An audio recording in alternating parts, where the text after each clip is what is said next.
today's session is to practice new type of questions and some questions which may be of regular type only, but there will be a different route or approach to solve them altogether, right? So you'll find interesting questions today. So this session is going to be all about challenging brain freezer questions for you, right? So stay with me till the end. The objective for today's session is to confirm and to solve all these questions and to be able to understand better as to how you need to think in the examination when you face these new type of questions, right? So before we start, I'll quickly like to tell you that Oliveboard has made the adequacy pattern mocks live on the platform already. So go ahead and check that out. I'll quickly show it to you here. So the new pattern interface is live. So we are already covering all the types of questions for you. But what you need to do at your end is you can get yourself familiar with the complete pattern, with the complete interface so that your muscle memory is set. Okay. Let's start with today's session right away.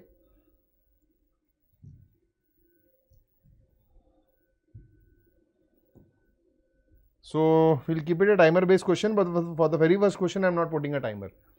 Input, output, I'm asking the very first question from. Now, sorry.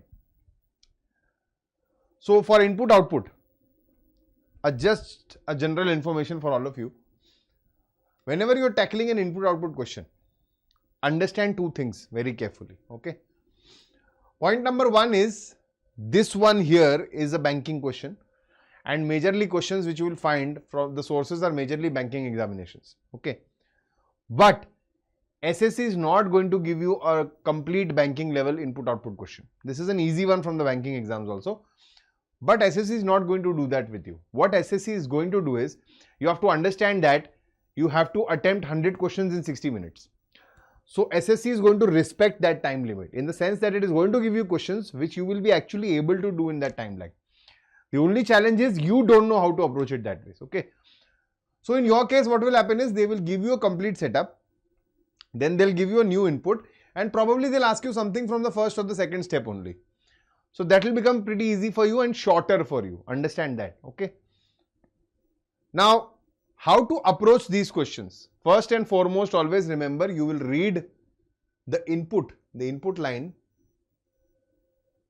okay? This complete is the input line and the output line together. Step 6 is the output line. Make sure you read them together first. Don't look at the process. Just look at the input line and the output line. So majority of the times, not always, majority of the times you'll understand what exactly is being done. Okay. Major things, whatever will be done for your case will be arranging in the alphabetical order, increasing or decreasing. Numbers will be arranged in the ascending or descending order. Sometimes the numbers may be flipped. So instead of 97, they'll make it 79 and change. They'll make it 82 and change. They can do that. Okay. So these are regular shifting based logics for you. So you can call them, I'll show it to you. This is pushback mechanism or exchange mechanism. Majorly you'll see shifting or arrangement based in this format. Okay. Or you'll see arithmetic based. What is arithmetic based? Arithmetic base simply means, for example, I'll have an input like this. 1, 2, 3, 4, 5. Now, my step 1 will be 1, 4, 9, 16, 25. My step 2 will be 1, 8, 27, 64, 125. And my step 3 will be 2, 12, 36, 80, 150. So this is my output. I'm just giving a rough example. This is the arithmetic kind, that wherein each input unit is actually changed to something else. So each input unit goes through an arithmetic calculation. So what is happening here? Here they are being squared, here they are being cubed, and here both these steps are being added. Okay, this is the arithmetic kind. There may be many variations available. It's like coding, decoding. There is no cap that only these 4 types I will ask you.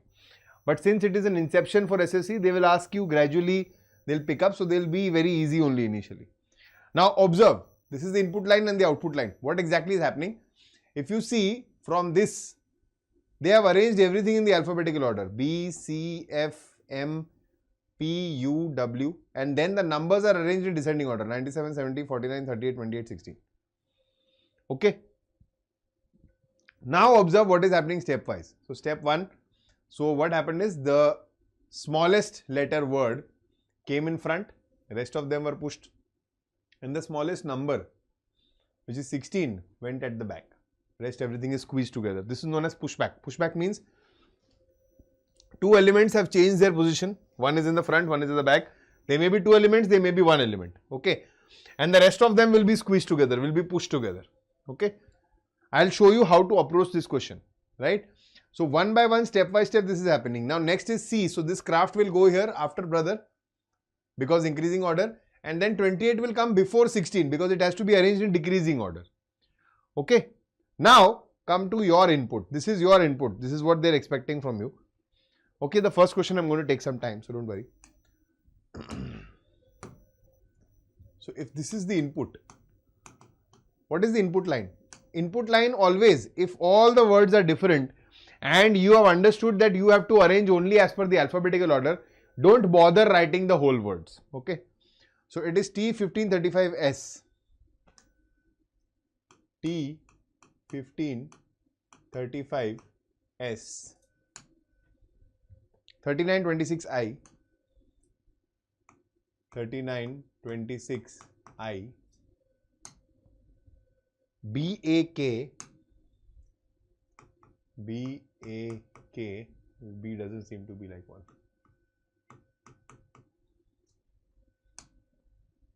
$49, $80, $60. This is my input line. Okay. Now see what I am going to do. Always remember, sometimes students have this misconception. They will ask you how many steps are needed to solve this input. You will also answer step 6 steps. Not necessarily. Majority of the times again that is yes, but because the pattern of your input and the given input are the same. That is why they take equal number of steps, but that is not necessary. So in that case, you will have to solve the whole thing. And SSC, I am not expecting these kinds of questions. In banking, what happens is in one input output, there are multiple connected questions. So that is why they give you that much time. Okay.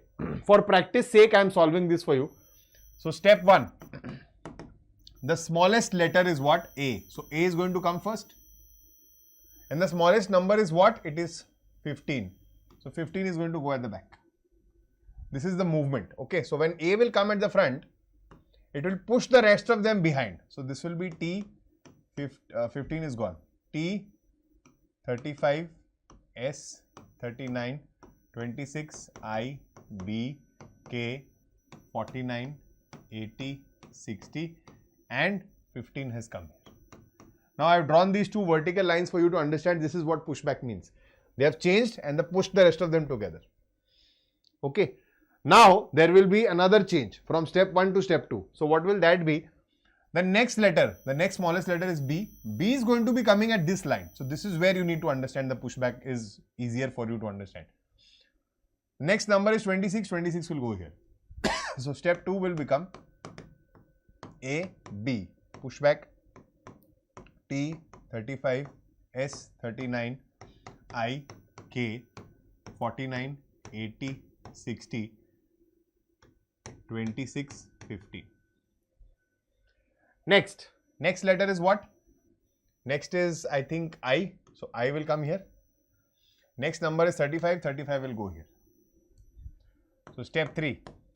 A, B, I, pushback. T, S, 39, K, 49, 80, 60.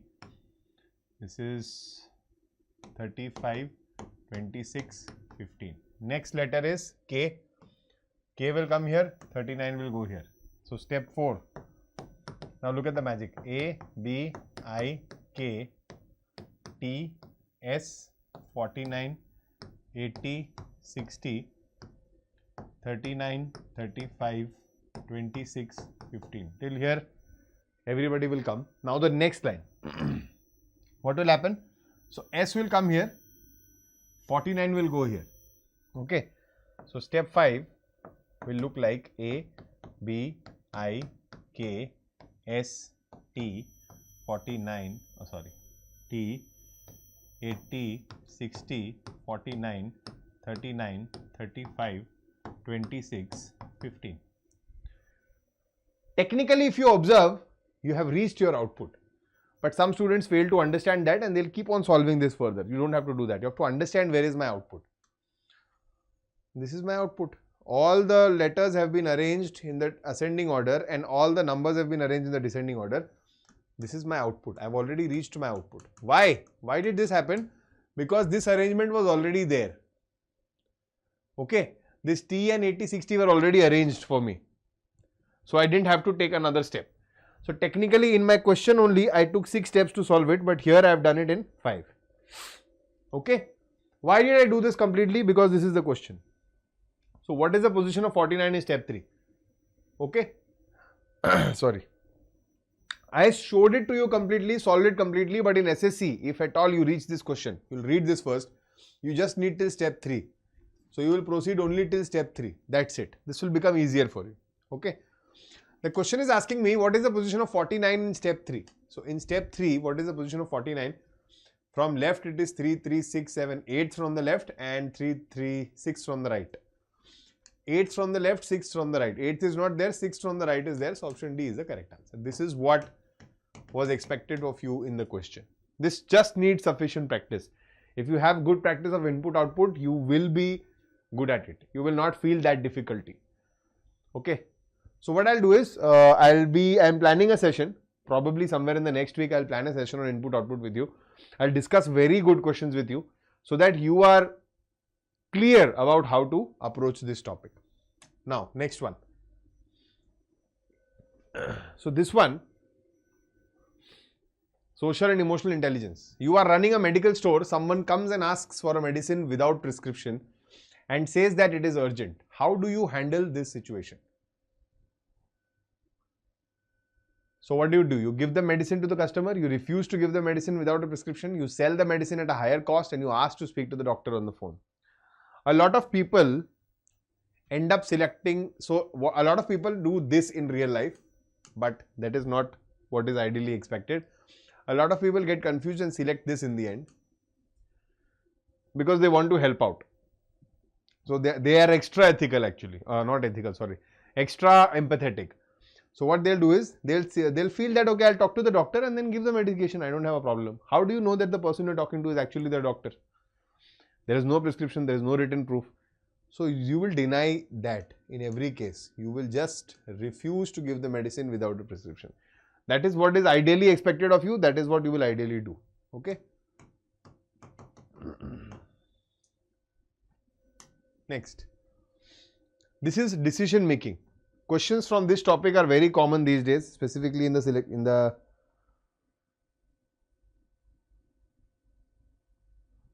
right, Shruti.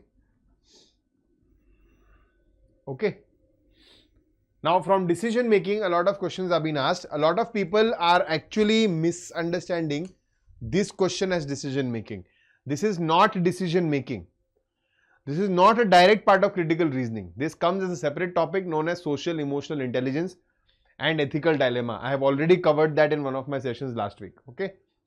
So then this is decision making. This is also a very common banking based questions, never asked in SSC so far, but now they are asking. It's a very easy approach. What you simply need to do is, you need to check. There are criteria mentioned to you. Okay. There are some fixed criteria mentioned to you for selection of a person, either into a team or into a college or into a school or for any specific thing. Okay. Or maybe, so the criteria are there, you have to strictly adhere to the criteria, remember that. And there may be exceptions given to you. There may be exceptions given to you for particular criteria. Okay. Reading all that, keeping it in mind in your memory, and then you look at the question and you approach it. That's how you need to solve it. Right? So, what about this one? Yeah, okay, Shruti, I'll just move ahead. I'll just move aside.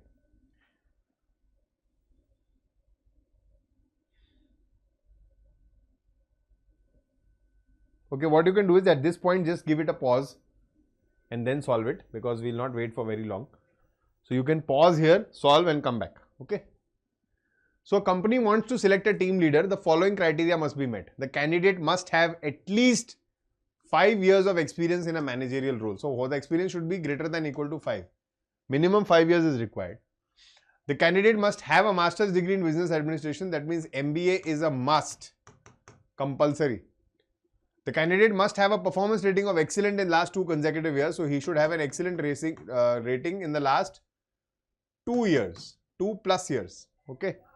Candidate must be under 40 years of age. So his age should be less than or equal to 40 years.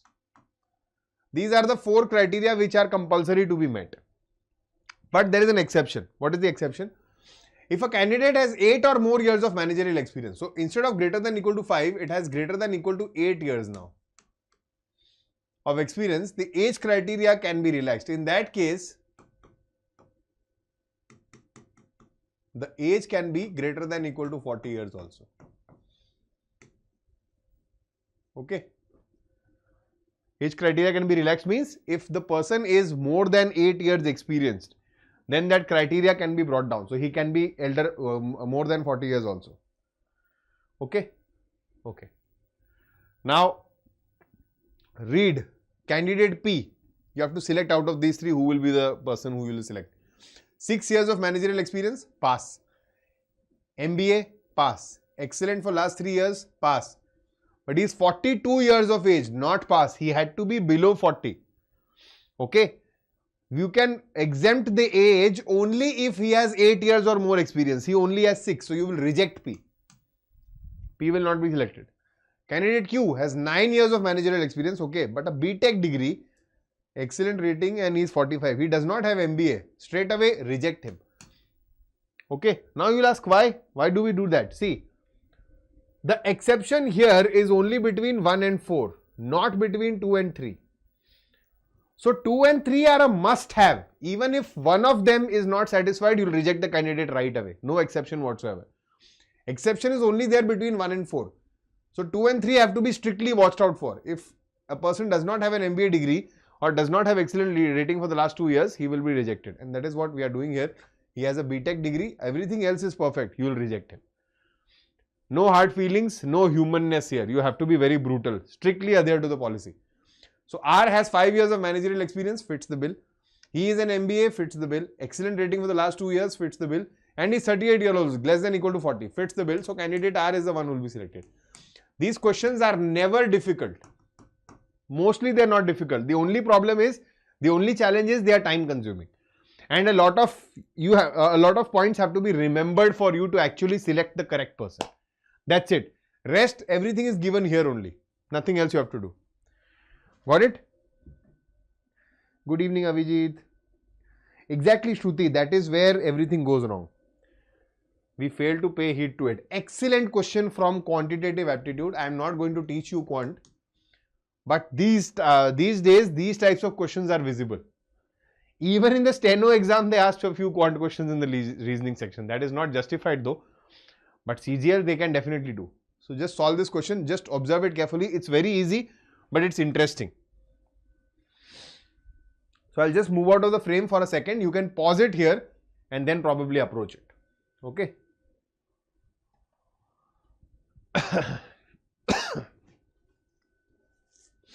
So 1 year ago, the age of Ramesh was 60% the age of Amit. Let's start like this only. 1 year ago, the ratio of ages of Ramesh and Amit will be what? 3/5. Why 3/5? Because 60% is 3/5. I think that much you know. I don't have to explain. So I can say Ramesh's age is 3x and Amit's age will be 5x. Fair enough? Okay.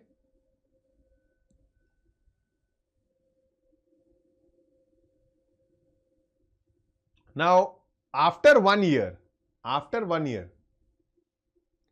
so we'll first come to present age. Present age will be how much? This is 3x plus 1. This is 5x plus 1 for Ramesh and Amit. 1 years extra. After 1 year, this will be 3x plus 2. This will be 5x plus 2. The average ages will be 30 years. Average means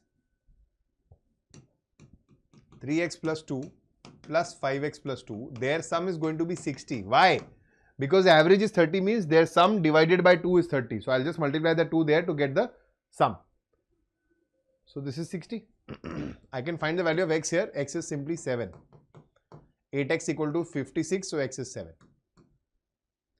Okay. Now the question is, if Suresh is 10 years older than Ramesh, then what is the present age of Suresh? What is the present age of Ramesh first? You put it here. So this is 22. Ramesh's present age is how much? 22 years. So Suresh's present age will be how much? It will be 32 years. That's it. The question was easy, but majority of the people make an error here. Why? Because they don't approach it blockwise. They don't approach it normally.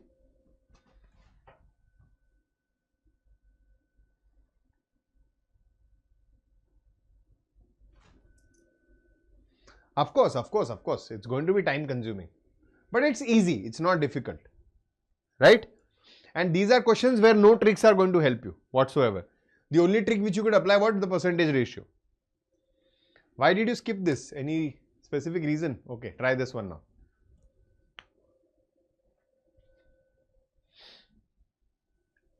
This one also is a very good question. This I believe is no, it's not a previous year question, but it's a good one. This is going to trouble you somewhat.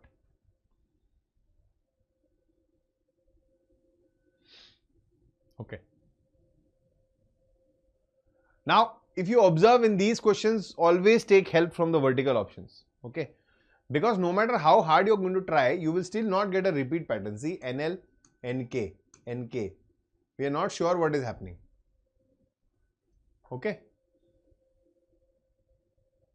We are not sure what is happening. So just observe the vertical options first. Vertically, second one will give you M. Fifth is K. So 1, 2, 3, 4, 5. And the last one is N. This much we know.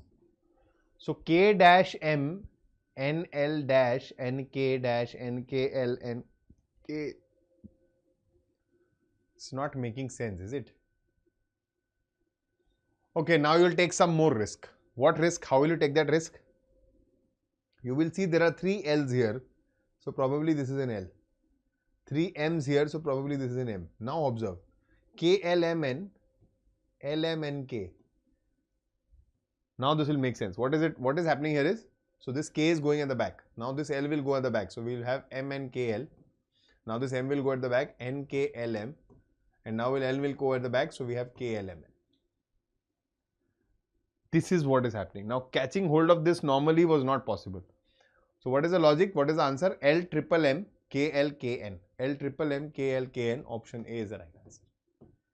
That is the risk you took. You just tried to solve it like this. Because otherwise you are not finding a pattern. Okay. Otherwise you are not finding a pattern. Next. Data sufficiency. Just read this question. I will go out of the frame.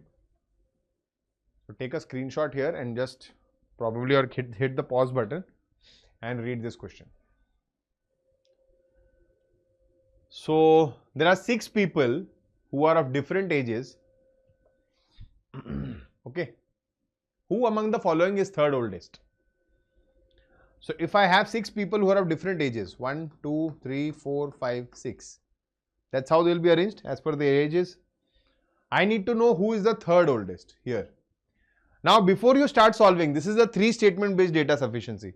Before you start solving, observe the options. Only statement 3 alone, 2 or 3 alone, 1 alone and 1 or 2 alone. So check 1 alone first. Okay. 1 alone is V is not as old as E. Okay. C is older than F. C is older than F. R is older than V. R is older than V. S is younger than F. S is younger than F. V is not as old as E implies probably E is older than V. E, V. But they are not connecting anywhere. Do I know who is the third oldest here? I don't know. Okay, so 1 alone is not sufficient. Now understand. If 1 alone is not sufficient, either 1 will never be sufficient. Okay, so now the next thing which you'll check is 3 alone. This is gone. Check for 3 alone. Only one person is older than E. That means E is at the second position. C is older than S. C is older than S. V is younger than C. V is younger than C. F is older than S and younger than C. So it will be CFSV. C is not as old as E. So C is less here. So it will be CF. S and V will be here somewhere. And the tallest guy is R. This is the confirm arrangement with 3 alone. So you can tell who is the third tallest or what? The third oldest, right? Yeah. So it is C. I don't need the answer, but 3 alone has helped me get the answer. So option A is the right. No, wait. Sorry. Once you have 3 alone here, you will have to check 2 also because of this either case. Okay. So 2 alone, E is older than C. E is older than C. V is older than S. V is not as old as E, but that means maybe, probably it can be here also. Between C and V, we don't know. So this is also not sufficient. So option A is the right answer. Okay. What does option A say? Only statement 3 alone is sufficient to answer a question. In these questions, always strictly adhere to your options. Don't just randomly start checking everything. Okay. Another try for data sufficiency based question. You'll find very interesting questions today. Some different set of questions which I have brought today for practice, and more going forward we'll be doing this only, more or less, sorry.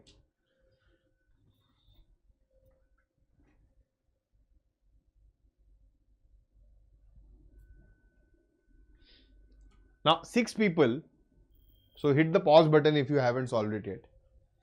Okay. 6 people, D, E, F, G, H and J attend the seminar in 2 different months, February and July. Look at this one now. So February, we have 5, 11 and 20, right? And we have July, 5, 11 and 20. Observe this very carefully. This is a data sufficiency question, but is also helping you to approach a puzzle arrangement question. Okay. So there are 6 people who are going to the seminar in these different months. Which of the following people attend the seminar immediately before F? This is the question. Who is attending immediately before F, right? Now look at the options first. These are 3 statement data sufficiency. The options are both 2 and 3, either 1 or 3, only 3, either 2 or 3.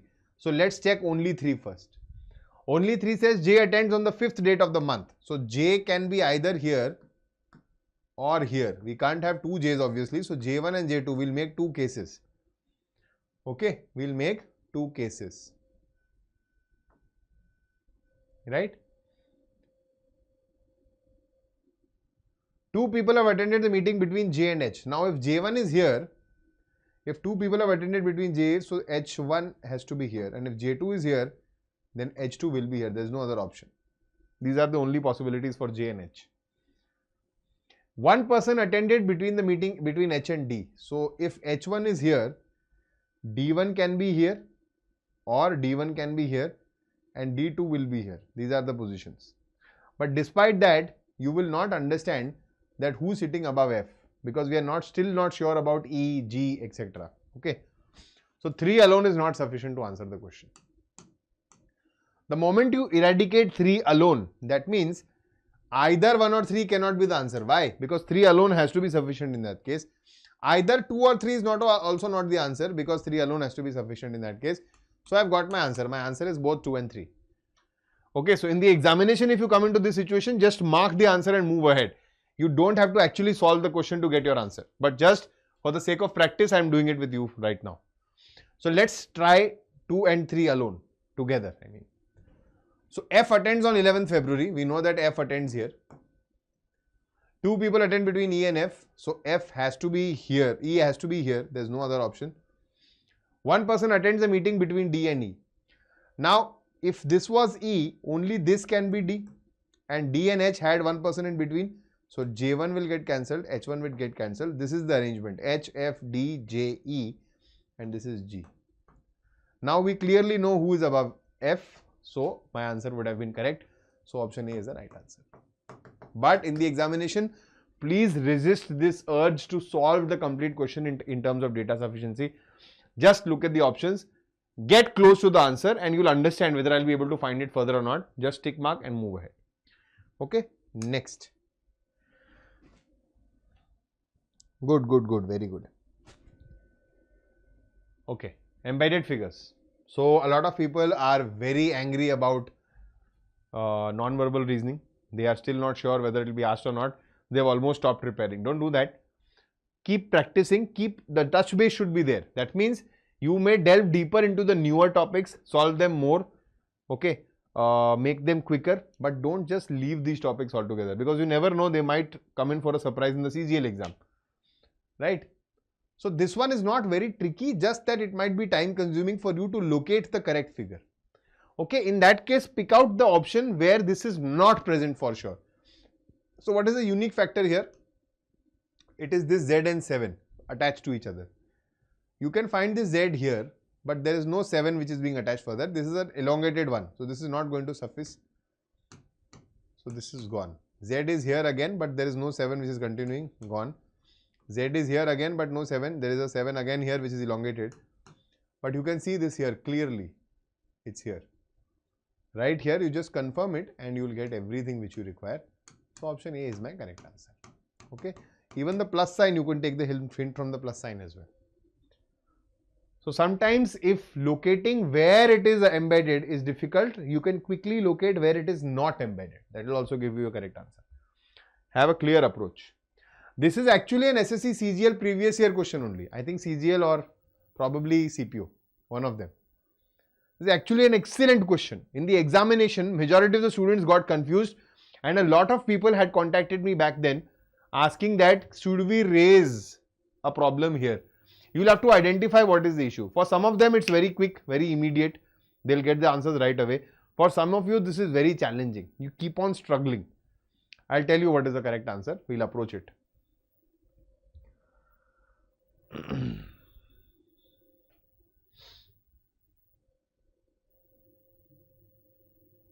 So this is just a simple pattern completion question. Okay. If you observe it clearly, what is happening is here, this is being flipped, the mirror image is being taken.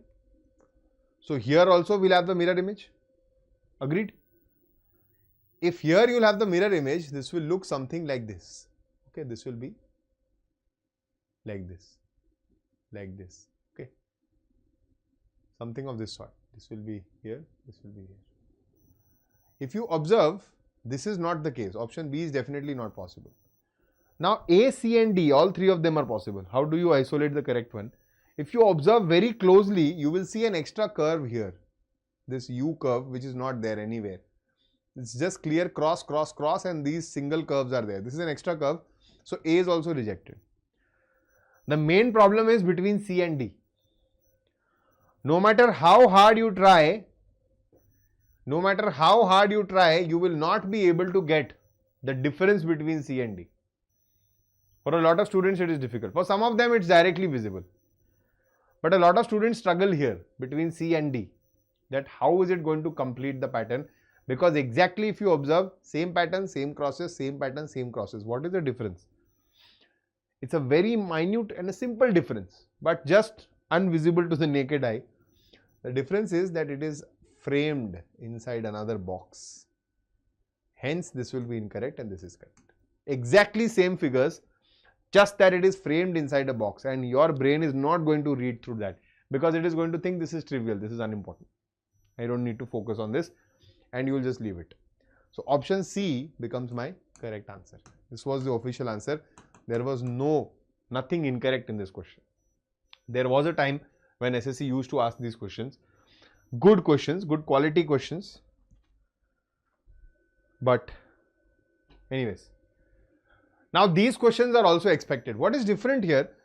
The difference is this question is actually a classification question. Odd one out. Okay.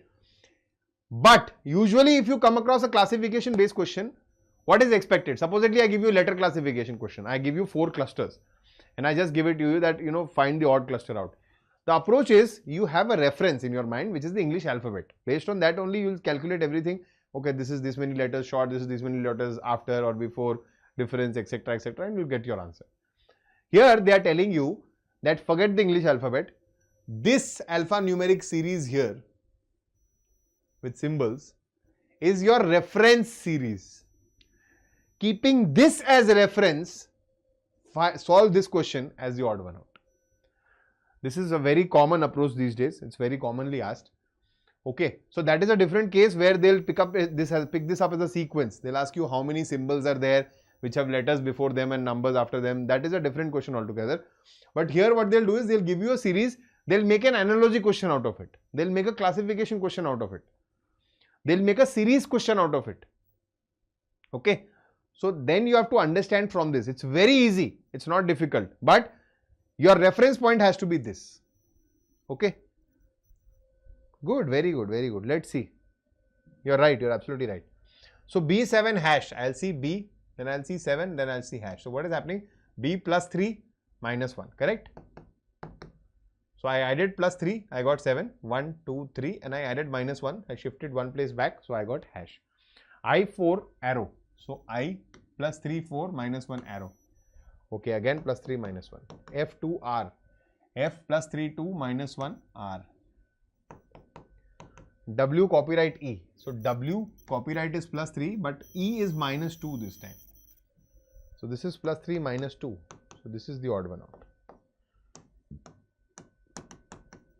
Then sir, what is the issue? Why to give this question? This is not difficult at all. Of course it's not. But imagine you have never seen this question and this is right there in front of you in the examination. You will just read this question at least 2 to 3 times to understand what you need to do exactly. Majority of you, when you come across these series, you will think like that only, like I just told you moments before. That find the number of symbols which have letters and before them and numbers after them. That's what you're going to think. Because you have seen such questions in the past. But this is new for a lot of students. Very simple, very basic. Just something new. And the moment you encounter something new, off track, gone. So that is why you have to practice all these variations as much as possible. Okay, next. How many meaningful words can be formed using the second, third and seventh letters from the left end? From the left end, we have to pick up the second, third and seventh letters. So we have O, M and W and we need to see how many meaningful words can be formed. Now, this is simple vocab based. One word definitely you can form is mow. Mow the lawn. You just set it. You cut the grass. You clear the facade, okay, the landscape. What else can you form? Now you see there are 2 consonants here, okay. Even if you try random combinations, you are never going to form a word. The only 2 possibilities you would see is mow and worm. Nothing else is going to make sense, but this is also not a word, okay. So be confident, 1 is the correct answer here. A lot of students unnecessarily waste time here. Okay. Next. This is also a previous year question and a very easy variation. Very easy variation. Just that students can't pick it. Again, something which is right there in front of your eyes, but it is not visible. So the mirror image of structure. So we always start from E only. We go like this. A majority of us have this habit, and that is where we get caught in this question. Okay. So E, this is definitely not possible. Now you see E, R, U, T, U. But UTC, this is not right, the spelling is incorrect, so this is gone. Okay, out of these 2 now, again they'll get trapped. They can't see what is the difference. If you match word by word also, still sometimes you will fail to see the difference. Why? Because a lot of times when your mind is too occupied and too clouded, you read this and this as the same thing. I don't know why that happens, but that happens with a lot of students. They fail to read the mirror image of S. Rest everything is fine. If I would have written F here and F like this, you would have easily read it, easily caught it. But for S, something happens. So despite this being very obvious, still they will fall into this pit and nothing. They will get the correct answer, just that they will delay it. So option D is the right answer. Okay, next. Missing numbers.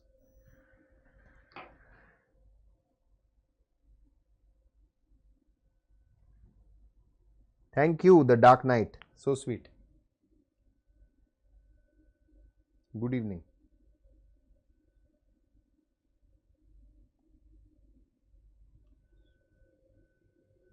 This one is a very interesting question. Okay. Now I'll tell you how to pick it up. It's not very easy to pick it up in the examination.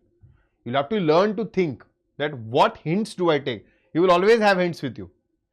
Okay, because otherwise it's practically impossible for you to understand the logic. Now a lot of people will get trapped here. 8, 8, why not 8 here? I think this has been resolved for a lot of students that majority of the times this is not correct. Of course, it cannot be so simple. You'll have to have a logic. But then you'll go and see 27. Ignore the other options, but if you see 27, one thing should come to your mind that 8 and 27 are cubes. 2 cube, 3 cube. Can it be somewhere something around cubes? Let's see. So you multiply 2 and 4 here. You multiply 2 and 5 here. Take their difference.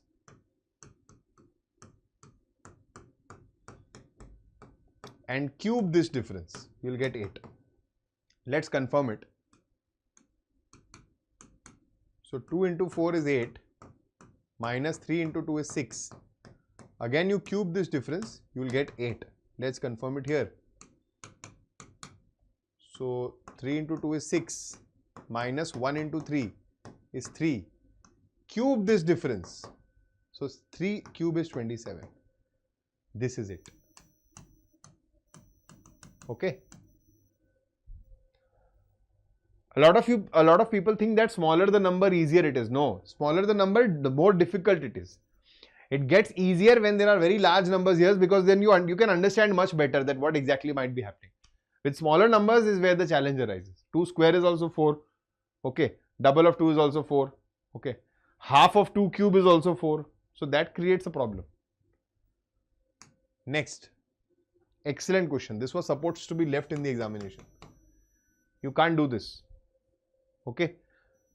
This is just not easily understandable in the examination. Just give it a shot.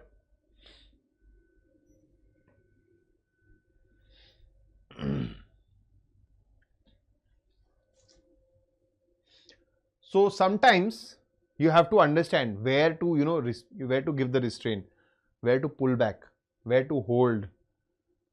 That is where the mark of a good candidate lies. Okay. So you just can't solve everything. Don't aim for 100%. This is not some board examination where you're going to be awarded if you score 100%. Aim for a score which is going to help you qualify, and aim for a score which is going to get you your dream job. That's it. Nothing else. So these questions in the examination, if you spend 15-20 seconds, you will not be able to, you will be able to figure out that this is nothing, this is not direct, it's nothing easy. Sometimes you might get trapped here, 25, 64, okay, root is 8, root is 5, but it is not happening here. Okay, it's not working out.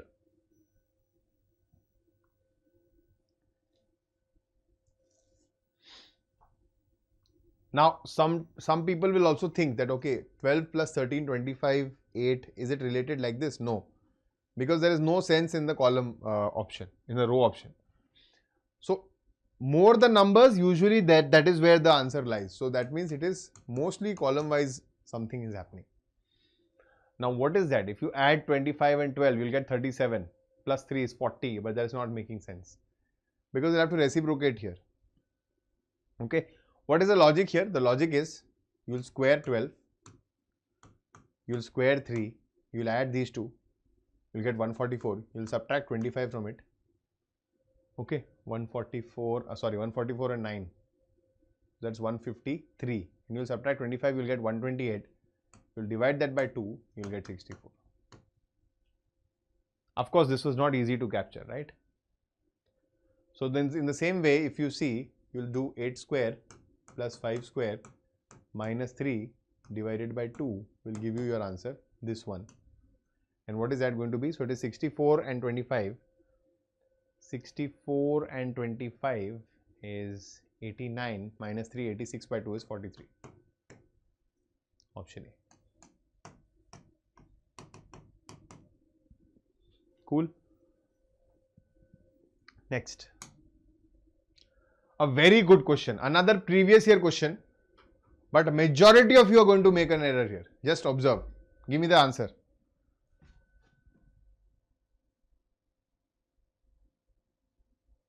The dark night, I have already taken one such session, and I am planning more sessions in the next week.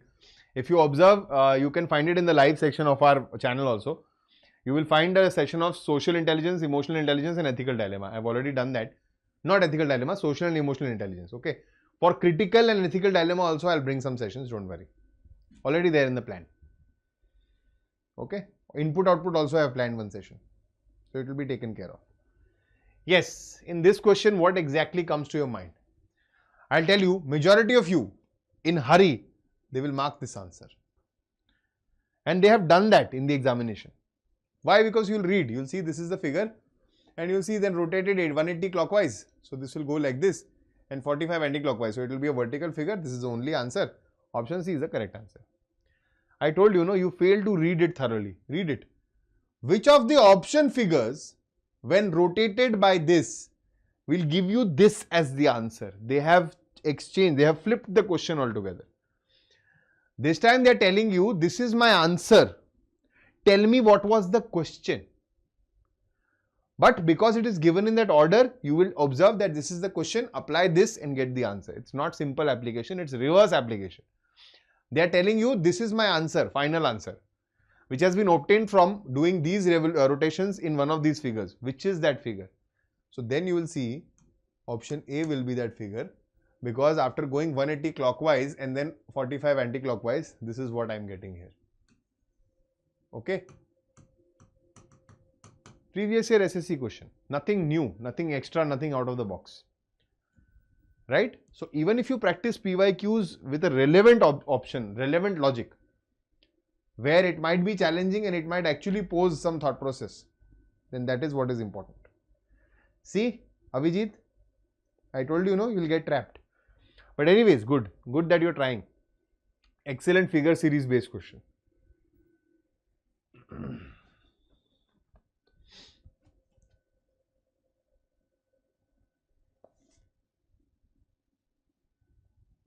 Just give it a shot.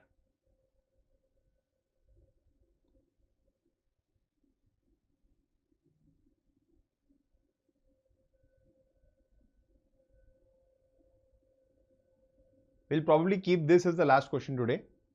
Okay.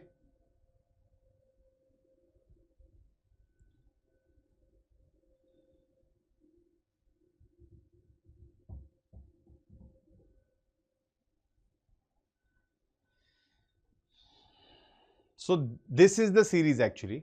This is the series given to you. You need to find the next one from these 5 options. Okay. It has to be based on a movement pattern. Observe.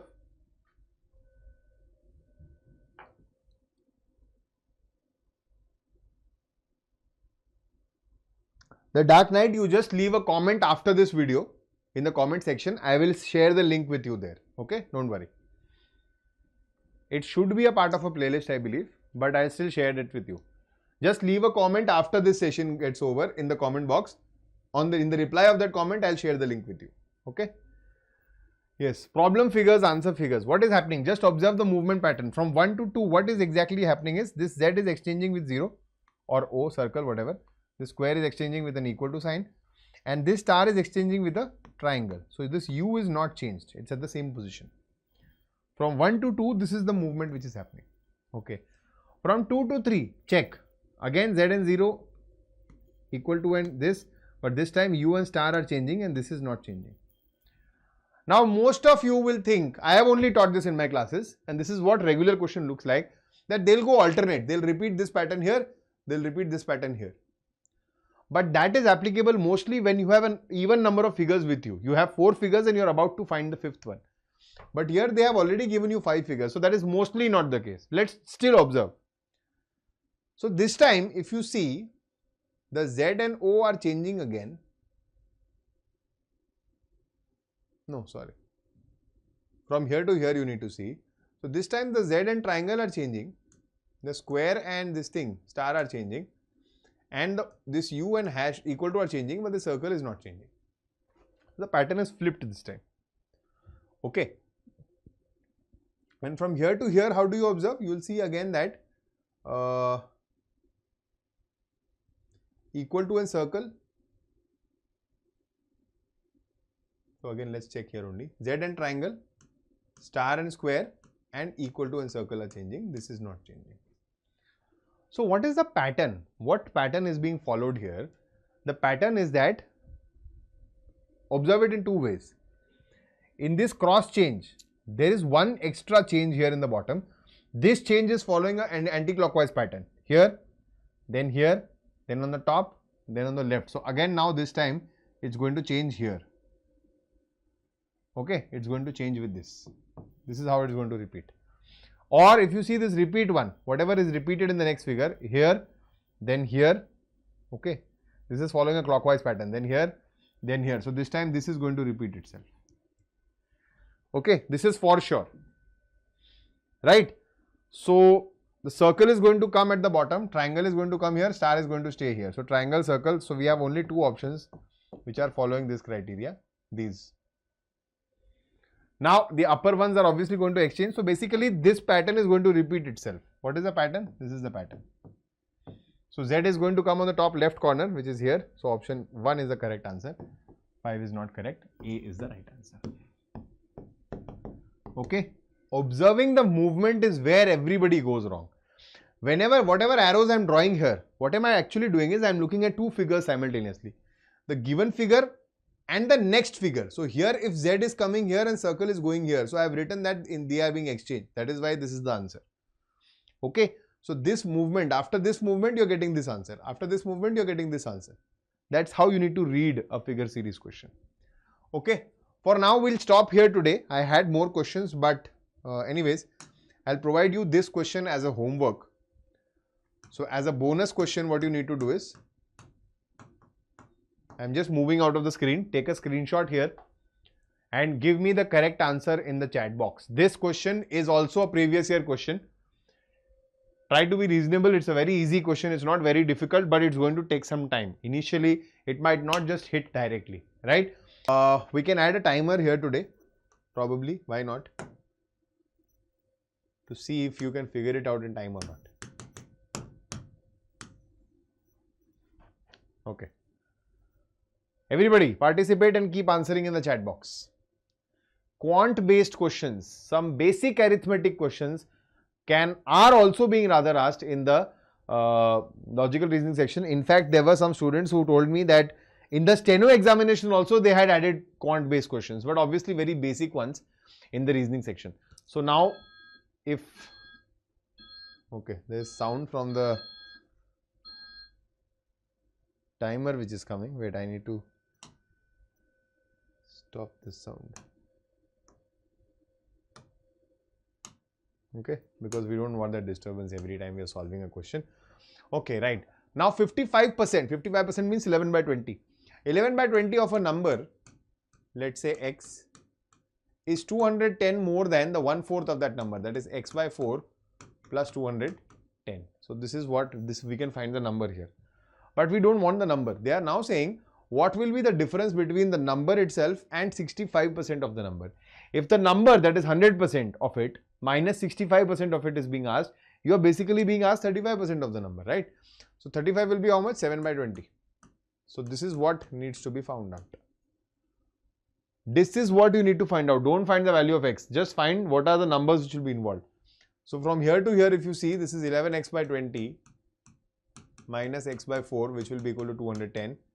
You will solve this, you will get the LCM as 20. This will be 11x minus 5x is equal to 210. So this is x is equal to 210 into 20 divided by 6. Now don't solve this, okay. Now this is the value of x. We need 7 by 20 of x. So we will multiply this by 7 by 20, no? So this 20 will get cancelled and this 6 will get cancelled.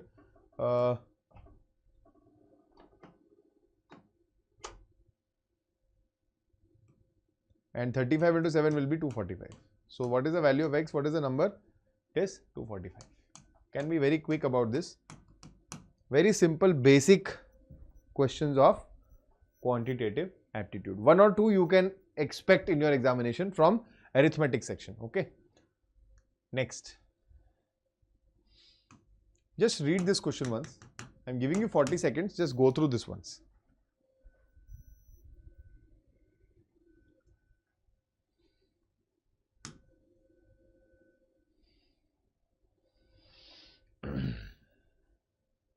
Now this is going to confuse you unnecessarily for a while. And just imagine if you had faced this question in an actual examination, you would have spent some time in actually trying to figure out what needs to be done. Whereas, if you just don't get confused with the names, it will seem very easier then in that case. Okay. So, there are, let's say, certain students are sitting in a row. Dinesh is 26th from the left corner. So, 26th from the left is Dinesh. Shivali is 21st from the right corner. The first assumption which you are going to make is this only. 21st from the right corner is Shivali. Okay. And 3 students sit to the left of Shivali, between Shivali and Suchita. So 1, 2, 3 and this is Suchita. This is what they are trying to tell you. Okay. There are 8 students between Dinesh and Shivali. Now this is the problem. A lot of people read this as Suchita. So they will read this as this Dinesh and Suchita. There are 8 people between them. That's not the case. It is still between Dinesh and Shivali only. They are saying these are 8 people. So what is the minimum number of students in the class? Now taking Suchita, a lot of people find the answers and then they get trapped in the question. Question is simply asking you between Dinesh and Shivali, if there are 8 people who are sitting here, what is the minimum number of people possible? Now there are 2 approaches here. Number 1, if they are sitting actually like this, you will just add these 3 numbers and get your answer. But that is not going to be minimum. For the minimum, you will have to have the overlap case. So how does the overlap case work? So Dinesh will be here, 26th. And Shivali will be somewhere here, 21st. And there are 8 people sitting between them. Okay. This is what they are trying to tell you. Now, how do you find this? So, 21 plus 26, the sum of these 2 ranks minus the total minus 2 is going to be how many people are sitting between them. If it is an overlap case. Okay. So, what's the value of T? T is nothing but 21 plus 26 minus 8 minus 2 is minus 10. So, this is 47 minus 10, 37. So, the total number of people here is 37. Now, mind it, I have written this so that people who will look at the PDF will understand this, but you don't have to write all this down. In the examination, it is as simple as adding both these ranks, subtracting this 8 and 2 from it to get your total. Cool? Next. Look at this question again. Very interesting one. I'll give you 40 seconds on purpose. Okay. This is coded inequalities. Hi Piyush. हाँ देख रहा हूँ बच्चा. Hello. Good afternoon Piyush. कैसे हो आप? How are you? Right. Coded inequalities. Questions are easy. Don't worry about the level of the questions. The level is not very high, but it is slightly twisted from regular questions. Okay. Now, because you guys complained, I'll just move out of the scope, the frame, but only for a brief while. Right. So, coded inequalities. A lot of you might never have seen these type of questions. They are similar to coded blood relationships and coded directions. Okay. How to approach this question is, these are the codes given to you. Now, the problem is that if the code is direct, that this is greater, this is small, this is equal, then that is okay. Or greater than equal to, smaller than equal to. Sometimes you will have these 3, no? What are the 3 possibilities? Greater, less and equal to, correct? They will tell you it is not less. That means if it is not less, then it is only possible that it is greater than equal to. So that is how you will have to figure it out. Okay. So this is what it is. A is not greater than B, right? This is what you will have to understand now. Now, we have 3 statements here, individual statements, $J. $J means R is greater than J. The next one says J%M. J%M means J is not smaller than M. That means J, if J is not smaller, J is greater than equal to M. Right? And the third one says M copyright K. M copyright K is M is neither greater nor smaller. That means M is equal to K. So from this I will get the single expression R is greater than J is greater than equal to M is equal to K. Now look at my conclusions. The conclusions is saying K copyright J. K copyright J means K equal to J. And the next one says K asterisk J. K asterisk means K is smaller than J. See, between K and J, if I find out, there is one relationship that J is greater than equal to K. Can I say K is smaller than K or K is equal to K? No, both of them are incorrect. Okay, but If both of them are incorrect and I have an either in the options, I will have to check this thoroughly. I had posted a YT short a few weeks ago, and a lot of students faced a problem here. So just a brief explanation for all of you.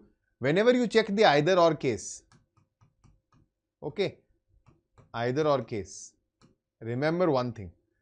Like, compare it with syllogism. Whenever I teach in syllogism, there are three conditions which you check for. Condition number 1, both should be individually incorrect, both conclusions. Condition number 2, that they should be a complementary pair, some and no, or all and some not, right? And condition number 3, the elements should be same.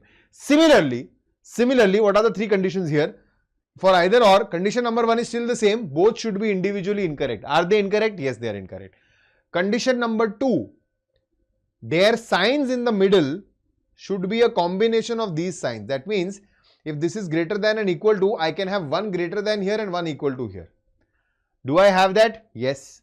The third one is the element should be the same. That is, it should be talking about kj and in the same direction. Here I cannot change direction randomly. If I change this, then it has to be j greater than k. Then it is allowed. Otherwise not. Is that being satisfied? Yes. So if all the three conditions are satisfied, either all will be the right answer. So here option C is the correct answer. Okay.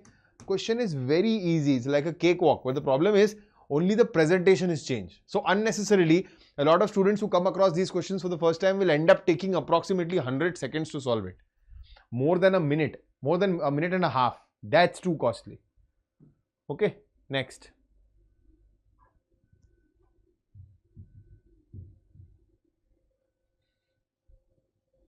Pretty easy question again.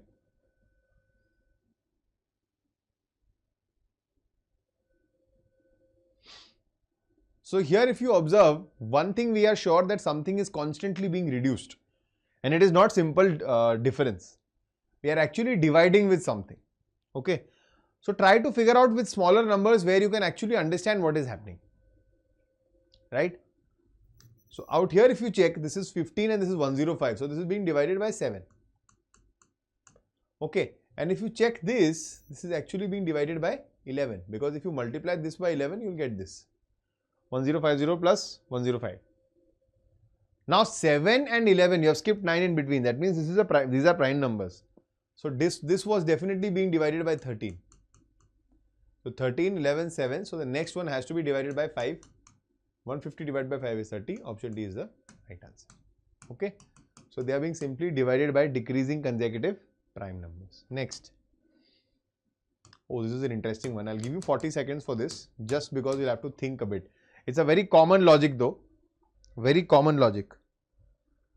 Good afternoon, bacha. Good afternoon. I'm here. Keep answering.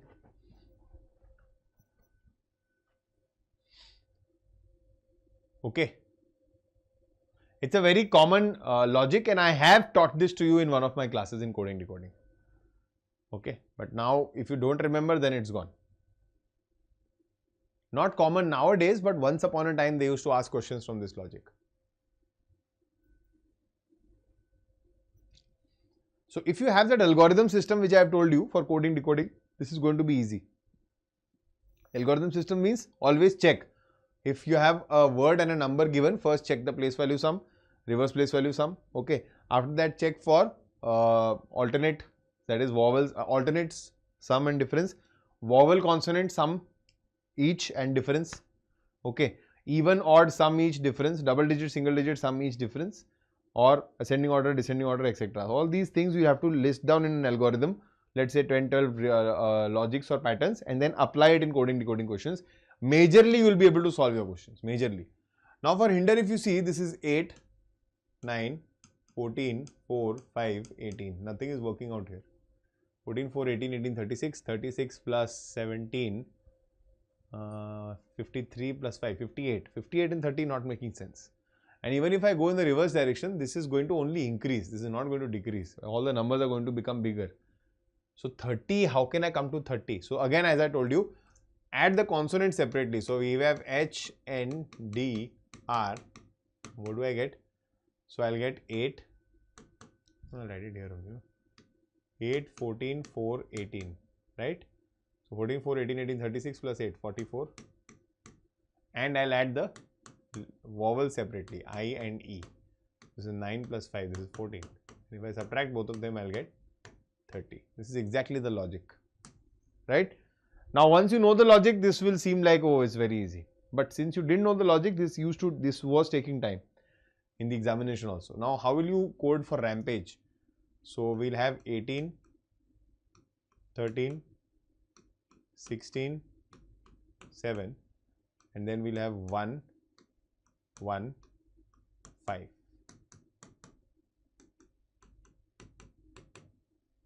So 13, 16, 29, 18, 7, 25, 25 and 29 is 54 and 5, 6, 7. 54 minus 7 is 47. So option B is the right answer. Cool.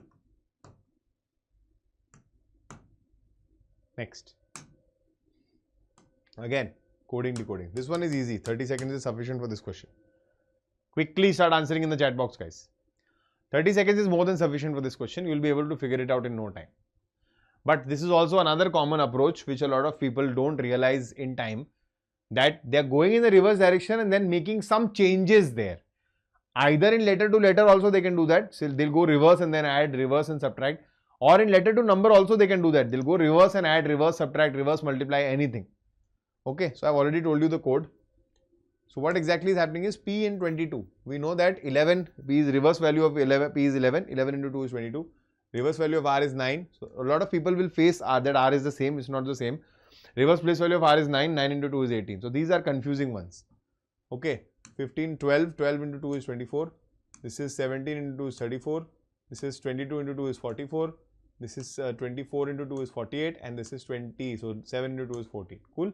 So what is the code for sparkling? So immediately start writing the reverse place value of sparkling first. If you can directly write it, very nice. So it is 8 here and double of 8 is 16.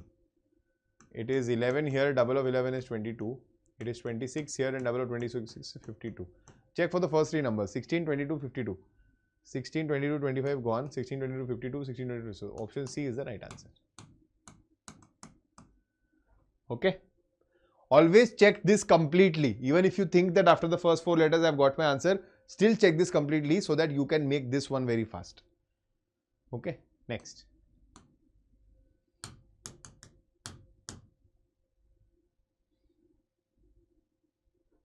Oh, this one is also interesting. Again, algorithm. Remember the algorithm, it will help you.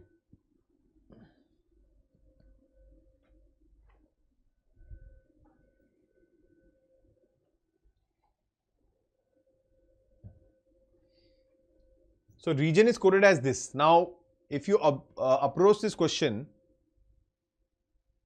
corresponding you will not be able to get anything. See, this is 18, this is 3, this is 5, 9, G is at the same position.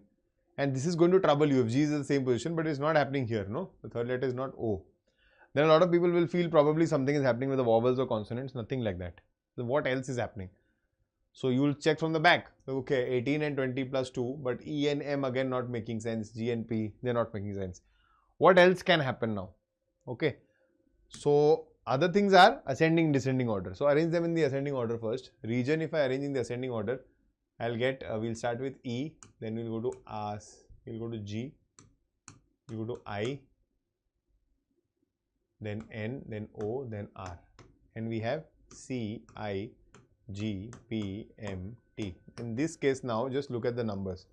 So this is 5, 7, 9, 14, 15, 18, and this is 3, 9, 7, 16, 13, 16. This will help you out a lot.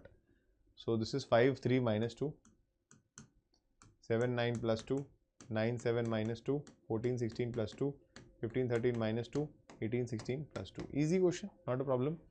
So bricks now. First write it in the increasing order. So we have B, C, I, K, 18, 19. Okay, minus 2 first. So that is Z, plus 2, 3 plus 2, 5, minus 2, 9 minus 2, 7. 11 plus 2, 13. I think ZEGM will give us the answer. Hey, what's wrong? Have I done something wrong?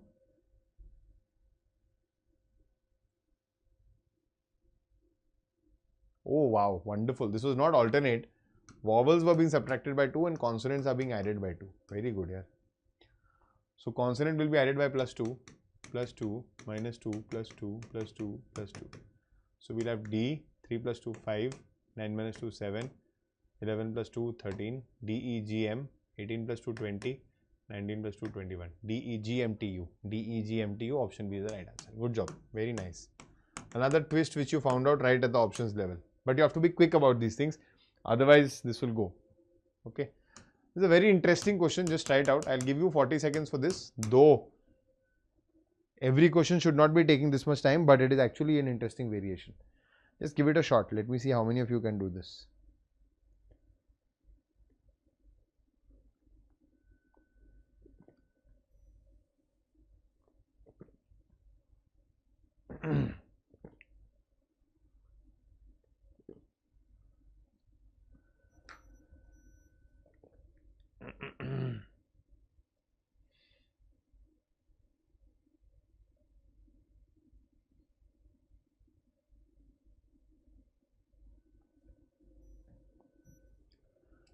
Six and 44. This is slightly difficult. I would not say difficult, slightly different. Okay. Now 6 and 44, 18 and 540. It's not directly going to come to you. And you're going to think that, okay, 18 is being multiplied by 30 probably. But how do I get 44 and 6? They are not direct multiples. So then you'll think 6 into 7 plus 2. Can I do something of that sort here? 18 into 29 plus, no, that's not going to work out. Okay, so what else can be done? Right? So here check that even if they are not exactly close, but they are still very close to their squares. So can I write this 6 is related to 36 plus 8. Okay. And this 18 is 324 plus how much? What is the difference now? So this is 16 is 340 and plus 2, 216. Wait. Now the moment you break this, you will get to know better now. These are cubes. This is 2 cube. This is 6 cube. How about relating 6 and 2 and 18 and 6? What will you do? How will you relate them? So basically this looks like 6 is related to 6 square plus 6 divided by 3 whole cube, and 18 is related to 18 square plus 18 divided by 3 cube. So how to make it better, sir? How to approach these questions where numbers are involved? Start breaking them. Start breaking them. Break them into sums. Break them into factors. Try to take products. Try to take prime factors, other factors, and try to figure out what exactly might be happening here. Okay? Something or the other is going to give you a hint. But if you just sit and stare at the question, it's not going to help you out. They might not ask you very direct questions. Okay? Now, also understand this is time bound. So, if you can see in the first 15 seconds or 10 seconds that this is something which is going to take time, mark it for review, move ahead. Come back when you have the luxury of time. So, what is the code for 21 now? So, 21 will be related to 21 square plus 21 divided by 3 cube. So, that is 441 plus 343. So, it is 784. So, option A is the right answer. Cool. Another one.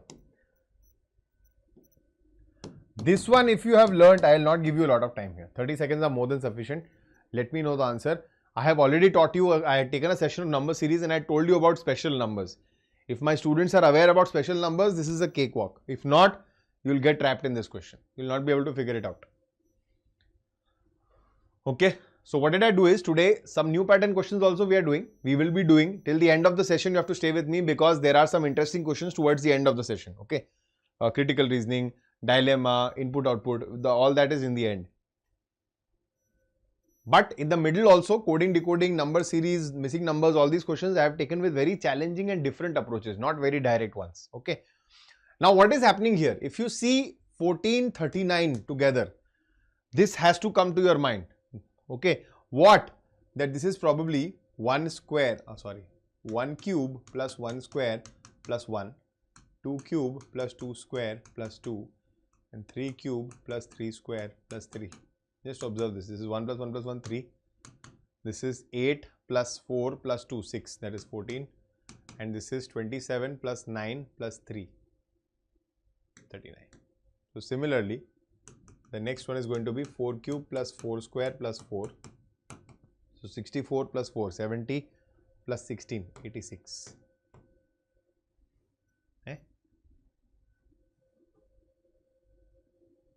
64 plus 4, 68, my god. 68 plus 16, 84. Option D is the right answer. Okay. Got it? So I have taught you the special number list and I have told you to make a list of n cube plus n square plus n. Also n cube minus n square minus n. Okay. Next. Another very interesting question. I'll give you 40 seconds to think.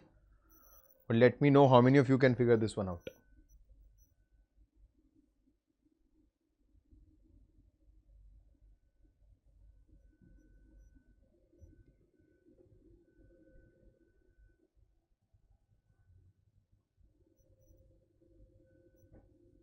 Just break everything up.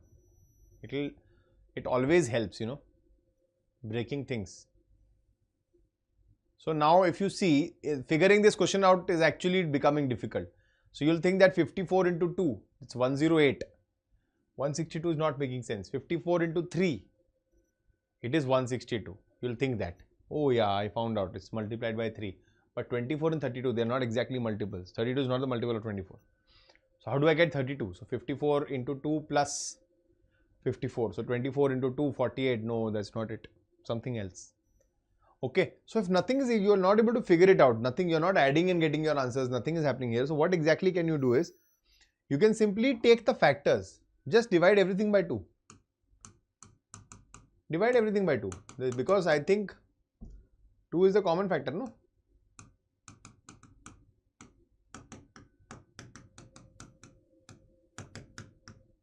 So divide it by 2.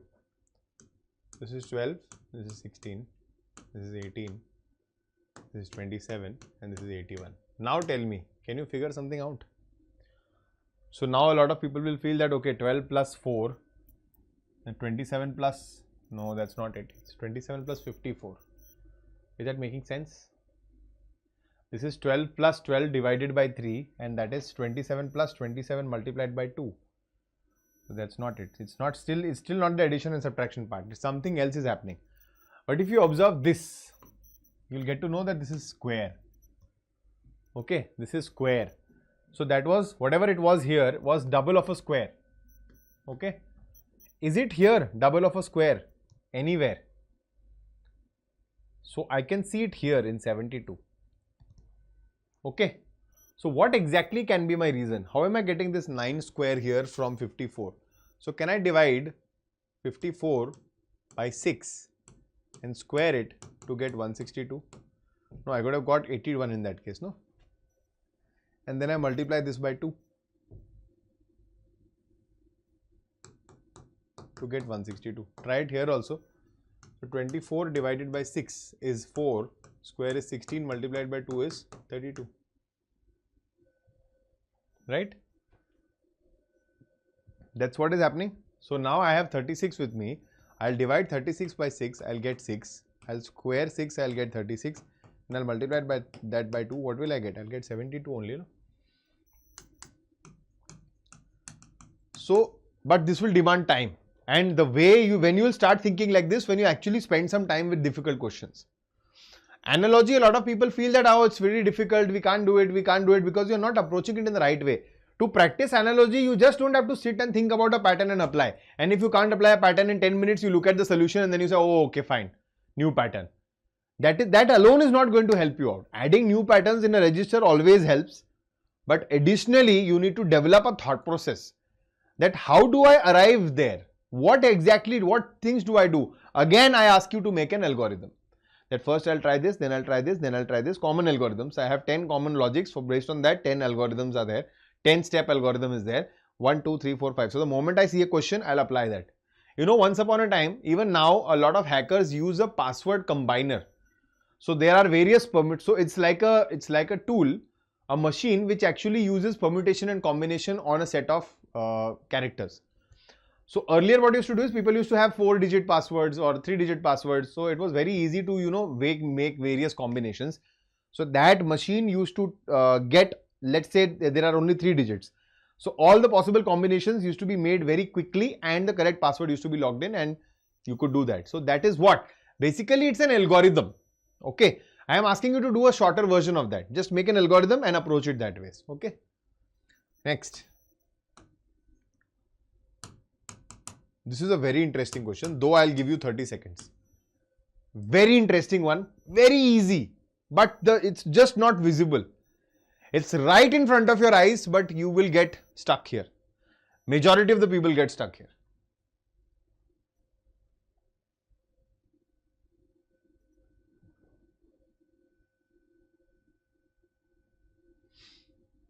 So what people start doing is they'll start adding, finding the difference. Okay, +6, +2, +6, +4, +2. But there's no order. There's no fixed pattern. If a person knows, then the person knows. What the person knows, the person will see this. This is 24. This is 30. It's 32. It's 38.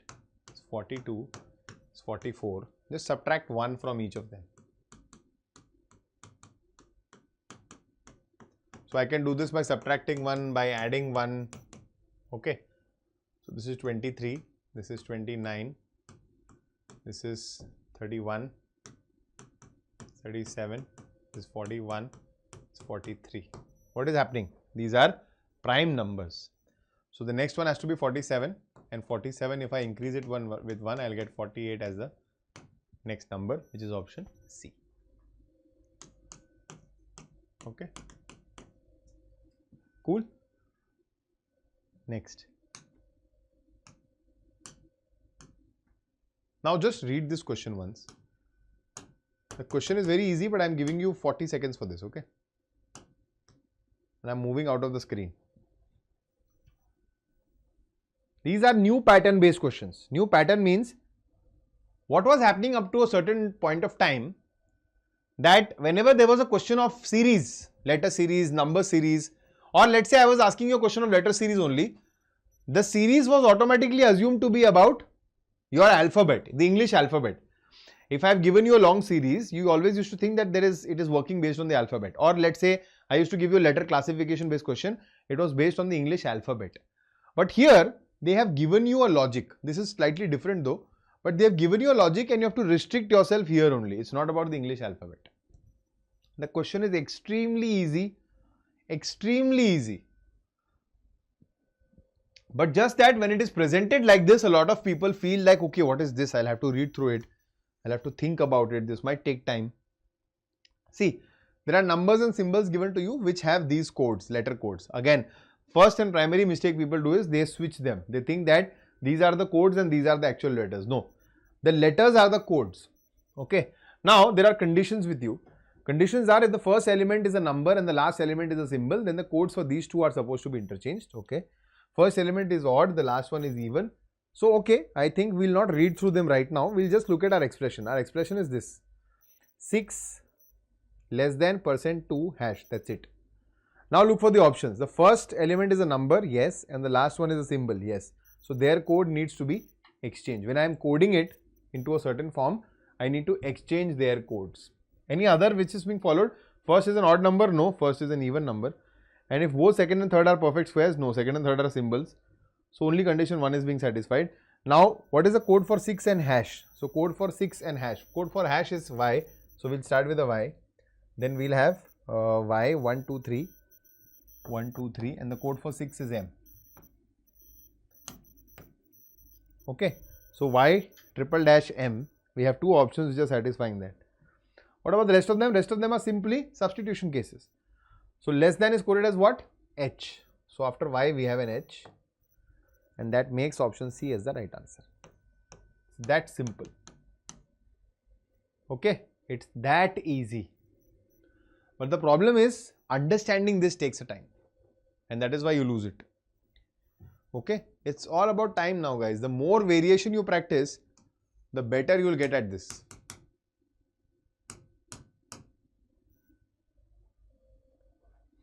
Good, very good. Excellent.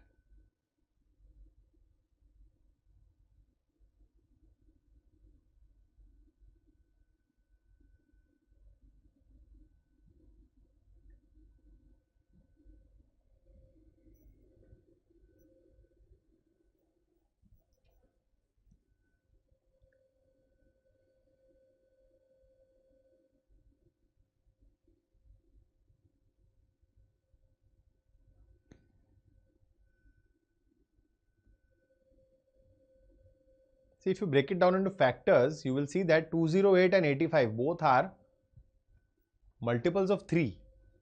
Okay. This is not a multiple of 3, but these two are. Okay. So just look at how they are being broken. This is 15 and this is 85. I know that 85 is 17 into 3. And if this is 24 and this is 208, if I divide it by 3, I'll get 26 into 3, right? Is it? No. Sorry. Oh, what am I doing here? 17 into 3 is 17 into 5, sorry. Okay. And this is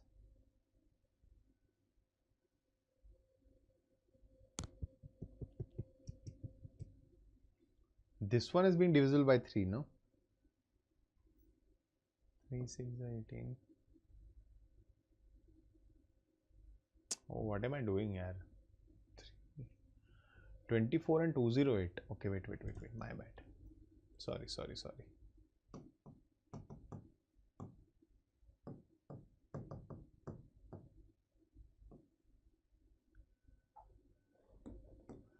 We saw this as 17 into 5, right? 17 is 15 plus 2. But that was multiplied with 5, so I can divide this by 3. Let me check it here. 24 into 26 and divided by 3. 8 into 20 is 160 plus 48. 208, yes, correct. So the answer is the number is being divided by 3 and it is being multiplied by 2 increase in the number to get your answer. Okay. So now with that, this is 85 and this is 208. With that, how am I getting 176 here? So this is equal to 176 is what I know.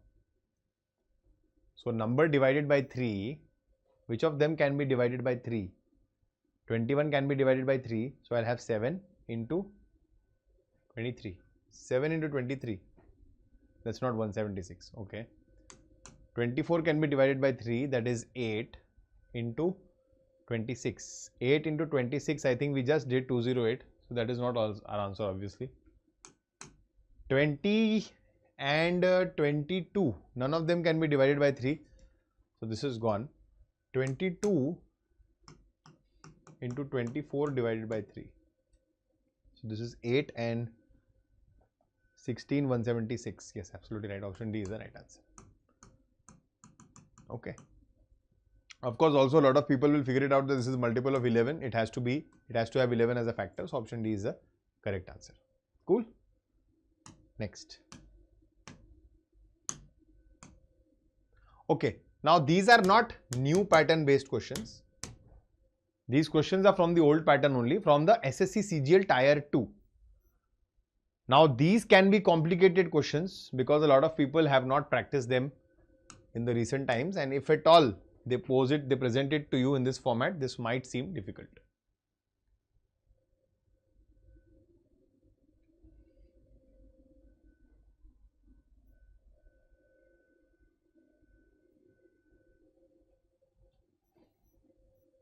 Okay.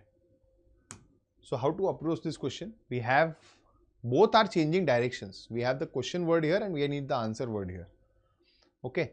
So pick up which is common anywhere. Whatever you think is common, you pick that up. Okay. So I can see that in case of first letters, I have, let's say A is common here, or from here if I pick up ma'am, Pam, so I have AM common and BN common. So let me see if I take an AM here, instead of NDK, I'll have dash AM. Now see what is happening. So this is 4 minus 3 is A and 11 plus 2 is 13. Correct? So check for Q minus 2. So it should end with O and this plus 3. So 12 plus 3 is 15. Am I having a dash double O anywhere? Yes, I have it here. Confirm it with this now. So A to C is plus 2 and 14 to C. So we have got our answer. This is option B. That's how you approach these questions. Okay. A lot of people, what they end up doing is they'll check each and every option. They'll put this there, they'll put this here, then check, confirm, not working. Then they'll put the next ID, then the next one, then the next option. That's going to waste a lot of your time. What is the best approach? They will always give you something or the other which is common. Now in this case, we found out AM and Q and BN to be common. So we picked that up. You could have picked this A and A also as common, not a problem.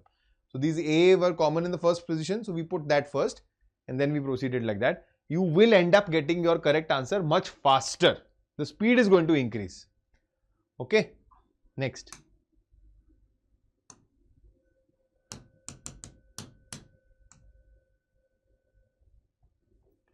Few questions of syllogism in steno examinations were seen, not in all the shifts. But syllogism still holds its value, and if needed, it can be made difficult. Hence, it needs good practice. This one is easy though.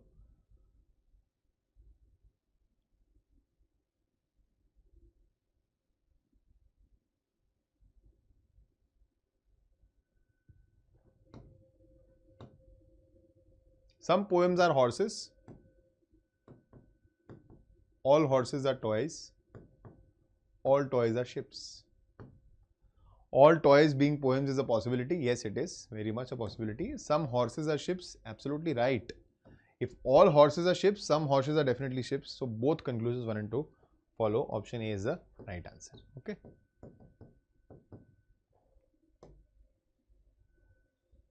Blood relation.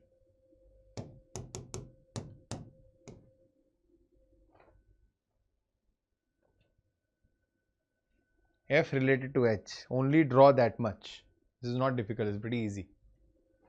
How is F related to H? So F at the rate G. F is the daughter of G.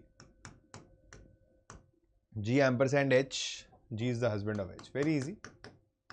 How is F related to H? Daughter of H. Very easy question. So not everything is going to be difficult. No, we'll have to see easy questions also. Okay, statement inference. 30 seconds or I'll make it 40. Okay. Moving out of the screen so that you can read it carefully.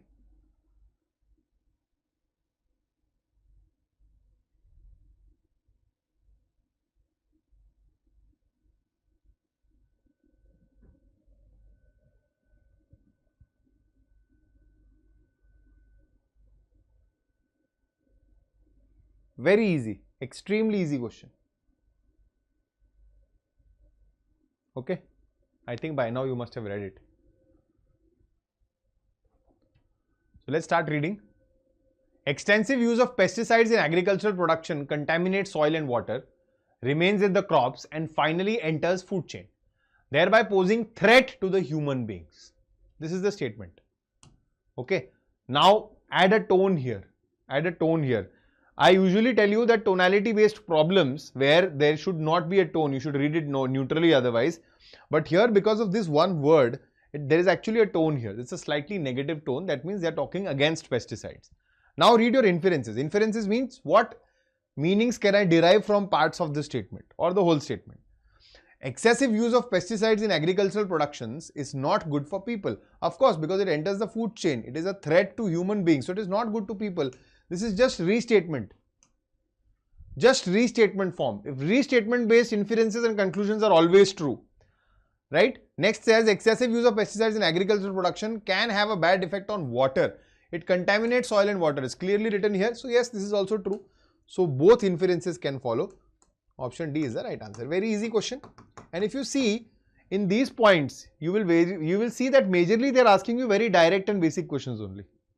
Okay, next. Oh, this one is good. Try this one.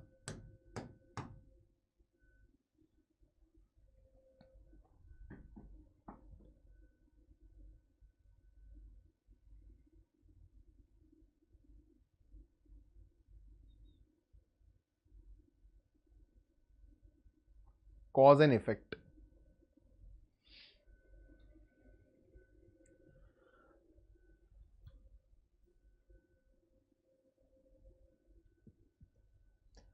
common trap basically. A lot of students will get trapped here.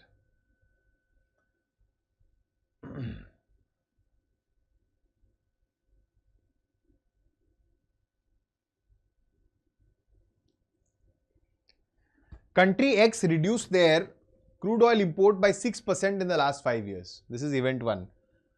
Because the automobile industry in country X has witnessed a sharp decline of 13% in its growth margin this year. A lot of people will think, yeah, it's relating. It makes sense. So I'll tick mark. But this is not making sense.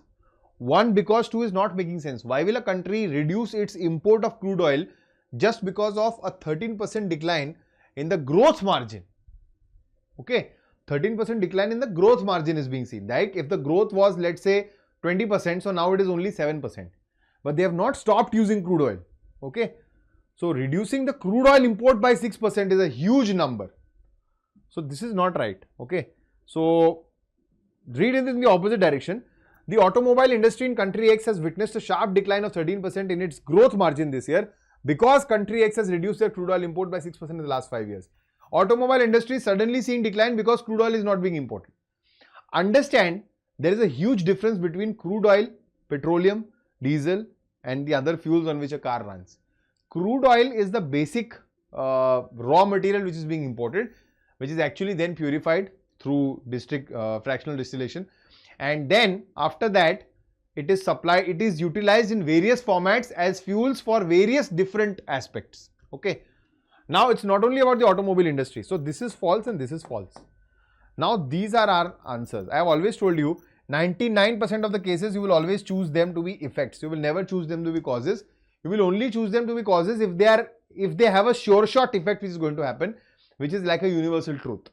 So in this case I will choose them to be effects of independent causes, that due to some reason the country has dropped import by 6%. Maybe the import reserves are less, the gold reserves are less. They don't want to deal as much as in crude oil right now. The international market has become such, or they already have surplus deposits of crude oil. So they are not importing anymore. They are dropping the amount of imports. Maybe a different cause altogether. And the sharp decline of 13% in its growth margin, maybe purchasing power is reducing. Maybe people are less inclined towards private vehicles here.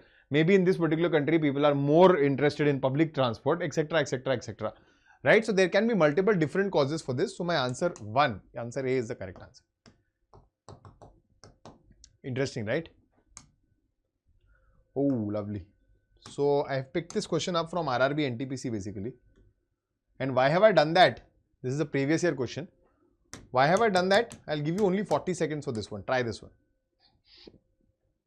Without any disturbance. Let me see who gives me the correct answer.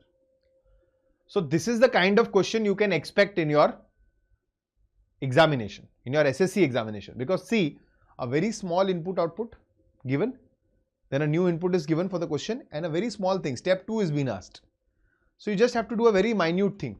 Okay, small question, right? Moving out of the screen for you. You can hit the pause button here or maybe take a screenshot. Now observe what is happening here. These are the exact kind of questions which have been asked in the steno examination, and you can expect them in your SSC exams also. These types of input output, not the long ones.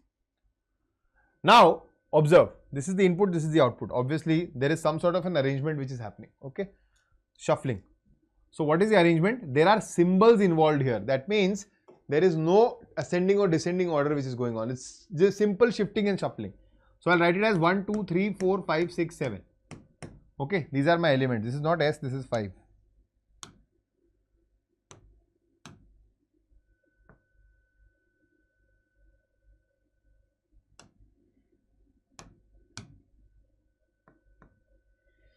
Okay, the first thing which I am doing is this 7th element is coming in the front and pushing back the rest of them behind. Okay, 7th element is coming before 5th element and pushing the 2 of them back. So this is pushback.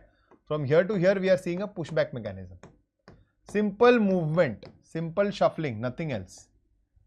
Okay, now what is happening in the next step? In the next step, if you see this V and @ they are changing their positions. Rest everything is the same. So from here to here you are seeing an exchange mechanism, exchange movement, but only between 2 elements. Okay, and we only need it till step 2, no? So stop solving it any further. You only need to reach till step 2. Okay. Now, what is your input? Your input is this. Your input is when percent SSR to meet shall you. Okay. So you need to find out step 2 here. That's what you need to do. So this is my 1, 2, 3, 4, 5, 6, 7. 7th element is going 2 steps forward. So this is being pushed back. This is my first step. Second step, this is being exchanged with this 2. So directly if I write the output, it is W percent SSR M to S Y. This is my direct step 2. You can shorten your time like this for easier questions. Okay. So what is the answer? W percent SSR M to S Y. Shall you? Where is you? Oh, you only is moving, no? What have I done, Baba? So Y will come here. It is YMS and Y and 2 will change. So this is Y2MS. Okay. So it is Y2MS. Option D is the right answer. Right? That's how you approach these questions of input output. Now I'm giving you one more question. This is the final question, but this is a bonus question for you. Okay. So what you can do is you can take the screenshot. I'm moving out of the screen window for you. It's a question which is based on your number set. Interesting question, easy question, not very difficult. So I want correct answers in the chat box. Okay. Those who are in the session right now live and those who are going to watch it recorded, please put this in the chat box. I want to see that, and probably somewhere in the next session I'll discuss this with you. So in the last class, I'll give you a brief what I had done. I had done with you the concept of critical reasoning. Okay. I had explained what critical reasoning is all about. Why is it called critical reasoning? Okay. And then I told you that there are 2 major types of critical reasoning. Okay. Number 1 is statement based. And the second one is no statement. Okay. Now I'll tell you the difference. I had told you the last class also. I'll just revise this.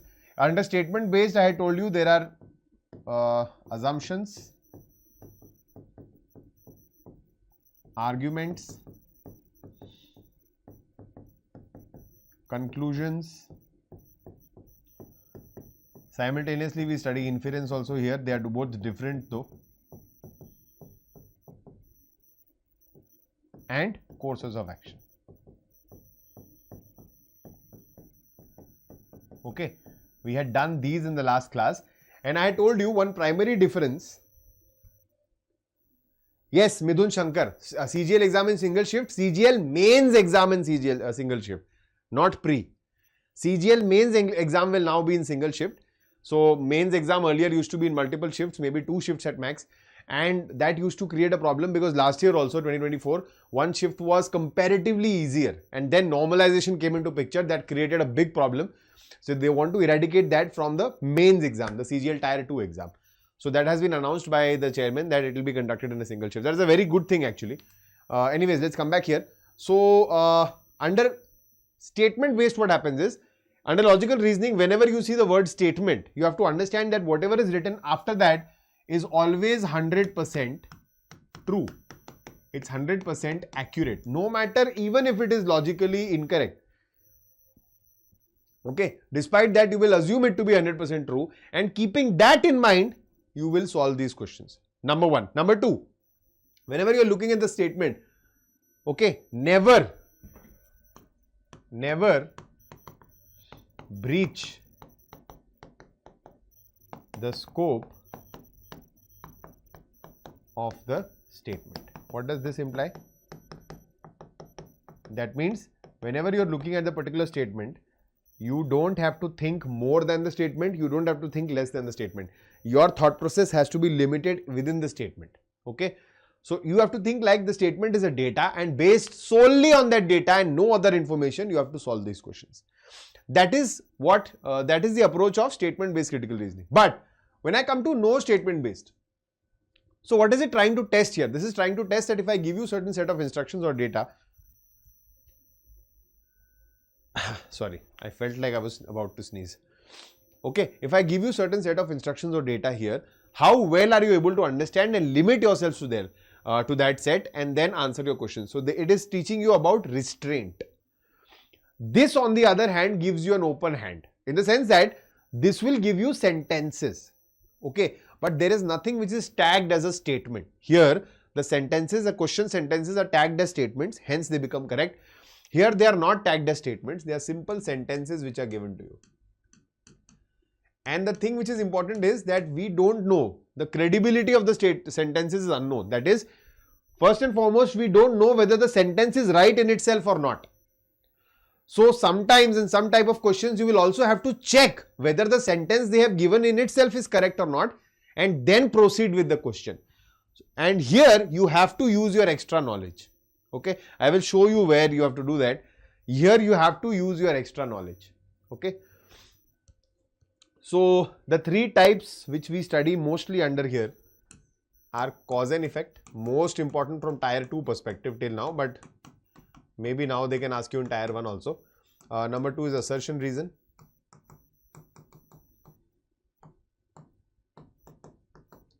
And the third one is decision making. Now we'll cover all these today one by one. Okay, this has already been done. We will cover all these three today. Cool. So let's start with cause and effect. Let's start with cause and effect.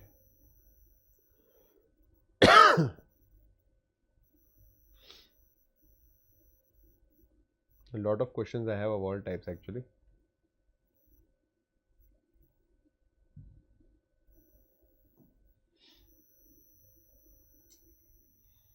Okay. Now, when we talk about cause and effect, what exactly are the rules here? What exactly needs to be done here?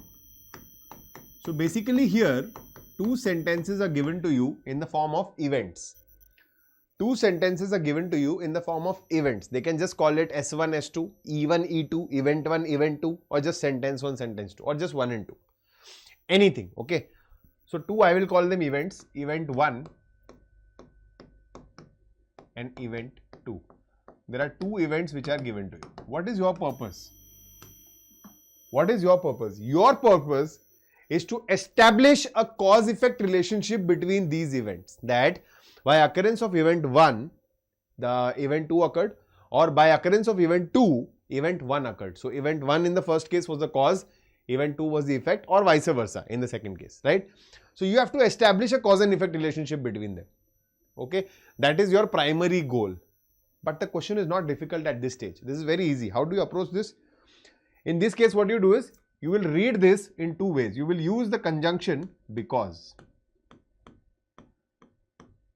Okay, use the conjunction because. So, how will you read it? You will read it as event 1 because event 2. Okay. The other one is, you will read this as the reverse order, event 2 because event 1. Now, a lot of students face difficulty here. They don't understand that even if I read it and even if it makes sense, how do I identify the cause and effect? So, that is why we use the word because. Okay. Supposedly, you have read something. Okay. You have read event 1 because event 2 and it makes sense. If this makes sense, then what will you say? Which is the cause? Because has two parts, B and cause. So, wherever the cause is closer is your cause, and wherever the cause is far from is your effect. So, if I am saying E1 because E2, this implies E2 is the cause and E1 is the primary effect. Okay. Supposedly, this is not making sense. Supposedly, this is not making sense. When you read E1 because E2, it does not make sense. So, you read it in the opposite direction, E2 because E1. Again, whatever is close to cause becomes your cause and whatever is away from it becomes your effect. So, this time event 2 is my effect and event 1 is the cause. Here event 1 is the effect and event 2 is the cause. Okay. So far there should not be any problem. Okay. So far this is the easiest part for this question. But the main challenge comes after this. The main challenge comes after this. Sometimes you will see that cause-effect relation is not being established. Both these cases do not make sense. Then what do we do? Okay. What do we do? if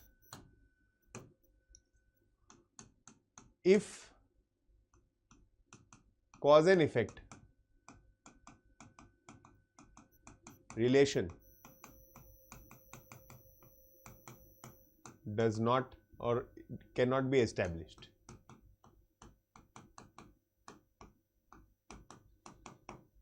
then we have a different pathway to be followed. If cause and effect relationship cannot be established, then we have a different pathway to be followed. Okay.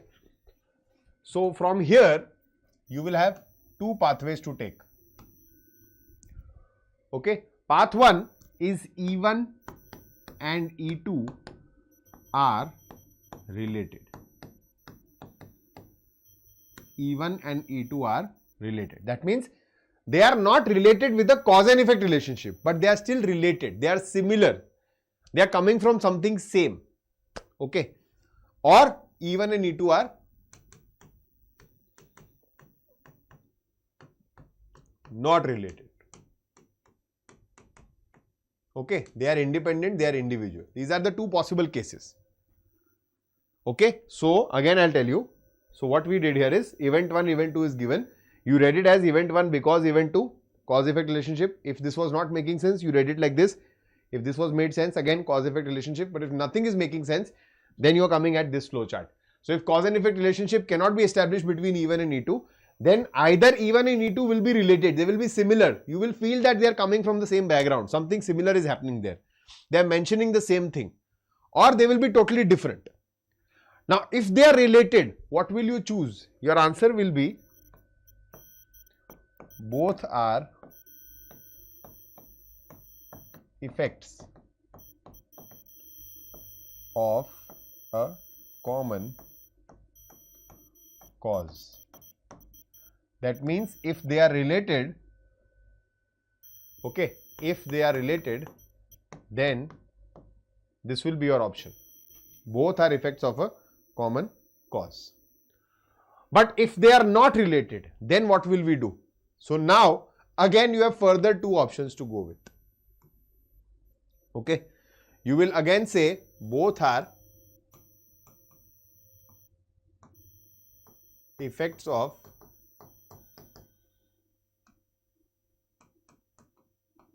independent causes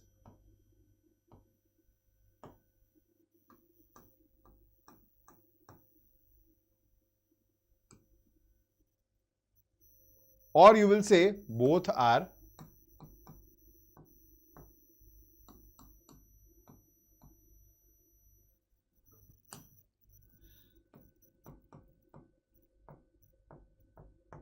independent causes. There is difference between these two. Okay.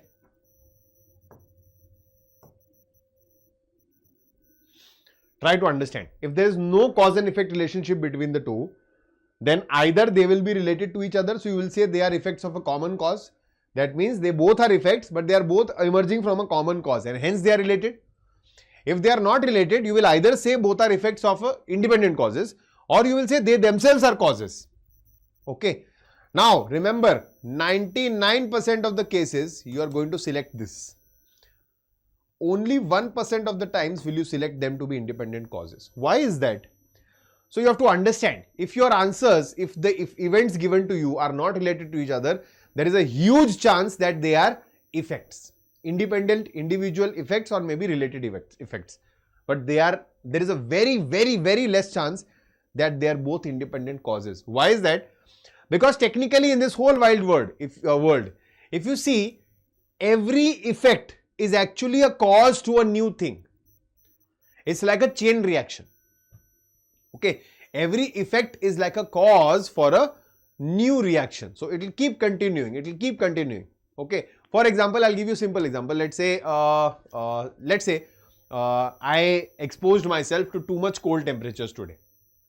Okay, that is the cause now. And what is the effect? That I got fever, I got ill, I got sick, right? I got a viral infection or whatever, and I'm sneezing, coughing, and I can't breathe. There is some problem, and so I can't do that. So what was the cause? The cause was the cold temperatures, and the effect was that my health is not well. Now, because my health is not well, I cancelled my class. I cancelled my class. So, cancelling the class is the effect. Health not being well is the new cause. Whatever was effect in the previous case has become the cause for the new case. Now, because I cancelled my class, it was an inconvenience to my students. So, inconvenience to my students was the new effect. Me cancelling the class was the cause.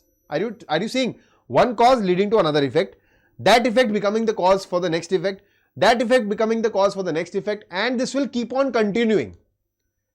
Hence, if there is nothing which can be established, and if they ask you, you will 99% of the cases never choose both of them to be independent causes. Why? Because otherwise everything is a cause only. So then the question only loses its essence. You will only choose this when it is a universal truth. That means when there is a big guarantee that this particular thing is definitely going to lead to an effect. For example, I tell you, explosion of a nuclear bomb. Explosion of a nuclear bomb.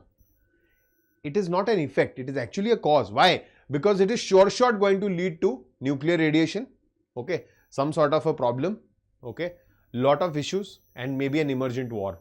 So that is why you have to understand that can be an emergent cause, that can be an independent cause. That means if you have a sure shot, 100% guaranteed, or a universally true effect from that cause, you will choose that to be the independent cause. Otherwise, they are 99% of the cases, they are always effects. Just remember this much, this will become very smooth for you. Right? So let's try one question. Simple question I'll give you, only one we'll try today as an example. Okay, read this.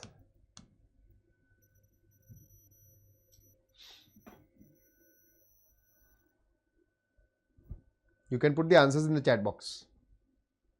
So, high level of air pollution in the city, increase in respiratory and healthcare problems in the health related problems in the population. Okay, let's put the because in between. So, we'll say high level of air pollution in the city because increase in respiratory and health related problems in the population. Not making sense. Go in the reverse order. Go in this order. Put the because in between.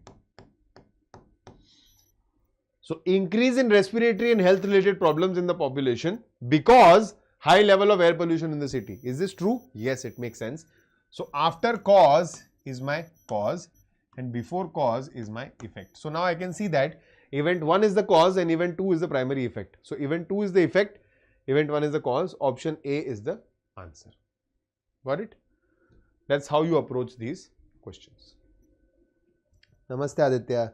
Aditya मेरे बच्चे, हिंदी के लिए just 5 बजे exactly same session लेके आऊंगा दूसरे channel पे. ये एक्सक्लूसिव इंग्लिश चैनल है बेटा. So I can only deliver my lesson in English here. For Hindi you can reach me at 5 o'clock with the same session on the Hindi channel. Okay, after the session ends, I'll provide you the link. Or you can Google SSC coaching by Oliveboard. You'll get it there. Okay, bacha. Right? So this much is clear, everybody. Cause and effect is done with. Now we'll move on to the next topic, which is assertion and reason.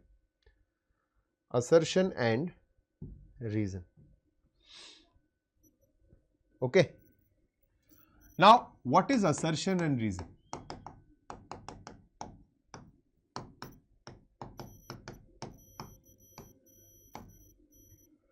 So, assertion is an assertive sentence. It is like a fact or a problem.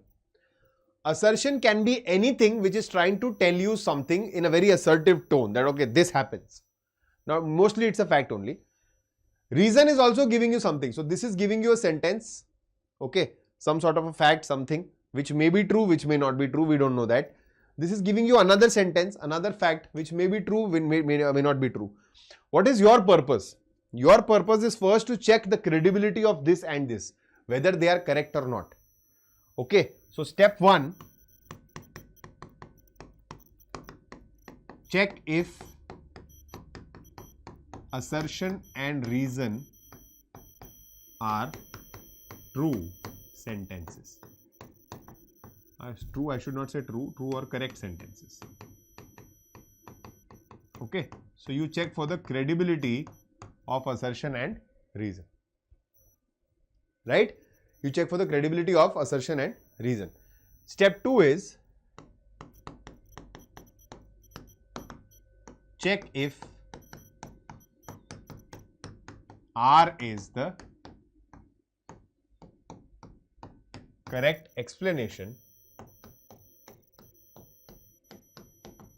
of A. This is somewhat similar to cause and effect, but this time you have to check whether the sentence themselves are correct or not. Okay, and what will happen is there will be an assertion given to you, you will read that, then there will be a reason given to you, you will read that. First you will check if both of them are true or not. If both of them are true, then the next thing which you check is whether this reason explains your assertion completely, that this assertion is happening because of this particular reason. So is it explaining it or not? If it is, then you will choose that answer, that both A and R are true and R is the correct explanation of A. If not, if R is not the correct explanation, but they are both true, so there is another option, both A and R are true, but R is not the correct explanation of A. In the third case, this step only will fail. So if A is wrong, there will be another option, assertion is false, reason is true. Or if reason is wrong, there will be another option, assertion is true, reason is false. Majorly these four are the options which are presented before you. Very rarely will you get options where both assertion and reason are false. Okay. So these are the 4 or 5 options in which, randomly they will mix it and give it to you, and this is how you need to check. But 2 points which you need to remember here. Number 1, more preference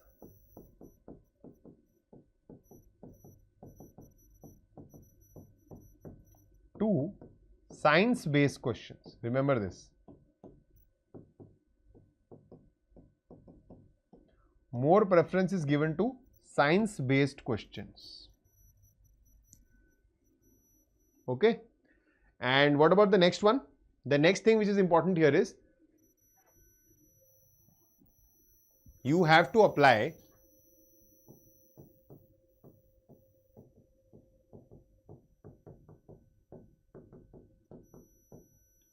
extra knowledge.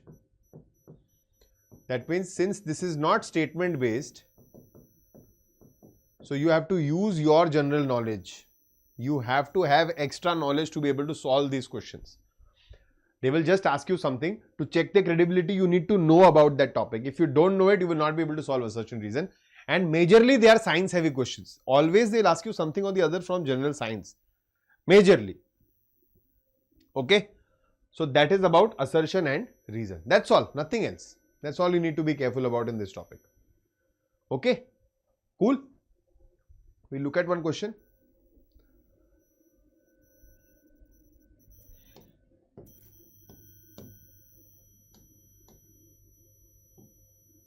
Try this one now. Assertion and reason. This is the assertion sentence. This is the reason sentence. These are the options. Try this and tell me which of these is correct.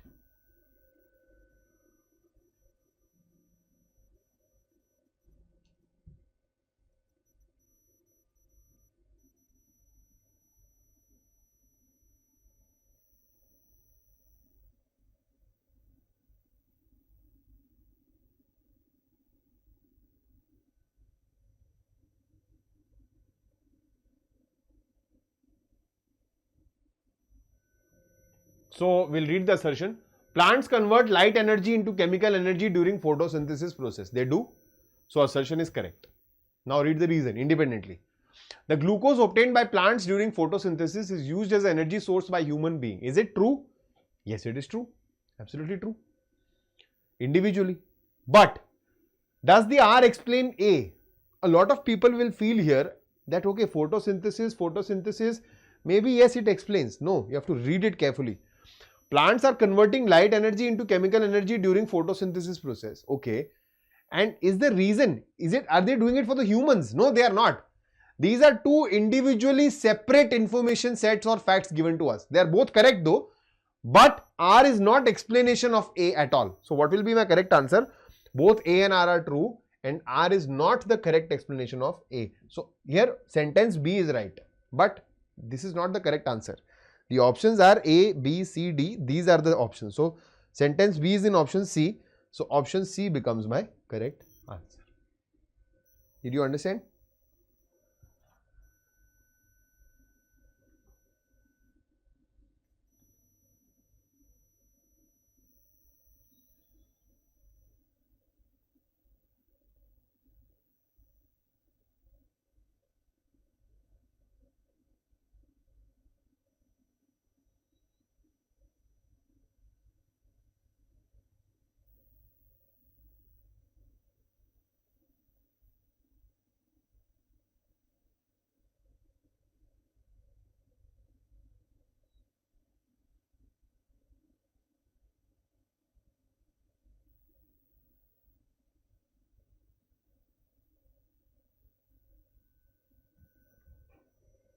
Next. Now we'll move on to the last topic for today, that is decision making. We'll not keep this class session very heavy. Simple light session. Okay. So we'll move on to decision making.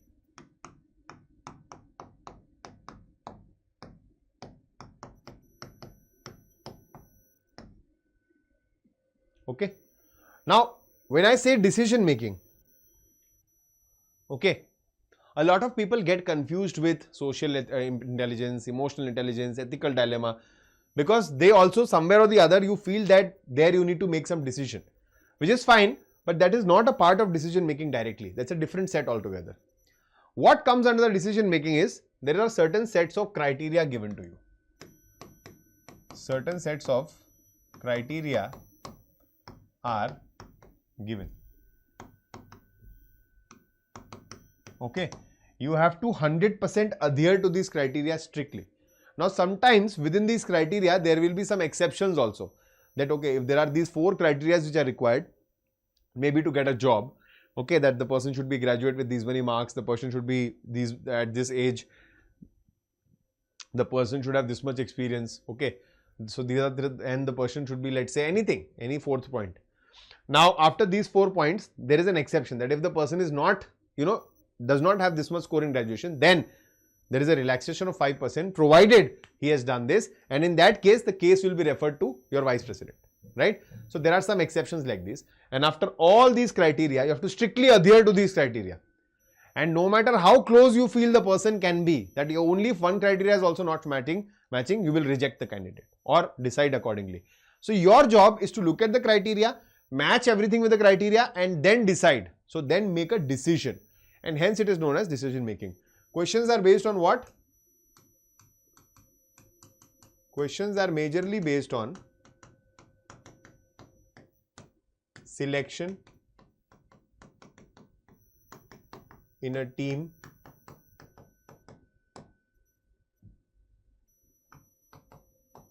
or for a job, admission, okay, interview, etc. So all these kinds of questions come under the category of decision making. That's it. It's that simple. Okay. We'll just look at one question here and then we'll be done for the day.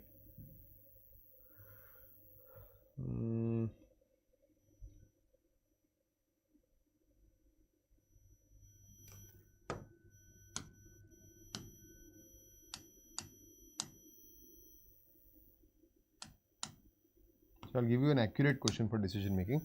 That's the kind of question this time we saw in selection post also. Though these questions were limited to your banking examinations once upon a time, but this year we saw this question in selection post also, steno exam also. So that means this can be expected. This is decision making right in front of you. Just give it a shot once. Everybody.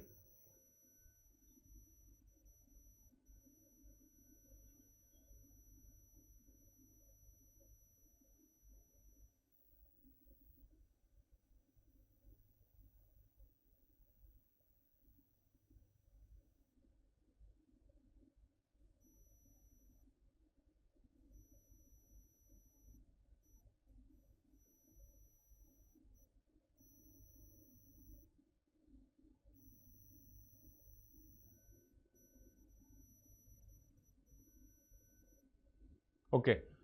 The candidate must, the following qualifications are for a certain post in a reputed firm. The candidate must be an engineering graduate with at least 55% marks. Okay. So what you can do is, how you can solve this question is, note down the criteria side by side. So you should be an engineering graduate with greater than 55% marks. Minimum 55 and more than that. Not less than 25 and not 21 and not more than 21. So his age should be not more than 24, right? And not less than 21. But there is a crucial date given. It is 1st April 2016. So on this particular date, his age should be in this range. He should have passed the selection test with at least 70%. So selection test with minimum 70%. And he should be willing to pay a deposit of 50,000. Okay. To be refunded on completion of training. These are the 4 criteria in front of you, but there is an exception. What is the exception? The exception says that if a candidate fulfills all the mentioned criteria except this one, that he is an engineering graduate but probably not with 55% marks, then he has appeared for the last semester exam, that is the final semester exam, and has obtained an average of 65% in the first 7 semesters. If that is the case, then it may be referred to the VP. So this case is an exemption case, case 1. Okay, and the second exemption says that everything else is satisfied except D. So D is also an exception case, that if he is not having 50,000 but he has 25,000 and he has obtained 65% marks in the engineering degree, then it may be referred to the general manager. This is the data in front of you. So now understand one thing, that B and C are strict criteria. What are strict criteria? Strict exclusive criteria. That means that even if A is not fulfilled or even if D is not fulfilled, you can still continue reading. Why? Because you still have exceptions to handle that.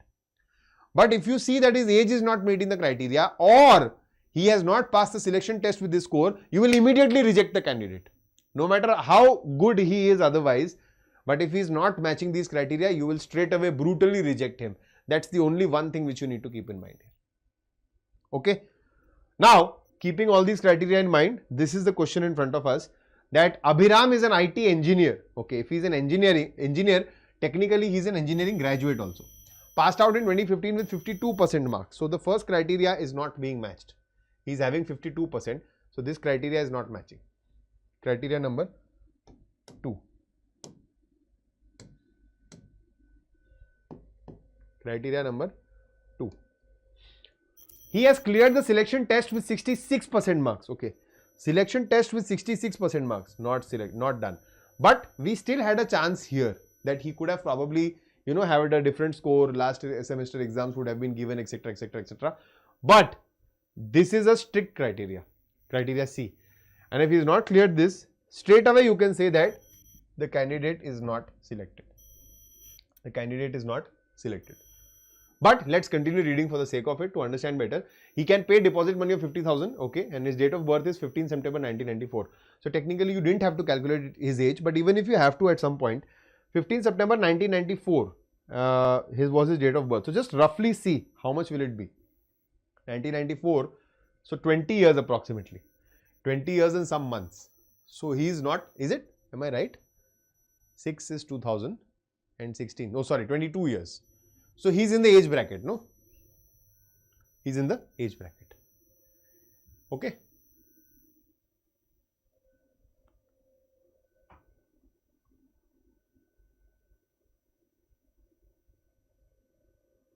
Cool. So he's in the age bracket, but that is not important because he's not fulfilling a fixed criteria. So that is it for today's critical reasoning session. That's all I had to share with you guys for all the 3 things which we have done today. Okay. Now I'll bring one more session for you guys where I will practice purely questions from everything, statement based, no statement based, all these questions, interesting questions, easy questions, difficult questions, and common trap based questions. What are the common traps? Common traps like keyword trap. Okay. So you need to understand these traps also. Okay. Keyword trap, obversion trap. I'll tell you 2 of them at least so that you know what I'm talking about. We talk about traps here. Common traps. Trap number 1 is a keyword trap. What is a keyword trap? Keyword trap means whenever you have a habit of solving your questions. So what happens is, once upon a time when you were a kid, you have developed this habit and it is deep rooted inside you that whenever you read a comprehension and you have to answer questions, you will look for keywords. So the moment you read the question, you will search for some keyword. Then you will search for the same keyword in the comprehension. You will match the 2 and things around it are going to be your answer. That's how majority of us have cleared our examinations as kids, specifically in English comprehension or Hindi comprehension or any other language comprehensions, right? And that is so deep rooted inside you that you follow the same criteria now. So supposedly a statement assumption question is given to you. Okay, and the assumption is using almost all the keywords which are there in the statement. So you will feel that, yeah, this seems to be right. And you will say that it is correct. But technically, assumptions can never be derived from the statements. You forget that rule, you mark it correct and you get trapped. Okay, or what they will say is, they will give you same keywords. So statements is using some big keyword, the big keywords, okay, 3 or 4. and the first conclusion is also using the same keywords. But you fail to read it completely and understand. The conclusion is actually talking against your statement, which is not true, which should not be, passed. So it should be rejected. But because you only read the keywords, you feel that this is correct, you tick mark and you move ahead. So that is the power of a keyword trap. Do not sit and match keywords. Strictly stay away from it. Okay. The second common trap is connotative phrases. What is a connotative phrase? Though they don't use it very much in the SSC examinations, this is very common in CAT examinations. But what is a connotative phrase? A connotative phrase means they are making the language difficult on purpose. So when you read the passage or whenever you read a paragraph, okay, they will make it so difficult that you will not be able to understand the whole thing. And then again, as per habit, you will read it again, you will read it again, you will read it again, and it will consume a lot of time. So primarily understand, please, you don't have to decipher it word by word. It is not a case where you have to know the whole thing, only then can you answer the questions. You just have to get the gist of it. What exactly is it trying to say? Okay. If you don't understand the line, just move ahead. Keep moving ahead. Make this habit. It will help you in the long run. Trust me. Right? So connotative phrases is another, trap. The third trap is obversion trap. A common trap.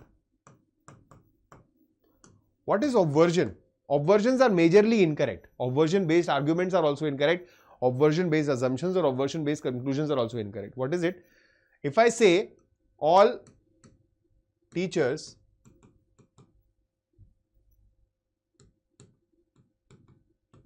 are hardworking. If I say this is true. Okay. Can I conclude that those who are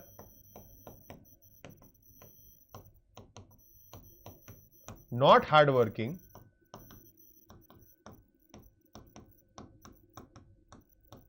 are not teachers?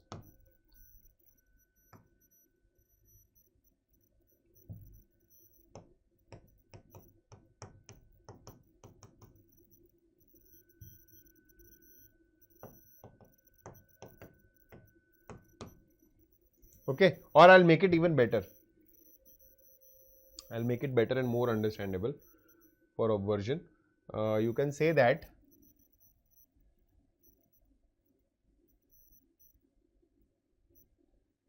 just say teachers are hardworking.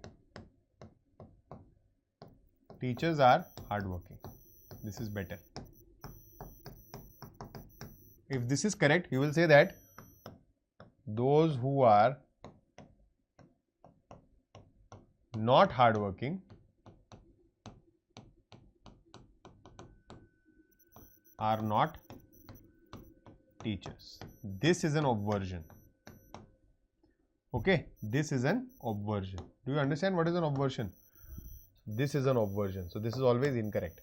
If this is correct, does not mean this is correct. If something in the positive format is correct, need not be that its negative format will also be correct. And something in the negative format is correct, need not mean that its positive format will also be correct, right? So if I'm saying teachers are hardworking, and if I'm saying that means I can conclude that those who are not hardworking are not teachers. No, I cannot say that. Okay, this is obversion. So these are common traps which you will see in critical reasoning based questions. And if you understand this complete topic in the way I have told you, you keep in mind these basic skills and you keep developing on these. The more and more questions you solve, the better and better are you going to get, right? On that note, we have completely achieved our goal for today, our agenda for today. I have explained you no statement based critical reasoning in detail. I have also explained to you the comparison with the statement based, right? What is the difference?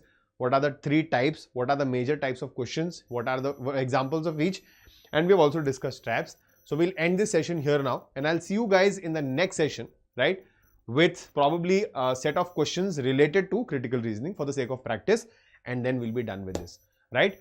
With a deep analysis session part 1, where I had explained to you what is the importance of critical reasoning, what was the weightage in the past few years, how its importance is increasing gradually every year, and why is it difficult, why is it a pain point for a lot of students, and how to tackle those definite points, how to handle those pointers. Today's session is focused mainly on the practice, right? So let's start without wasting any single moment here. we'll just start with the practice. Just give me one moment while I set things up for you.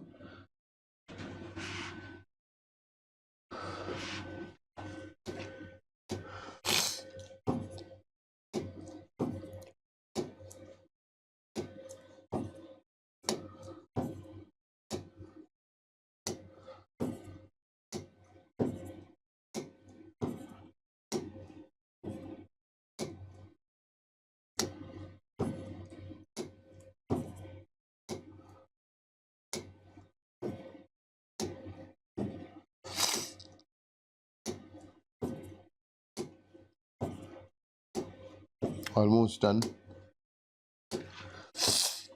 Actually, I didn't want to write it as a separate answer key, hence I have marked all the correct answers there only.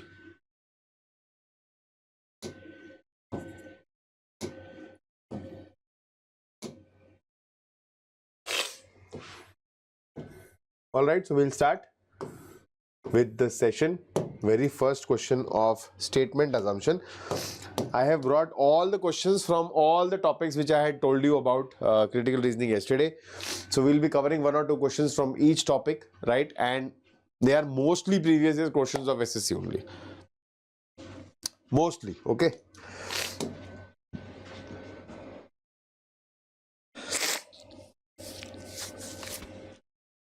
Now see, in this session you will be able to understand, so watch it till the end with me. You will be able to understand how you need to think when a particular statement is given to you, what all you need to, how you need to go in that zone. So currently we are focused on assumptions. Now I'll repeat once again, whenever you read the term, the keyword assumptions, please do not misunderstand this with your own assumptions. Nobody is concerned about what you can assume from the statement, because every student can have different sets of assumptions. They are primarily talking about author's assumption, that while writing the statement, what the author has assumed. Okay. Now, the victims of the imbalance of the industrial development are the large number of literate and illiterate people who are economically weak. Right? The victims of the imbalance of the industrial development are the large number of literate and illiterate people who are economically weak. If you look at the assumptions, industrial development in India has taken place mainly on political considerations. Is the author trying to even hint on or think about political considerations? No. So this assumption is not implicit for sure. And the other one says the tribals invariably get adversely affected by industrial development. Now I'll tell you what happens is most of the students assume this to be true, because you inherently think that tribals, okay, they're talking about tribals, so you have that image of tribals, okay, and then you think about illiterate people, economically weak people, so you automatically associate here. But it's not necessary that all people who belong to the category of tribals will be economically weak or illiterate, right? So this is a generalized assumption which is not true. This is where it's a trap, because this everybody will understand, they will cross it, but this is where a lot of you will end up thinking or assuming that this is probably right. So the answer is neither 1 nor 2 is implicit. That is the level of detail you need to go to, right? We are still restricted to the statement, we're not assuming anything extra, but this assumption is what the author is thinking about while writing this statement. What your task can be, that when you are reading this statement, though this statement is very small actually, when you are reading a passage, after reading a passage, just list what was the author's primary objective, what was the author's, what was the conclusion of this, what was the inference which could be drawn, what was the assumption, what was the premise of the passage. That will help you to understand and decipher these codes better. Next. Quickly share the session, guys. This is a very important one for all of you. Right, and also hit the like button and subscribe to the Oliveboard platform. We are churning out wonderful content for you day in and day out, so don't forget about that. Smoking causes cancer and peptic ulcer, and advertisement. Now, assumption based questions can often be based on advertisements, notices, appeals, etc. And there is a different criteria how you deal with it. Okay, so smoking causes cancer and peptic ulcer. This is the statement, the primary objective of the advertisement, and then it is mentioned that this is an advertisement. Now, let's solve the question, then I will talk about this. So, assumptions, advertisement may have a negative effect on people and they might stop smoking. You might feel that, okay, yeah, this is right, because everything is mentioned. A lot of you have this habit of picking up the keyword may. So, you'll think that, okay, may and might is given, so yeah, this is probably right, okay. And people will not take care of the advertisement. This also you will say that, yeah, it's actually true. People don't pay attention to the advertisements, right? But think from the perspective of the author. Author means the person who has written this advertisement. Any person who writes an advertisement, a notice, an appeal, okay, or an order, that person assumes primarily that it is going to be read and it is going to be paid heed to. So this is not right. Okay, in reality you will feel that okay, if I look at an advertisement I may not be affected by it, but this is not being assumed by the person who is making the advertisement. Can you imagine a person who is making an advertisement thinking koi dekhega nahi, nobody is going to see? What's the point? Let me not make it in the first place then. So if the person is taking the effort to make the advertisement, the expectation, the assumption is that people are going to see. So this will become wrong.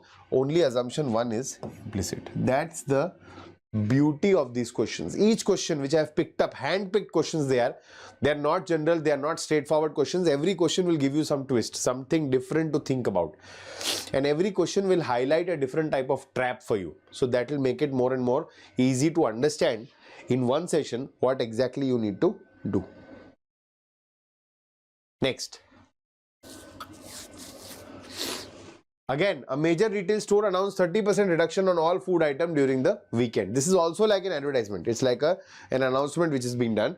A major retail store announced 30% reduction on all food items during the weekend. Now, assumptions. People may still prefer buying food items from other stores. People may still prefer buying food items from the other stores. And a large number of customers may visit the retail store and buy food items. Now, why has the person written this announcement? What was the purpose behind announcing 30% reduction? So that large number of people turn up and buy the food items. Okay, so this is it.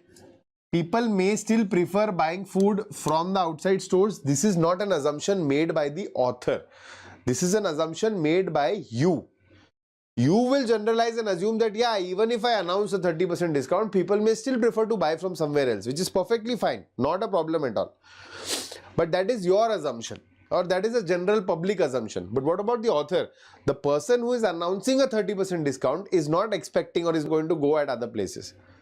That general assumption is that these people are going to come to my store only after I announce a 30% discount. So what is the assumption here? This is incorrect and this is right. Large number of customers may visit the retail store.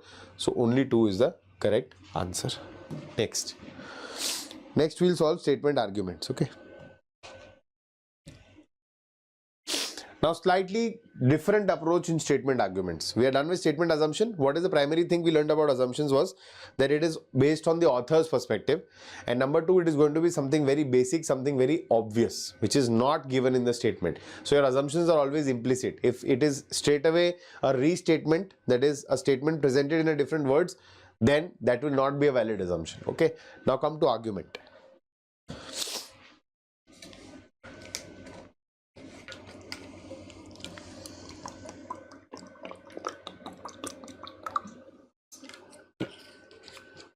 Under arguments, we'll see, should India ban Chinese products? This is a question. And there are 2 arguments which are being presented. Now, whenever you come across arguments, I had told you yesterday also and today also I am repeating, whenever you're talking about arguments, you should not be interested or invested in the correctness or aptness of an argument, whether what is morally right or wrong. That is none of your business. Your business is only to judge whether whatever argument is being presented is actually a strong one or a weak one. Will that argument win you a battle, a case in court or not? Whether it is right or wrong, whether it is morally correct, doable, undoable, that is not important. Okay, so you feel that, oh, this is right, but that is not important. Whether this argument is strong or not. Even if you are negating the statement, that's fine, perfectly fine.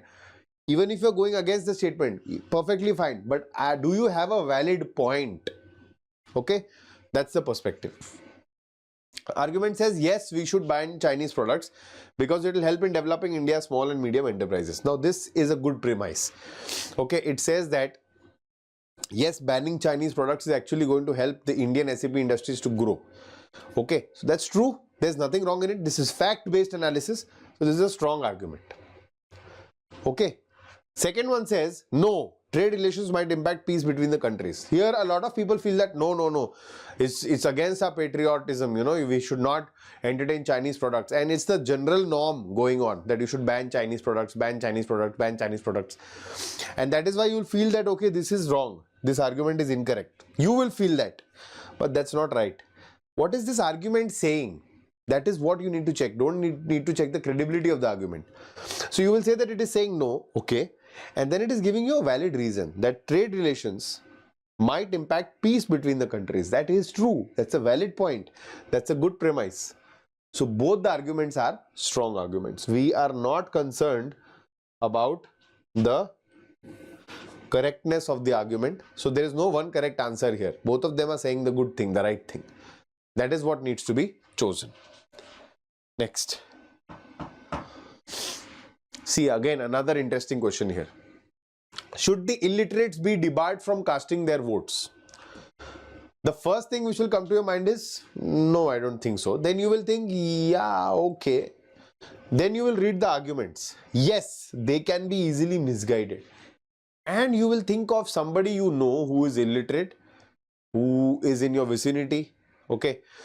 And you will feel that yes, these people can actually be misguided. Then you will think of some articles where political parties have distributed cash or liquor among people and made them to vote them, that party, instead of the party of their choosing. And people do that. It happens. So all these articles will start popping in your head and you will feel that yeah, this is probably right. They can be easily misguided. I think the illiterate should be debarred from casting their votes. Now what the question has just done to you is, after writing this single line statement, it has forced you to dig into your knowledge, to your outside knowledge. Yesterday I told you the outside knowledge trap. So this question, just by giving you a single statement and giving you this argument, is giving you a picture. It's creating a picture in your head. Everybody, I'm sure, has read an article somewhere or the other where people are being misguided to vote, to cast their votes. Now that is ringing a bell in your head that, oh no, I think this should be the correct one. This is right. I had read an article also about it. This is you depending on your external knowledge, which is the biggest trap in critical reasoning statement based. This is not right. They can be easily misguided. Okay, that is not a very valid argument. Not every illiterate person can be easily misguided. Not every illiterate person is... No, don't compare illiterate and naive. They are two different things. Okay, illiterate means just a person who cannot read and write but probably has good senses, has a choice that what party has done good work for my area, I should choose that only, no matter what they give me. Freebies don't matter.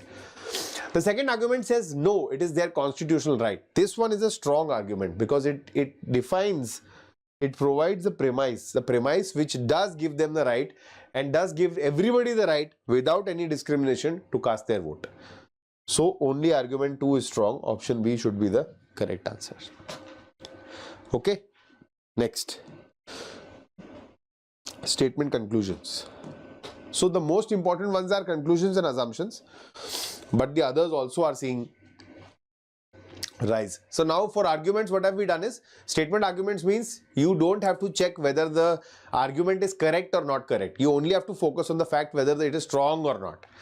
Even if it is for, even if it is against, does not matter. If it is strong, it has supporting proofs, documents, research, reports, whatever. Then you will agree and assume it to be strong, otherwise not. If it is comparative, it is weak always. Now, the next one, statement conclusion. Conclusion means what the author is finally trying to tell you, or what is a guarantee, what is definitely derivable from the statement. So, cost of gold is increasing in the market. It's simply saying, single line statement, cost of gold is increasing in the market. Conclusion says gold is becoming a rare ornament and people cannot buy gold. Now, one thing you will say that, okay, yeah, this is probably wrong. People cannot buy gold. That's not true. That's not even mentioned in the statement. But a lot of you will mark this as the correct one. You will think that, yes, probably gold is becoming a rare element and that is why its cost is constantly increasing, because rarity equals to cost price rise. Everybody knows that. This much economics everybody understands. But that is a problem. Half-cooked knowledge. Okay. The statement is simply saying cost of gold is increasing in the market. Now, is it because of scarcity? Is it because of demand-supply gap? Is it because of any other forex, change, some trade change, value change? We don't know. If supposedly I have a commodity, I have a pen, and the cost of this pen is rising, will I say the pen has become rare? That might not be the sole reason, right? So you will say this is an incorrect conclusion. I cannot draw this conclusion. Okay, that gold is becoming a rare ornament. Price of gold is rising because of anything. The biggest reason is demand supply gap. Okay. Next. Now this is a classic trap. Classic trap. I'll explain it to you. The statement is saying private school teachers are hardworking. Private school teachers are hardworking. Okay, perfectly fine. That's what they are saying. Conclusion says some hardworking teachers are private school teachers. You can convert this into syllogism also if you want. So private school teachers are hardworking. Private, hardworking. All private school are hardworking. That means if nothing is given, that means all are hardworking. So some hardworking teachers are private school teachers is absolutely correct conclusion which you can draw. It's a definite conclusion. Remember, under conclusions only definite ones will be considered, not possible ones. Second one says government employees are not hardworking.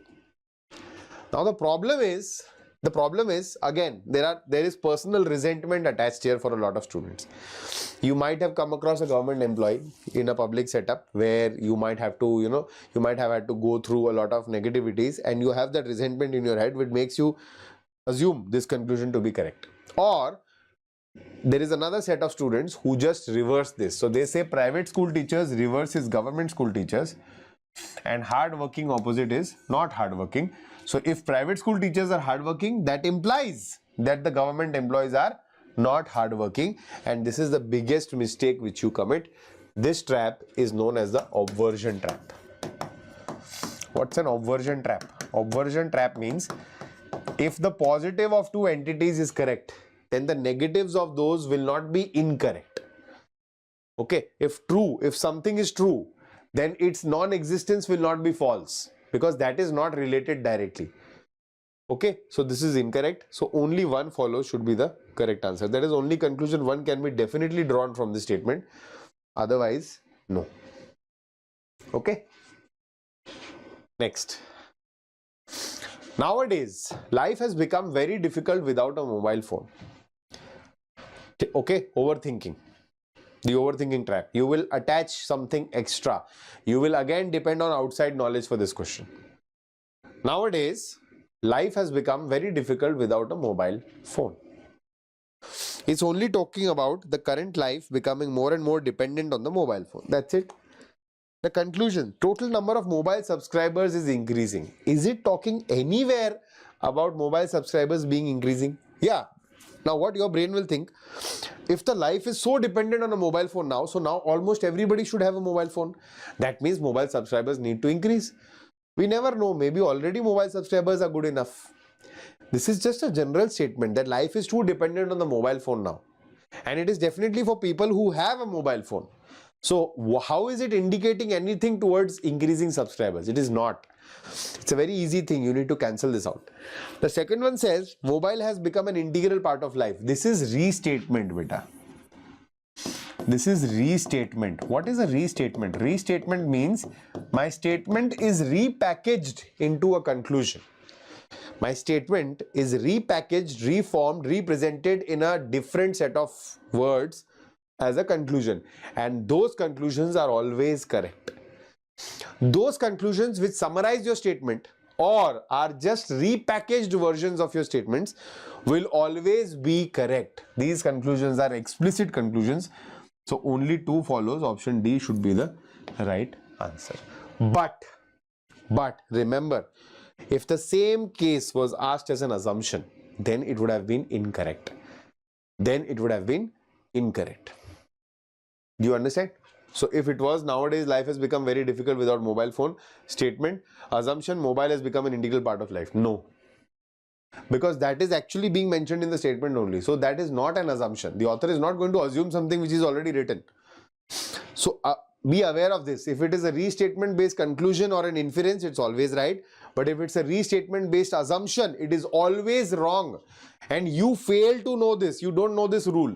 So what you end up doing is, you end up generalizing all the categories. You end up mixing everything together, and you think that if it is related to the statement, true. If it is not related to the statement, false. And that is why these traps, get a hold of you.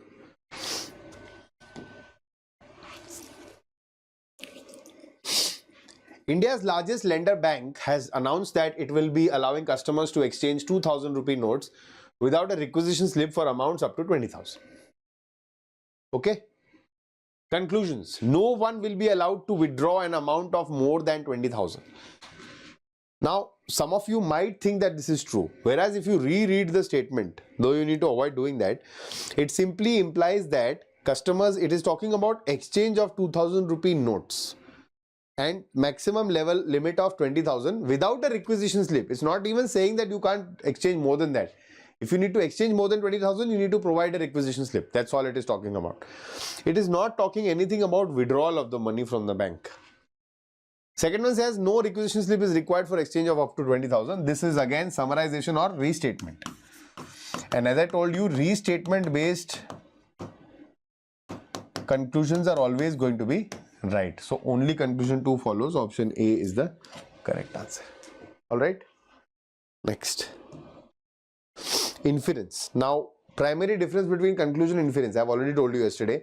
Conclusion means mostly towards the end, or mostly what the author is trying to convey to you mainly. If you have read the whole statement, everything you have understood, what was the final purpose of the author? That, oh, this was my objective. That is your conclusion. What is inference? Inferences are multiple, meanings which you can derive from parts of the statement, parts of the words, parts of the passage, etc. What meaning can you derive? All conclusions are inferences, but all inferences may not become conclusions. Sensex breached 50,000 mark for the first time. That's the only statement. From this statement, what all meanings can you draw? I am not talking about the conclusion, but what all inferences can you draw? Indian economy has fully recovered from setback of COVID-19. It's not even talking about COVID-19.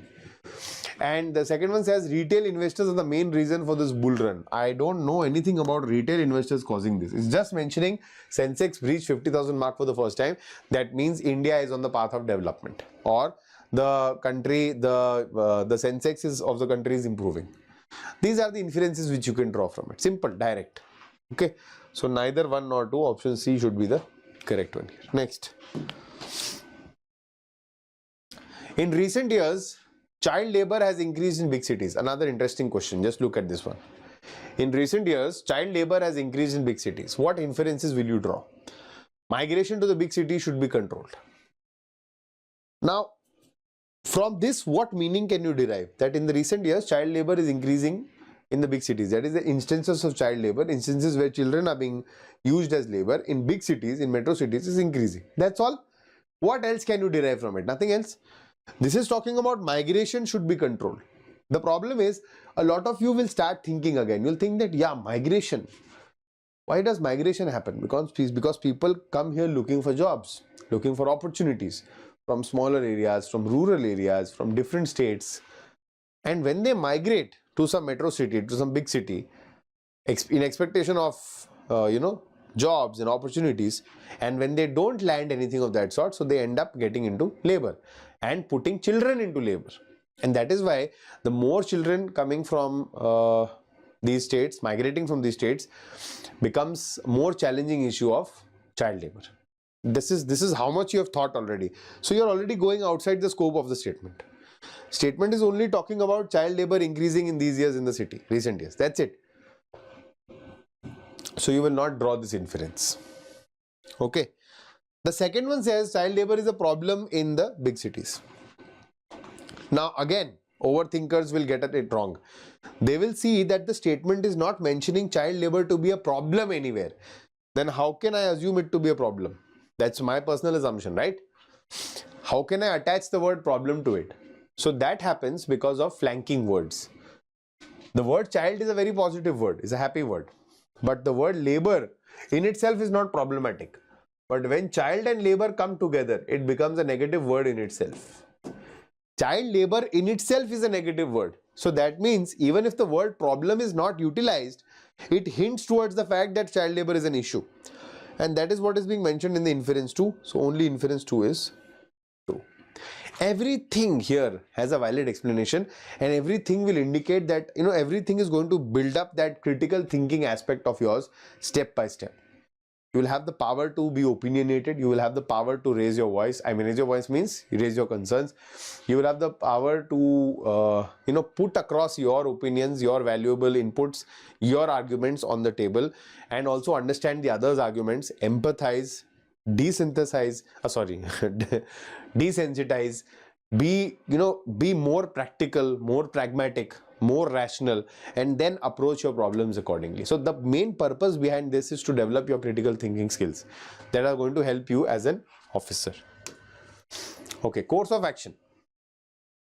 Primary responsibility here is that you will be a very big government authority, an official, and you will look at the courses of action, that what if a certain problem is there, what course of action will be the best suited one. Always remember, your primary goal, your objective is that your course of action should almost instantly either reduce the problem or eradicate the problem altogether without leading to a considerably large side effect. Small side effects can be managed, but your solution should not lead to a new problem which is unsolvable. Okay, next. The rate of inflation has reached its highest in last 20 years. Oh, this is an excellent question. Excellent question. And this will show how much your knowledge of the other subjects, economics, etc., is going to help you here. The question says the rate of inflation has increased its highest in last 20 years and there is not sight of it softening in the coming months. So the statement is saying that inflation rate is increasing and it is highest in the last 20 years. And there is no signs of it softening in the coming months. So this is a problem now. Now, when your brain is constantly telling you that you have to limit your scope to the problem, you limit to this statement only. That means you will not use any extra information. Perfectly fine. But at least you will use what does inflation imply and how to tackle it. That is what you need to know. The courses of action say inflation, you all understand. Inflation means that the value of money is kind of decreasing. That's what exactly is happening. That means things are becoming more and more costlier, more and more expensive. Now, the government should initiate steps like reducing government taxes on essential commodities with immediate effect. For a while, that little bubbling economist in you feels that if things are becoming expensive, in general language, okay, if things are becoming expensive and people are not able to buy that, to increase trade, why don't I stop taking taxes? So what is your brain thinking? That if, let's say, a 50 rupees packet of bread has 10 rupees taxes, if I reduce those taxes, it will cost 40 rupees. So automatically the cost will come down and the government can bear the losses for a while. So that is going to magically solve the issue. Yeah, all the economists are laughing in the corner, I know that. This is not right. Okay. The other one says farmers should be asked by the government to sell their produce at lower prices. This is definitely not right. This is not a credible one. But why is this not right?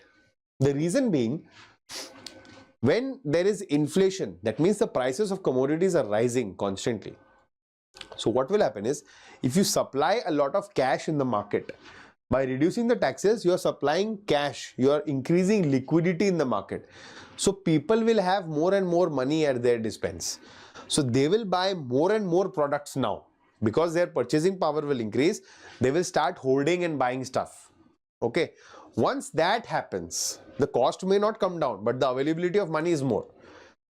Okay. Sometimes, buying a 1,000 rupee product seems to be very difficult when you have maybe 100 rupees in your pocket. But if you have 10,000 rupees now, so buying a 1,000 rupee product is going to be very easy for you. Suddenly the demands will rise, will skyrocket, and the supply will not be, you will not be able to maintain it. So the gap will increase and inflation will further increase because of this. I am talking to you in the simplest language possible.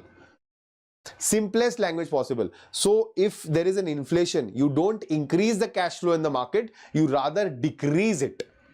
Okay, so that is why they increase those loan rates, etc., so that you need to end up paying more EMIs, etc., everywhere, so that your cash in hand reduces, and then gradually things will ease down. It takes a lot of time though, but that's how it works. So neither one nor two follows should be the accurate answer here.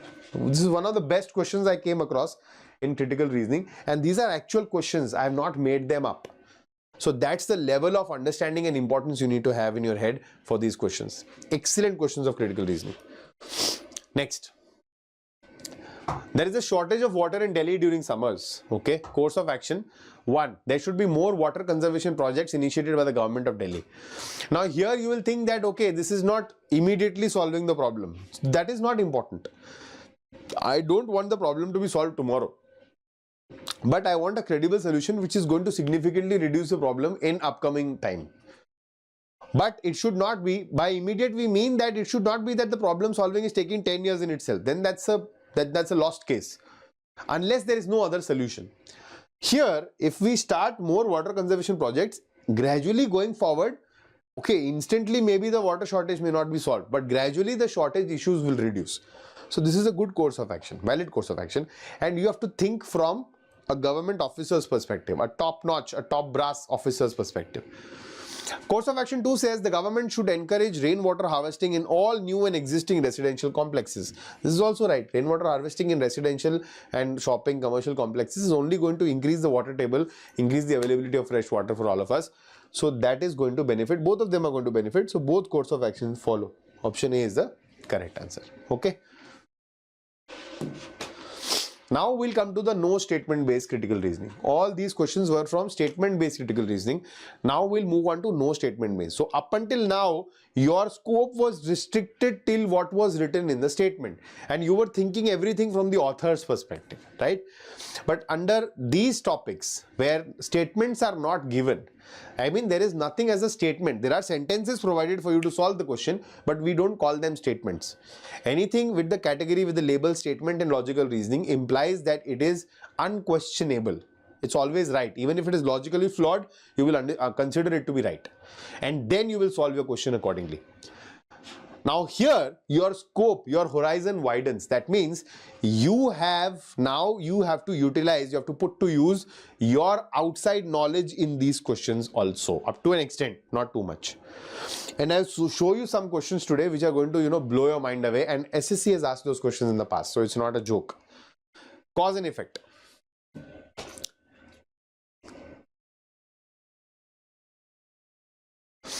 This year, College X reduced the cutoff marks to 50 from 60 for the entrance exam. Now what happens in cause and effect is there are two sentences given to you. You need to associate both of them in a cause-effect relationship. Cause-effect means one is the cause, and because of the presence of the one, that second one will be its effect. That because one happened, therefore two is going to happen. Or two happened because one happened. Right? So they are connected that ways. You need to identify whether it is a cause-effect relationship or not, and if it is, in which order, which sentence is the cause, which sentence is the effect. Now here you will say that this year College X reduced the cutoff marks to 50 from 60 for the entrance exam.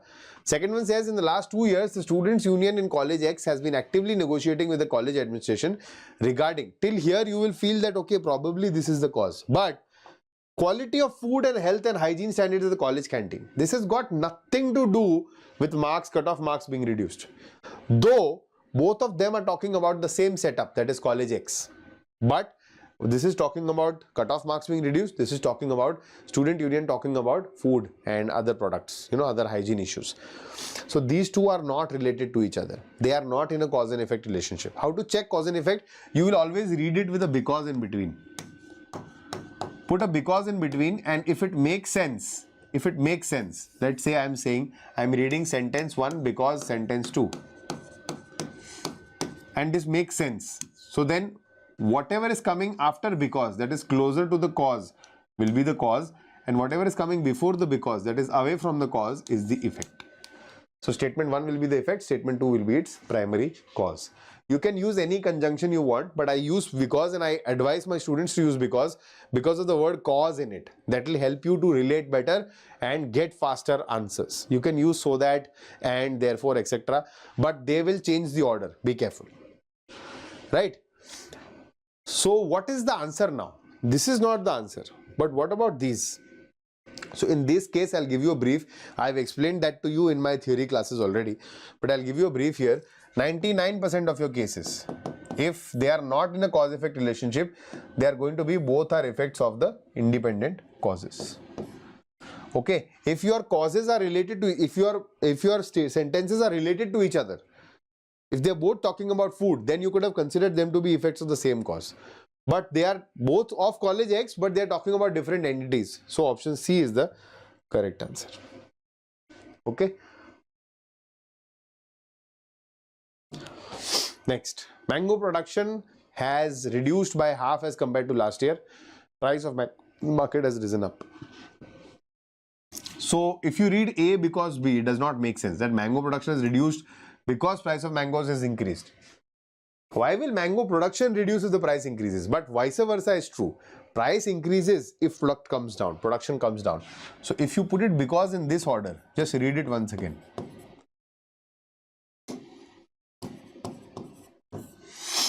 The price of mangoes in the market has risen up because mango production is reduced by half as compared to last year. Makes sense. So after because is your cause and before because is your effect. So A is the cause and B is the effect. A is the cause and B is its effect. So option D is the correct answer. Okay. Next. This is also a good question. Over the last 2 years, 22% of company P's manpower was laid off. Over the last 2 years, 22% of company P's manpower was laid off.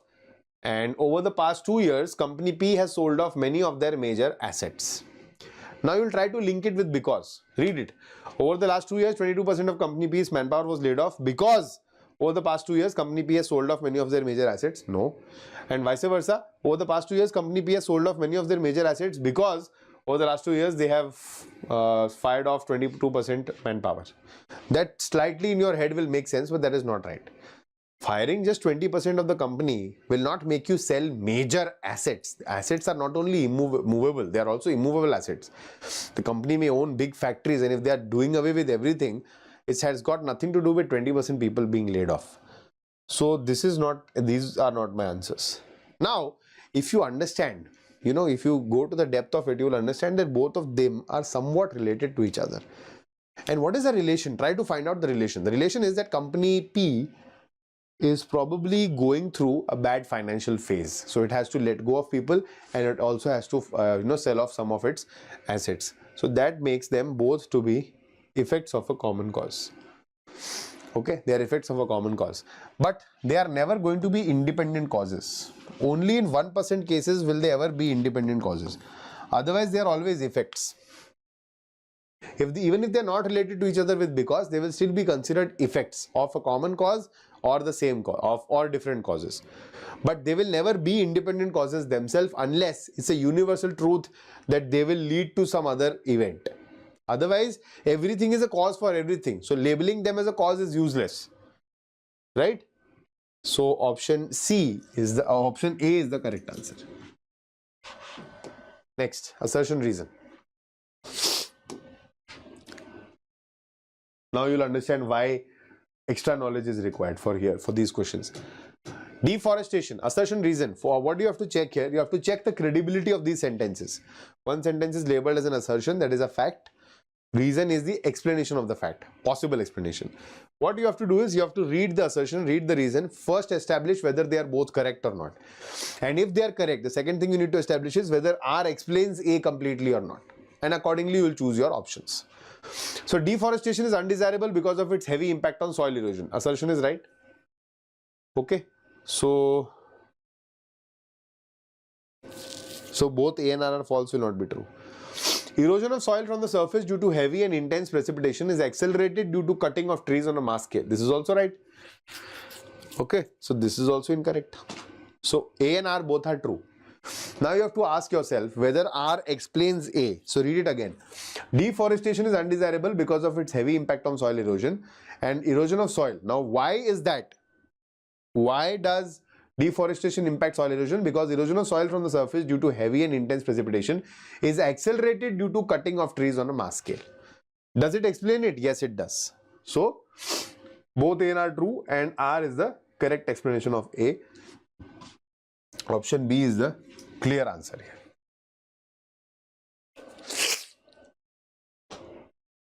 This is a very good question, an excellent question where extra knowledge is required. Now I'll solve this as a regular student who is first time coming across this question. Regular student. Leakage in gas cylinders can be detected. Yes, sir. It can be detected, sir. It's true, sir. LPG has a very strong smell. Yes, sir. In my house, if sometimes the gas leaks, my mother immediately gets it. Even I get it. It smells very bad.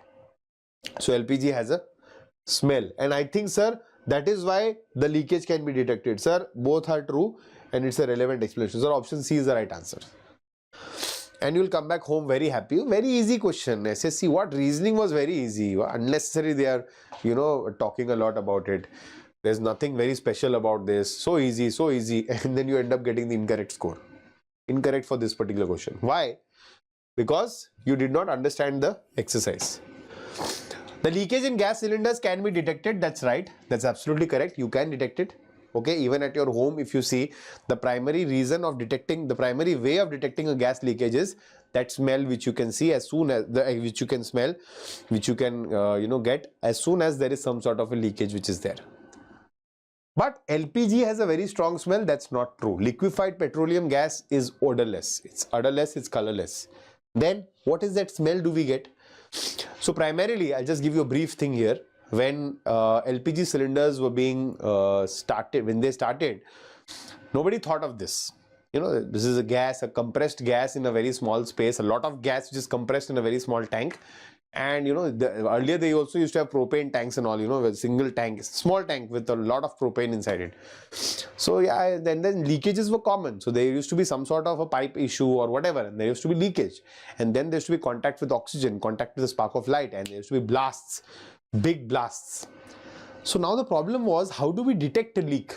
Because even if a leak is very tiny, it's going to be catastrophic, but by the time we realize, it's going to be too late. So what they did is they mixed a chemical with this, another gas, an inert gas known as ethyl mercaptan. I won't call it a gas though. In the liquefied state only, they mix this volatile, not a volatile one, sorry, an inert one with it. That means this is not reacting with your LPG, but this has that rotten cabbage smell. This one. So now when there is a leakage, this and LPG both leak out together. You smell this one.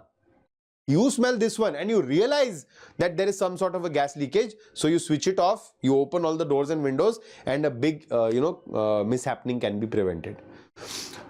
Now do you understand? So assertion is right, reason are false. Now you will say, how do I know this?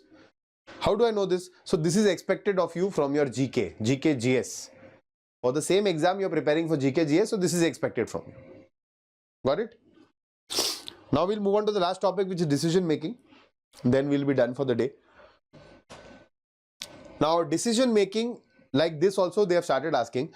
So they will give you a big list of criteria to be selected on a post, to be selected in a team, to be selected for trials, anything. Okay, they'll give you some criteria and they'll give you some exceptions to the criteria also, that if this criteria is not satisfied, but this is an extra condition, then this, then this, then this, so on. So you have to go through the criteria. The criteria are very strict. Please be careful. Unless some exception is given, you will not provide any exception from your end. You have to be like a robot, strictly follow what is mentioned here. Then they will ask you a question that following that criteria, this is a person's case. And you have to decide whether the person will be selected, whether he will be rejected, whether he will be referred to somebody else. Depends on what the criteria asks you to do. You need to take a decision. That is what decision making is all about. Okay. Let's read this first question.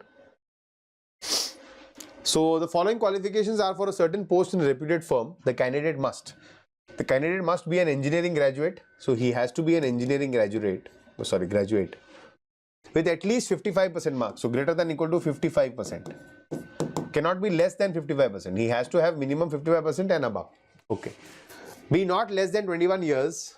Okay. So he has to be greater than 21 years and not more than 24 years. As on 1st April 2016. So the crucial date is given to you. On 1st April 2016, his age should be anywhere between 21 and 24. It cannot be more than 24, not less than 21. Should have passed the selection test with at least 70%. Selection test should be passed with minimum 70%. Greater than equal to 70%.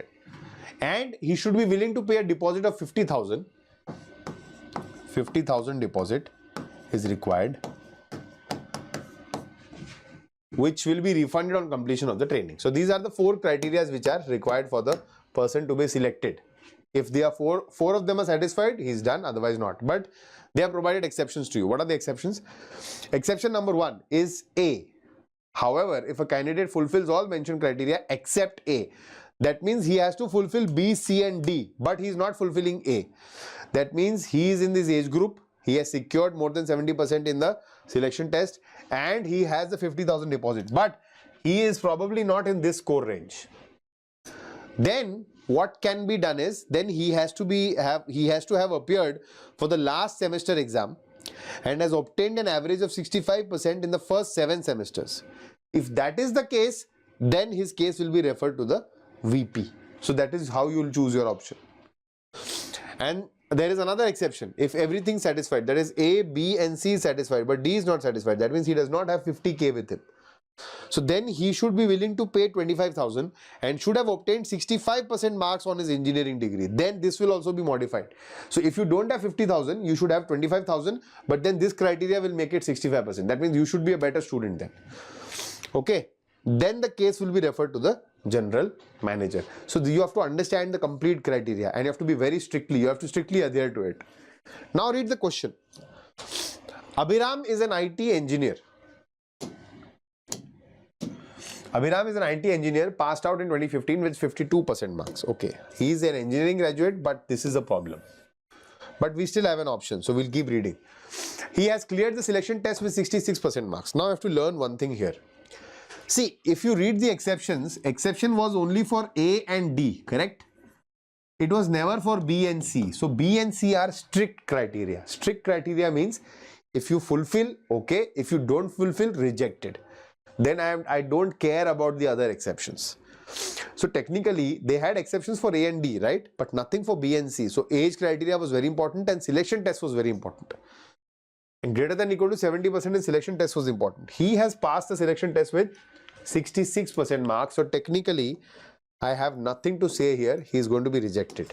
You can straight away think to tick on question to option B. But still for our practice sake, I will read further.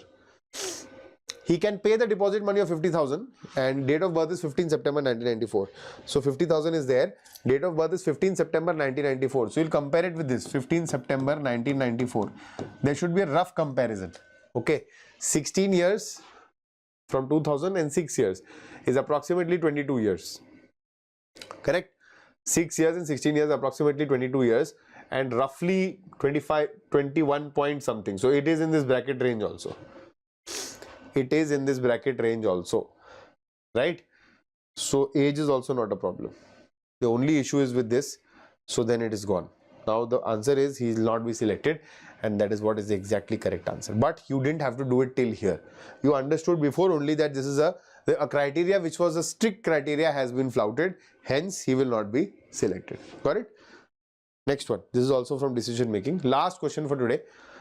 You can take this as a homework, a bonus question. Okay, so take the screenshot of this screen. It's a very easy question, but don't attempt it right now. Attempt it after the session is over. After the session is over, I want answer from each one of you, even if you're watching this recorded, in the comment box. And you will tell me how did you like the session, how did you like the previous session of deep analysis, and let me know if you want more such sessions, more such deep analysis sessions of different topics which are important from the reasoning perspective.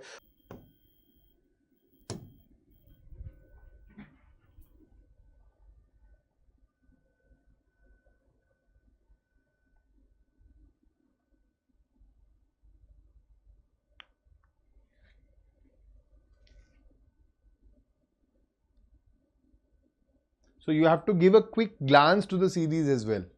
Okay. Don't just assume that this is a normal English alphabet, because even if I change one alphabet, if I change Q and R here, while reading you will never be able to understand if you have not gone through it carefully. Don't go very slow, but give a rough glance through so that you are well aware of any changes which have happened. So I think there are no changes. This is the normal English alphabet. They are asking you that which letter is exactly midway between F and P. Okay, so F is 6, P is 16. Can we do this? So the 11th letter, that is K, should be in the middle. So F is here, P is here, and K should be in the middle. Is it? 1, 2, 3, 4. 1, 2, 3, 4. Absolutely correct. So it's that simple. Option C is the right answer. Okay. 6th letter, 16th letter, add them, divide by 2. If the sum was odd, increase by 1, divide by 2. Next.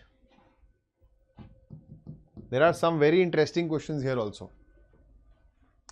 Very good, Argamita. Excellent. Long time no see. Anyways, hopefully your preparation is going fine. How are all of you guys?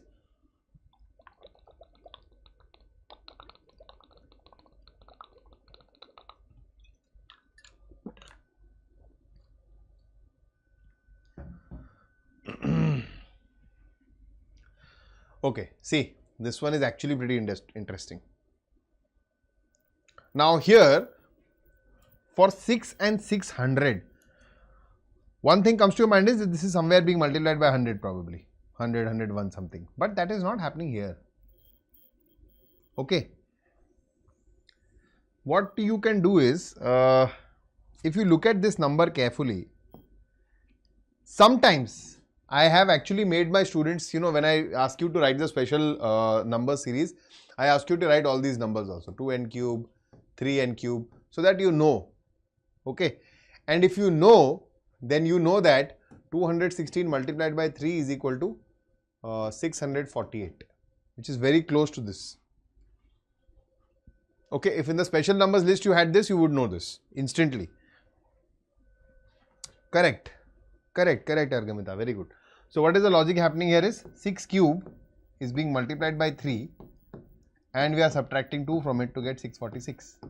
Same is happening here. So from 5 cube, if you multiply it by 3 and we subtract 2, 125 into 3, so it's 375 minus 2, 373. Option A is the correct answer. Okay, next.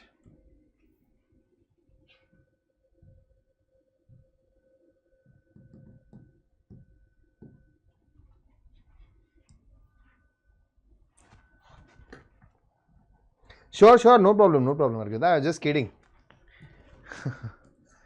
See, why I usually ask this in my sessions when I see my old students is to let them know that I know you are my students, that I see you around, that I notice you. A lot of times I can't take names while the classes are running, but that does not mean that I ignore my students. I know everybody. Right? Like Dinesh is a regular, Argamita is a regular, Mishra ji is a regular in the Hindi sessions. So there are a lot of students.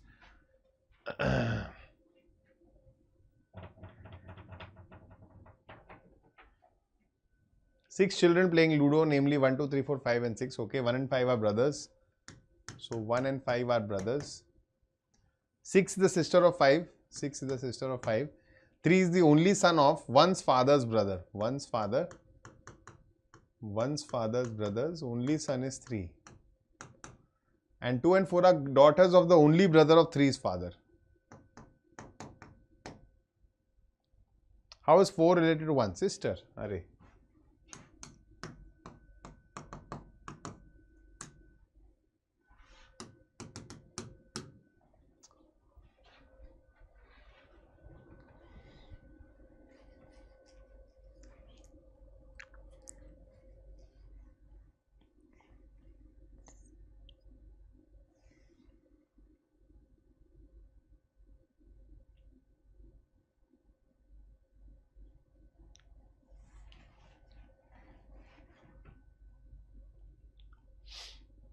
Okay, now in first go, this might not click you initially, instantly. Yes, absolutely right. Good. But if you observe carefully, what will happen is you will see this. The 25 and 200, they are multiplied by 8. Just try. If you multiply this by 8, it's very close. It goes to 192. So you're increasing by 3. Okay. If you multiply this by 8, so this is 208. Again increasing by 3. So we know what is the odd one out now. 36 into 8. Plus 3. So my answer is option C. Next.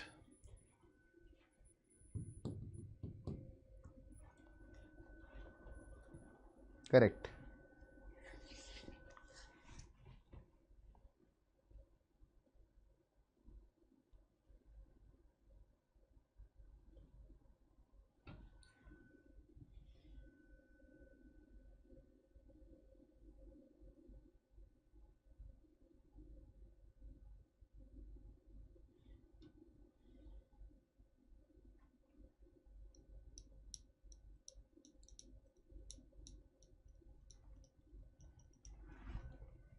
So first letter we know, M, N, O, P, Q.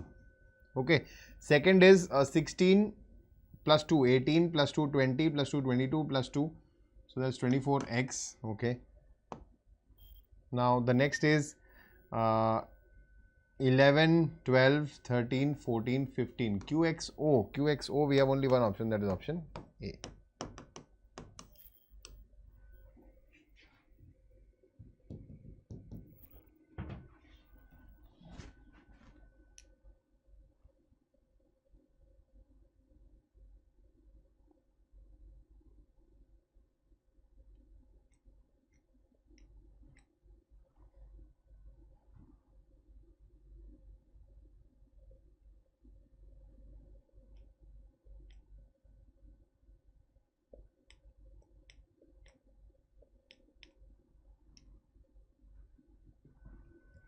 Okay, bottle is written as 81. Add up the letters of bottle. So 2, 15, 20, 20, 12, 5. 15, 5 is 20, 20 into 3, 60. 60 plus 14 is 74. Now 74 and 81 seems to be long gain. But if you also take the reverse one, it's not going to come closer like this. Okay.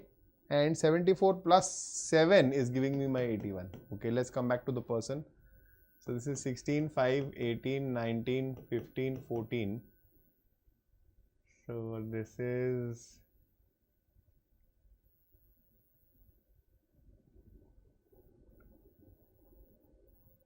20, 39.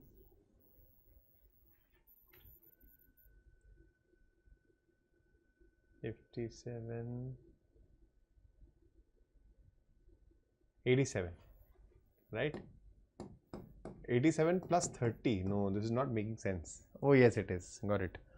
So what is happening here is this 7 is basically the sum of the first and the last letter.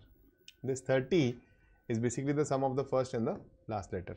So the logic is sum of all the place values plus first and last letter. So banana, we have B-A-N-A-N-A plus B plus A. This is what we have to do. So 2, 1, 14, 1, 14, 1. So 15, 15, 30 and 3. 33 plus 3, 36. Option B is the correct answer. Next. Observe carefully. This is an interesting one.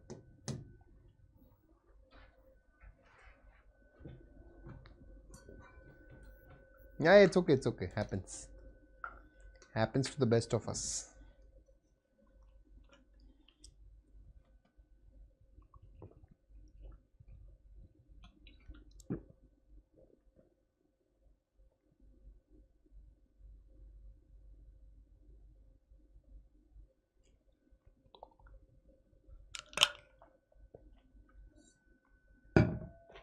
Correct.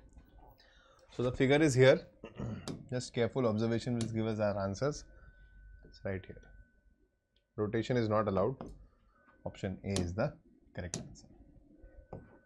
If rotation was allowed, there were a lot of triangles in all these figures. But since rotation is not allowed, this is the only one.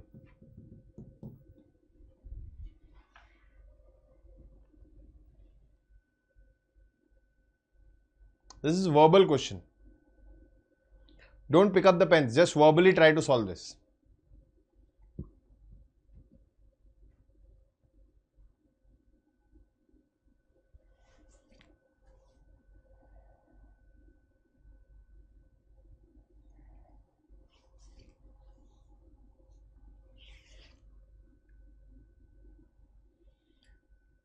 See, it's a simple question, absolutely.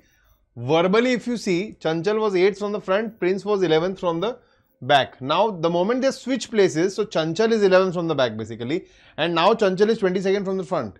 What are the total number of people? 22 plus 11 minus 1, that is 32. But if you want to still write it, you can do that. Chanchal is 8th from the front, let's say from here.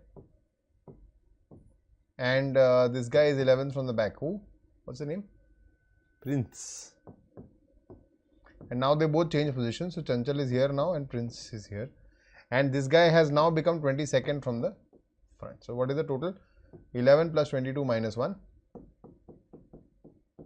is equal to 32. Option A is the correct answer.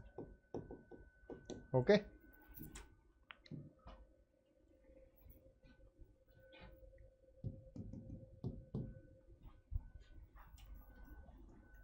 Correct, good.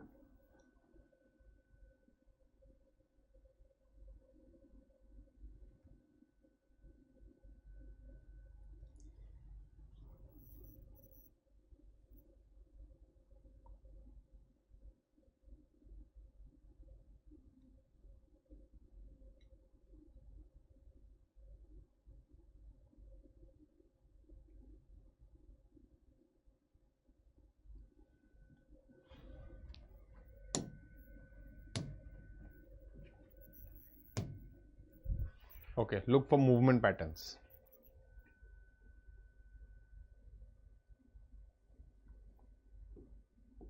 S is coming here, D is going here, this is coming here, this is coming on the top, and these two are exchanging positions. That's it. And this will be repeated here, but we don't need that. What about this one? So these two are exchanging positions, these two are exchanging positions, and these two are exchanging positions. So similarly, these two will exchange positions. So we'll have arrow on the top, D next. Arrow on the top, D next. Only one option, option D. Okay, next.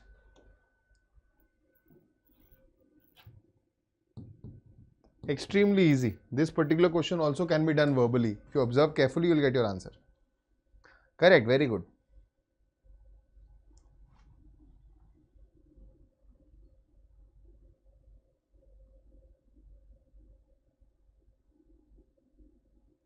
Verbally only you will get your answer. You don't have to actually check it out. Correct. Right. So if you see clearly, 42 divided by 7 is 6. Okay, minus 64 plus 66. So this is 6 plus 2 is 4 is 8. We need minus 2. Instead of plus, if we have minus, instead of minus, if we have plus, this will become minus 2, it will become 4. As simple as that, just change plus and minus, done. So in these questions, always solve them first. People refrain from solving it if they already know it's wrong. Array, you have to solve it to understand what needs to be changed, and don't solve it completely. Always solve it partially. Okay.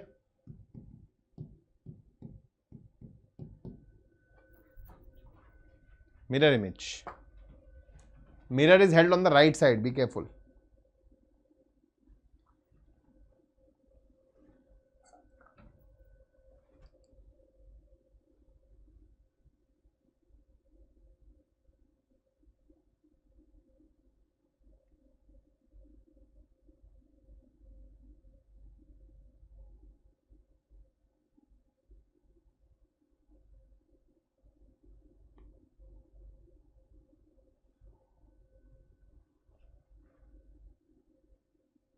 So if mirror is kept at the right hand side, top two arrows will be white only here. Not, this is not happening here, not happening here. Oh my god, not happening here. This is this simple. Option A is the correct answer. Cool.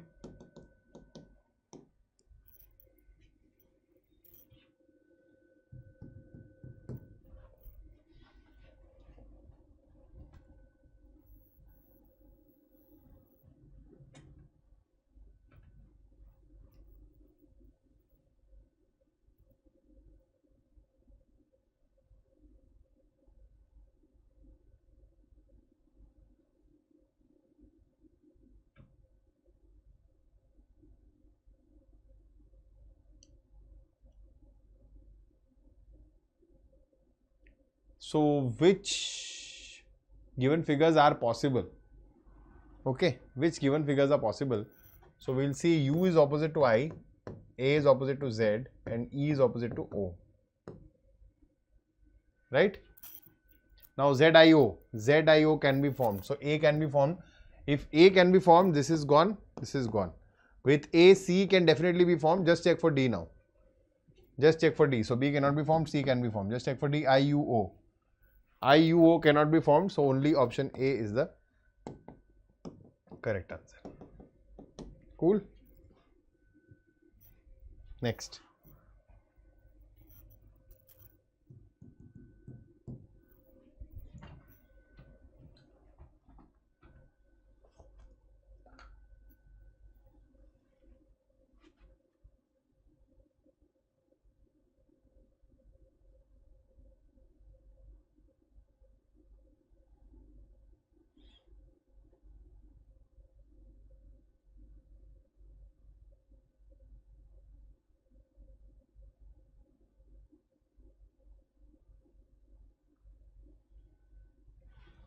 Okay, how is Rajesh related to Vijay? We have done this question in some other session also.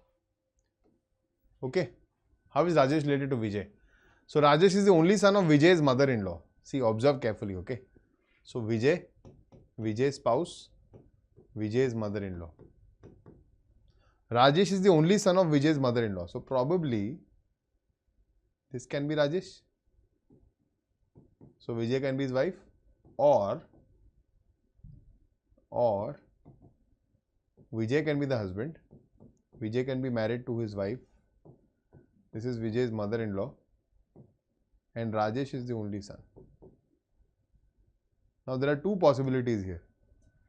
From statement 1, we can say that how is Rajesh related to Vijay? Either husband or brother-in-law. So statement 1 alone is not sufficient. 2, Veena is Rajesh's only sister. Does not help. Okay, does not help. But when we take both of them together, then what will happen? Veena is Rajesh's only sister. So in this case, Veena can be the sister. And in this case, Veena can be the sister. So it's still not clear. It's still not clear. We are still at the same position. Okay. You cannot assume Vijay to be a male. Maybe Vijay is the name of a female also. Right? So data in both 1 and 2 together are not sufficient to answer the question.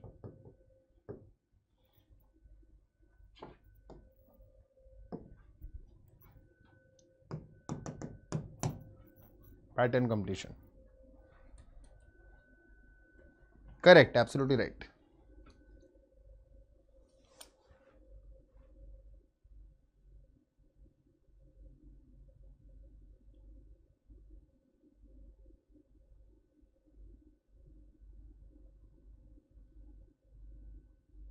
Yes, that's what I'm telling you. We have revised, we have done this question before.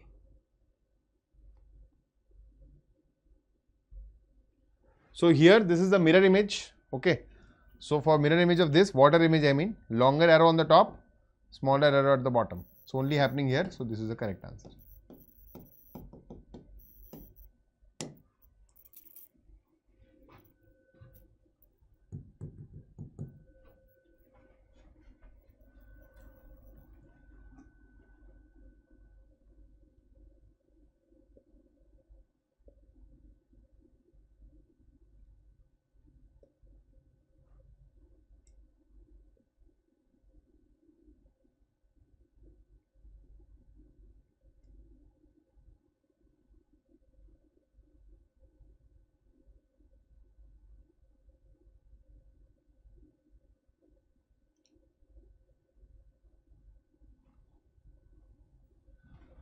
So all metals are gold.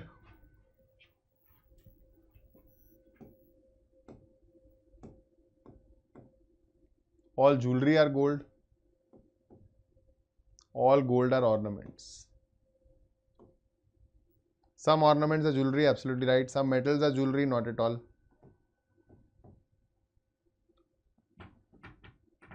All jewelry are ornaments, absolutely right. So only 1 and 3 follow. Option A is the correct answer.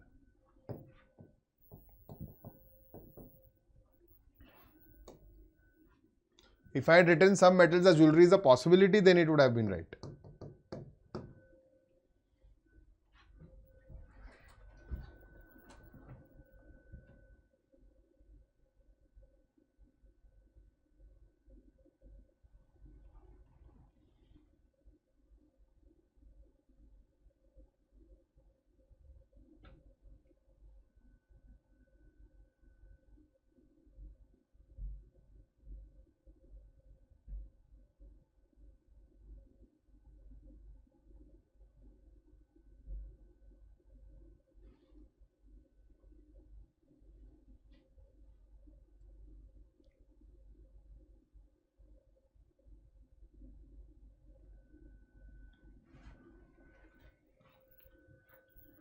Okay, so 8 people sitting in 2 parallel rows. So we have 1, 2, 3, 4 and 1, 2, 3, 4 sitting facing each other.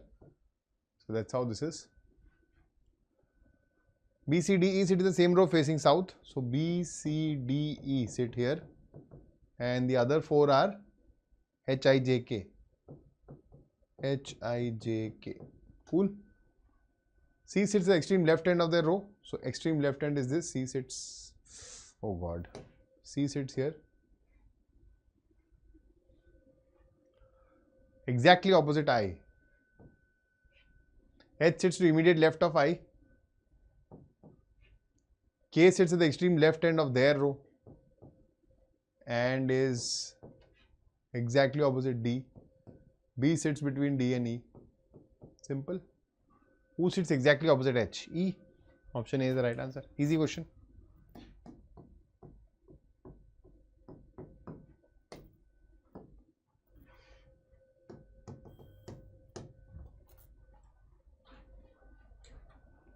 Correct. Good.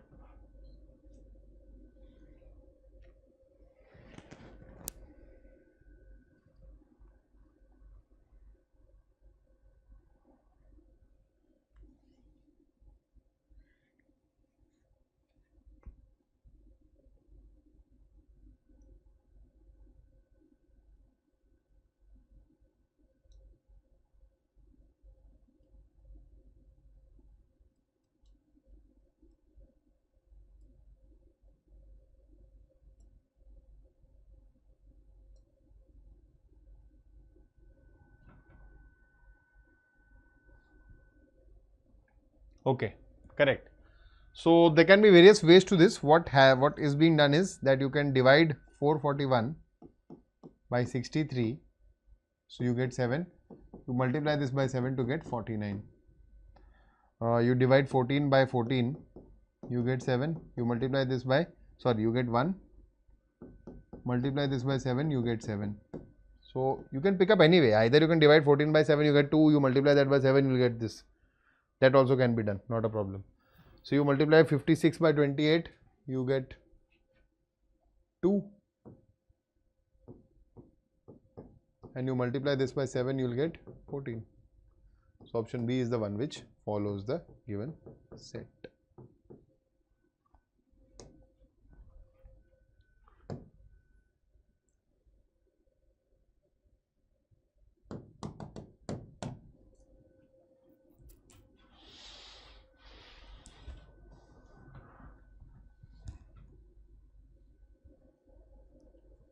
Correct. Yeah. So any approach you take, not a problem.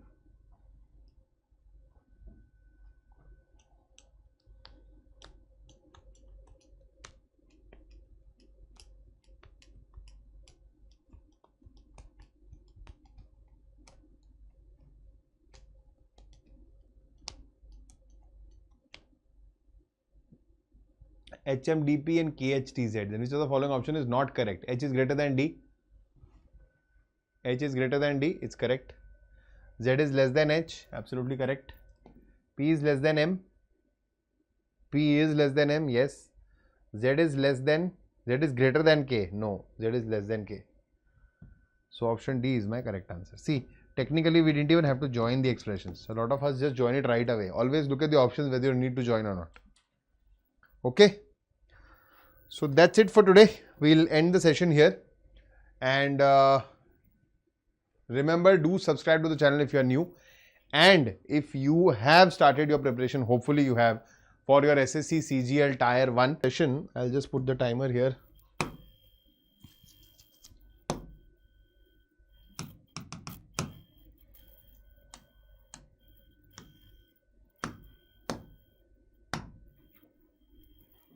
Okay, let's start. Answers, guys.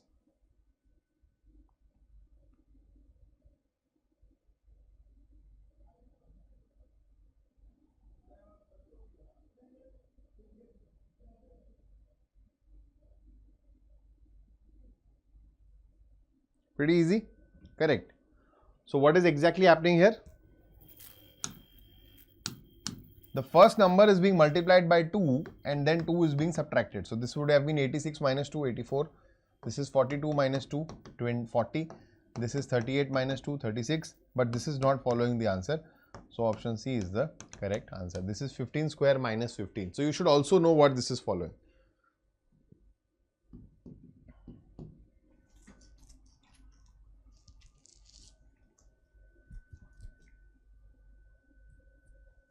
Correct, Avijit.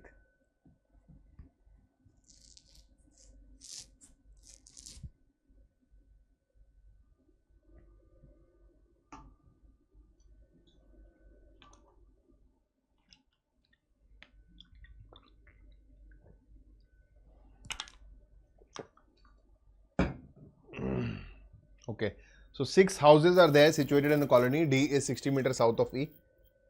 So if this is E, this is D. F is 40 meters south of B. Okay. A is 30 meter north of E. F is 50 meter east of A. And 40 meter of B. C is 50 meter west of B.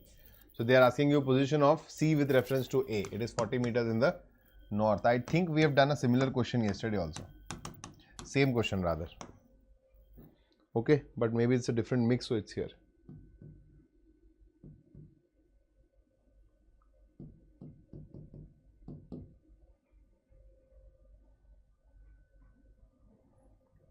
"40 meters north" is absolutely right. Very good.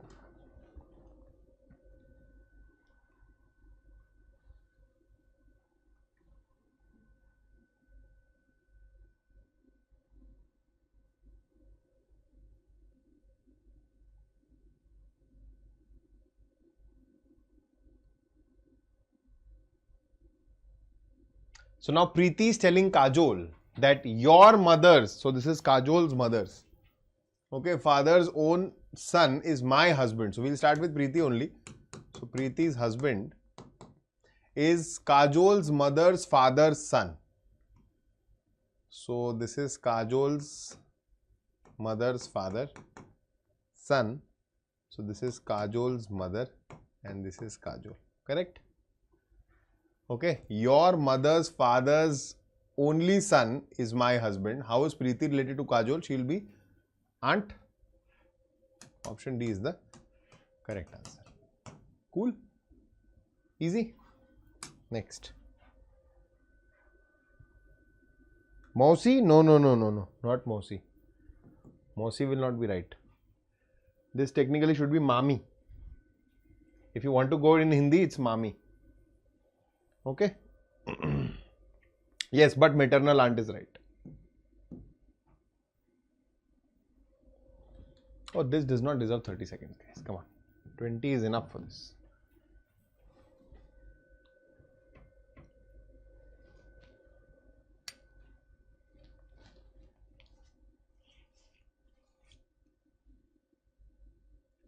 Row of 20 boys, A is 7th from the right and B is 10th from the left. So A plus B should be less than 20 for it to be a regular case, non-overlap case. So yes, it is definitely less than 20, it's 17. So it is 20 minus 7 plus 10, that's it.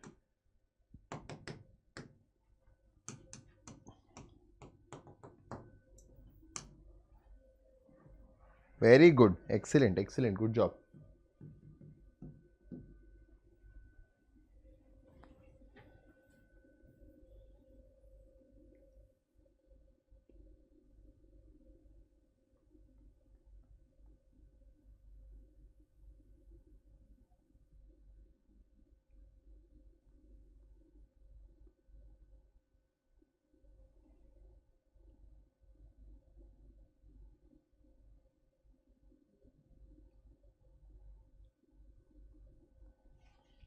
If we go through this completely, you will realize that this is plus 1, plus 2, plus 3.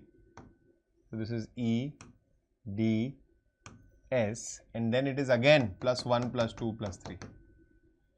So there is no logic here, it's just repeating 1, 2, 3, 1, 2, sorry, 1, 2, 5, 1, 2, 5, oh my bad, 1, 3, 5, 1, 3, 5. Yeah. So for speedy, 1, 3, 5, 1, 3, 5 will give us what? So 19 plus 1, 20 will start with T, okay. 16 plus 3 is 19, okay. Last is 25 plus 5 is 30, that is D. It should end in D. So these two are gone. Now what is the different one? Is only the third letter is different. So 5 plus 5 is 10, T S J. So option D is the correct answer. Cool. When the question is pretty easy, it's all about the speed. What is the kind of speed they are expecting?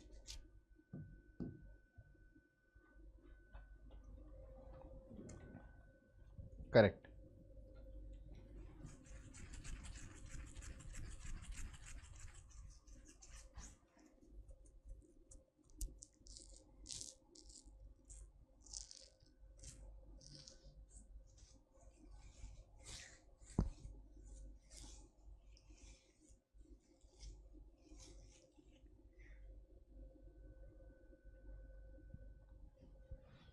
So Patna is in the west of Buxar at a distance of 20 kilometers. So this is Buxar. This is Patna. Buxar is in the east of Chhapra at a distance of 40 kilometers. So 20 more we have Chhapra here because Buxar is in the east. Siwan is in the west of Chhapra at a distance of 20 kilometers. Again, Siwan is at 20 kilometers. Gorakhpur is in the west of Buxar at a distance of 80 kilometers. So Buxar 80 means 20, 20, 20, 60 and 20 more is Gorakhpur. What is the distance between Siwan and Buxar? 60 kilometers. Easy. Option A is the correct answer. Cool. Next.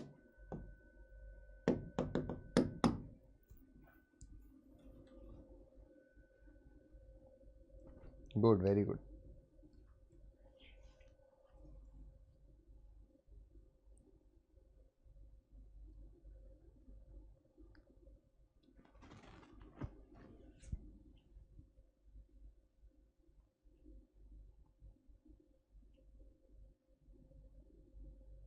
How is T related to Q? Only plot that much.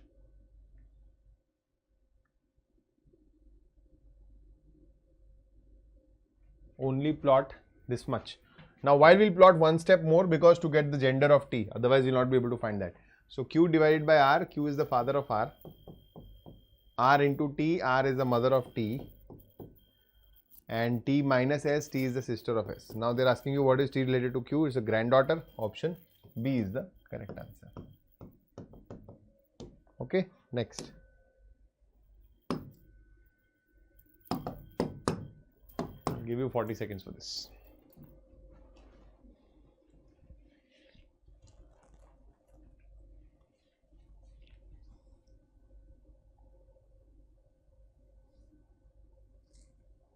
Correct. Next.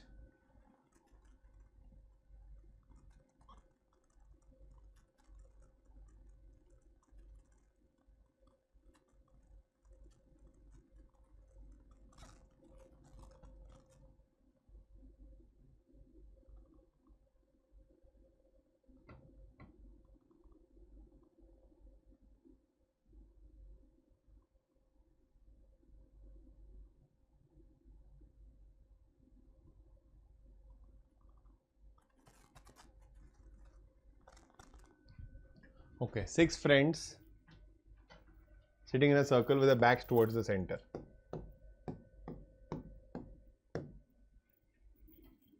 David and Minto are sitting to the immediate left and right of Bhanu. So if this is Bhanu, David and Minto, left and right of Bhanu.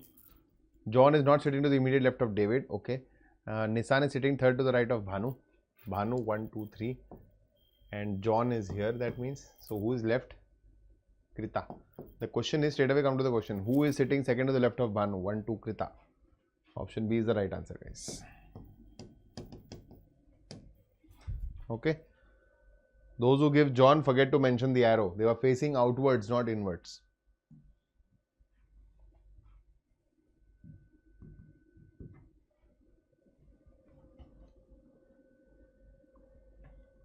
Correct.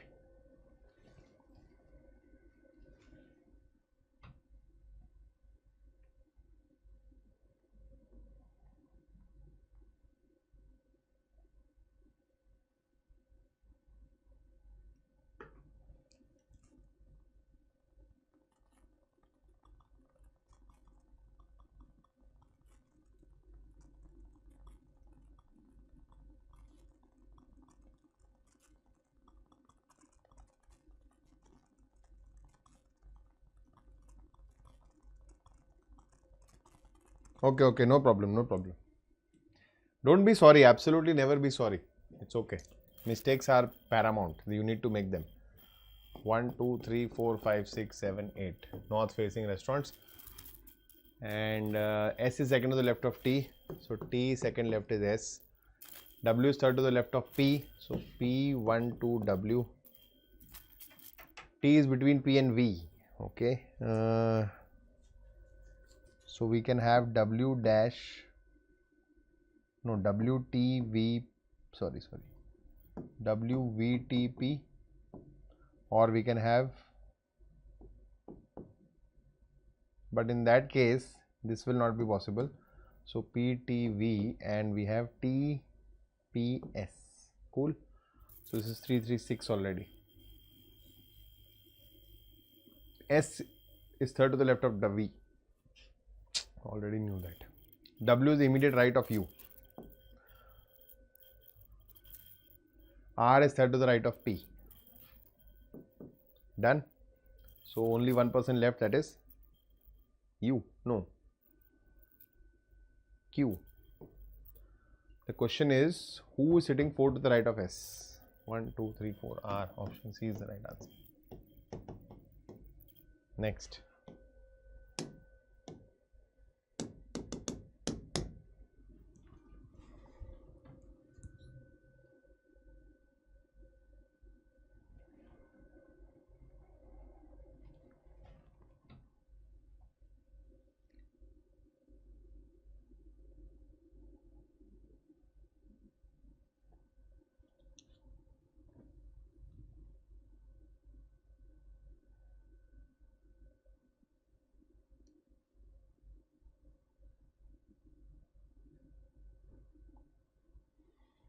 So let's look at the differences quickly. What are the differences here? So this is 4, this is 7, this is 12,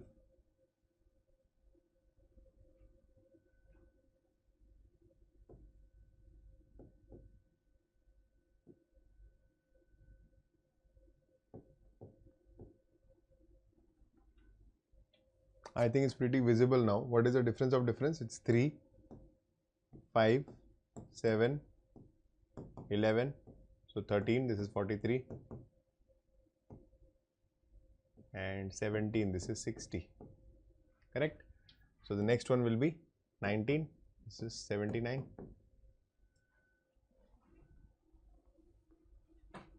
so 188 and 79 will give us 267. Option A is the right answer. Double difference is prime numbers.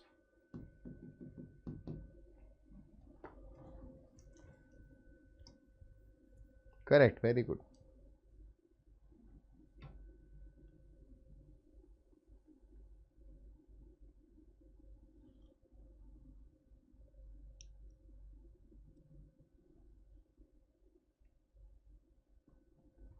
So only 20 seconds here. 21, 16, minus 5, 16, 11, minus 5, 11, minus 5 is 6. So we'll start with F. Oh, we have two options. Okay. The second one we can check 11, 6, minus 5. A, that is 27 minus 5, 22. So FV, option B will be the correct answer. That's why only 20 seconds. Pretty easy, pretty direct. Next. Brothers, fathers, mothers. Good.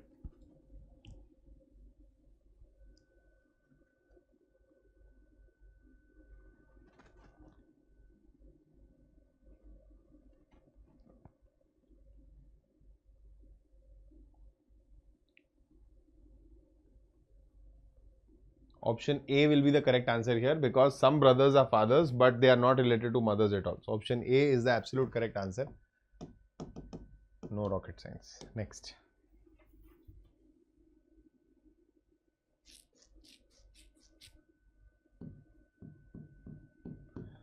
This is a quant based question anyways. Let's come up here in reasoning section.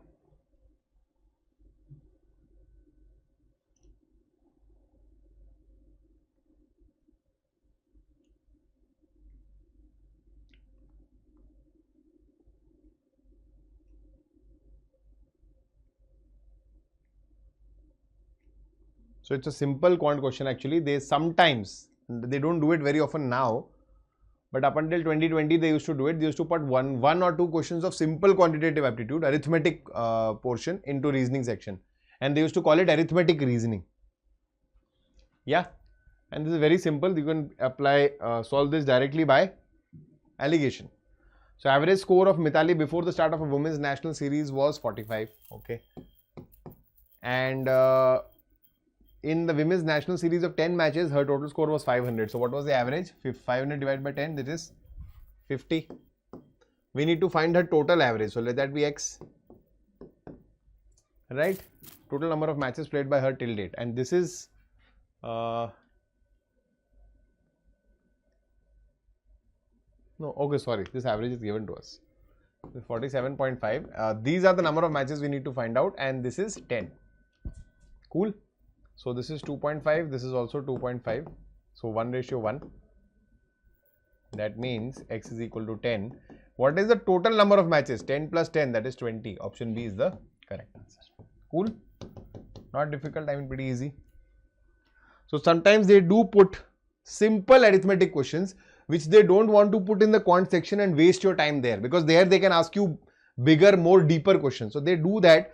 They randomly put very easy arithmetic questions in your reasoning section. This is the previous year question of SSC only. Yes, next. Correct.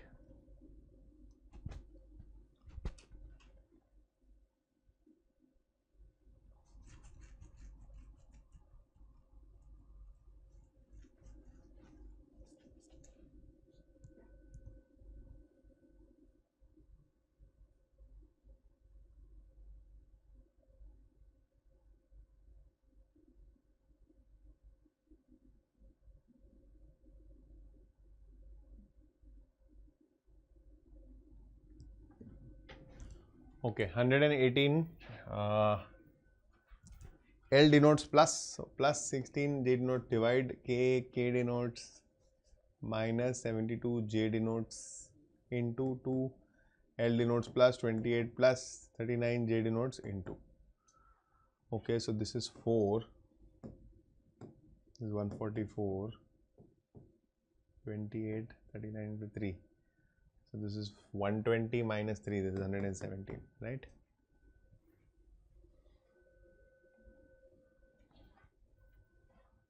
Plus 122, 28, 7, 4, 3. Unit digit also you can use, answer C is the correct answer. Unit digit is 3, or you can also solve it, not a big problem. Cool? This is SSC previous year question. Okay, I'll give you 40 seconds to pick this up. Correct, absolutely right, Argamita. And Avijit, very good.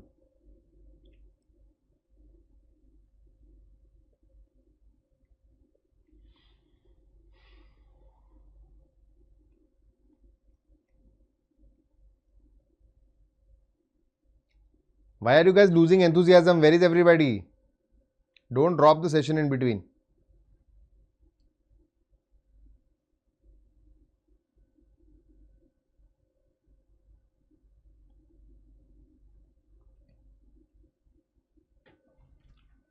Okay, now here if you see, how was this given actually? This is a previous year SSC question only, right? So they meant to give you something else, but it was a formatting issue. And I have already shown this in some of my classes. So you pick up these three and these three. This one will go as one unit. This one will go as another unit. And the others will go as a unit. So it is 56, 8, 7, 28, 14,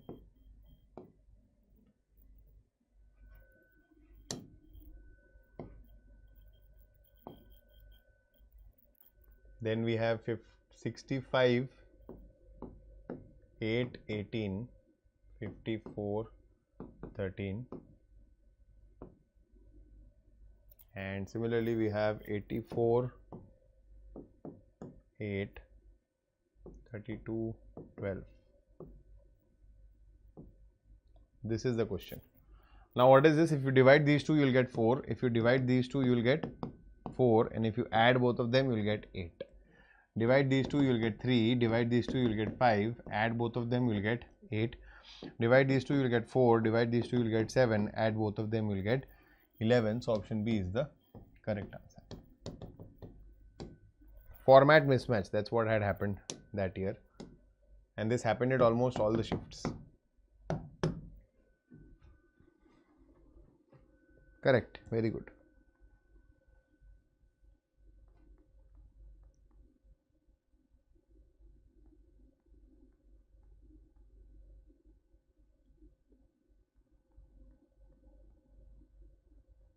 So how many triangles are there? There are 8 triangles visible here.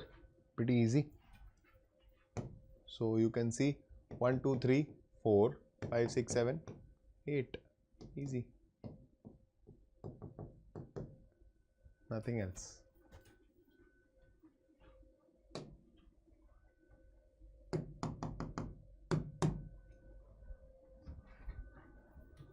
Correct, good.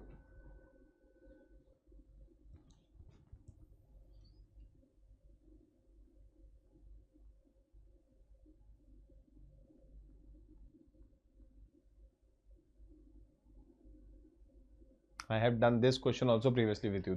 All these questions are SSC previous year questions, SSC CGL. How many squares are there in the given figure? You might get confused, but it's very simple. 1, 2, 3, 4 and 5. That's it.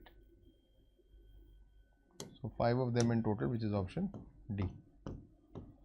No other squares are there.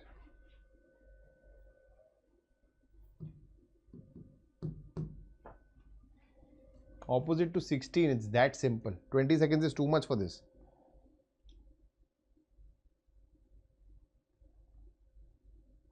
This is also SSC, I believe 2021 or 2022 previous year question. Correct, absolutely right. So it's a two-phase common question. So we can simply say 11, 14, 11, 14. So 15 is opposite to 16. So option B will be the correct answer.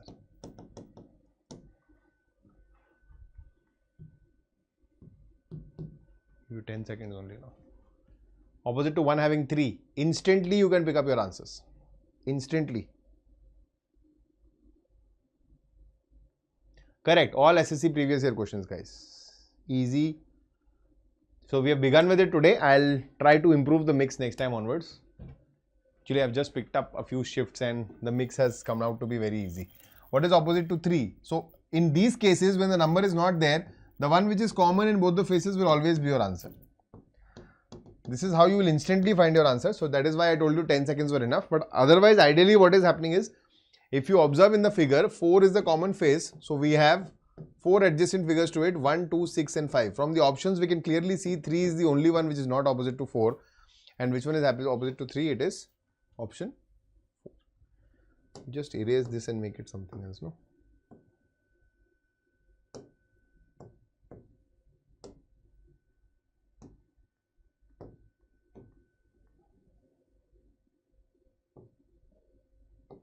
Yeah.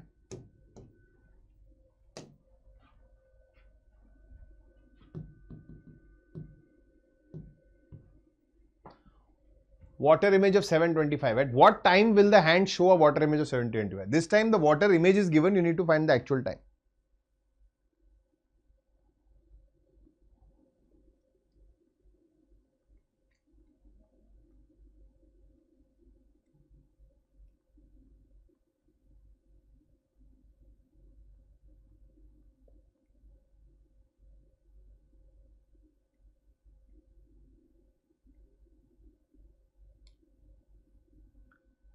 So in these cases, always subtract from 1790.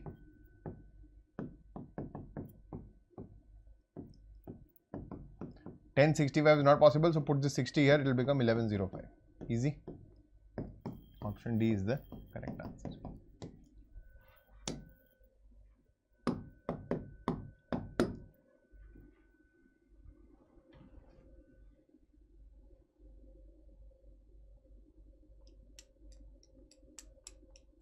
Yes, 1105 is correct. Mirror image Avijit 2360 and water image 1790. For mirror image you can subtract any time, 24 hour, 12 hour, no problem. But for water image always convert it to a 12 hour format and then subtract.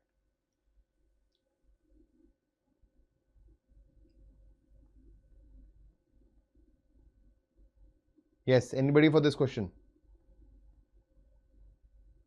So Amir's clock shop, 2 clocks were brought for repairs. 1 clock had the cuckoo coming out every 24 minutes. And the other one had 28 minutes.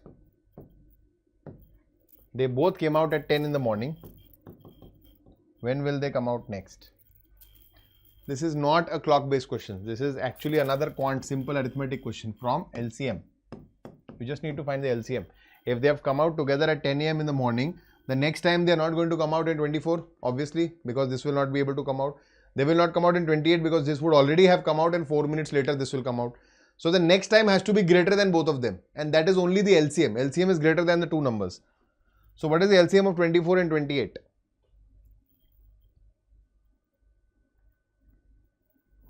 Correct.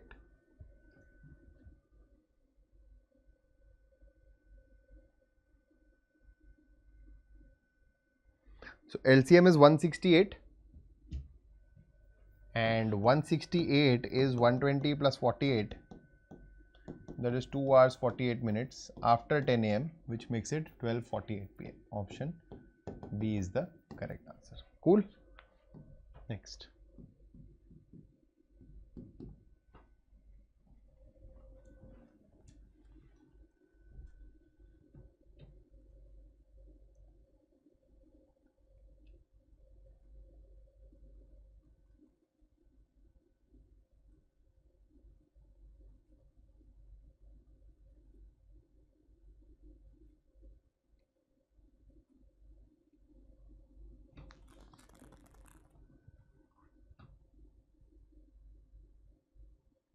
Correct.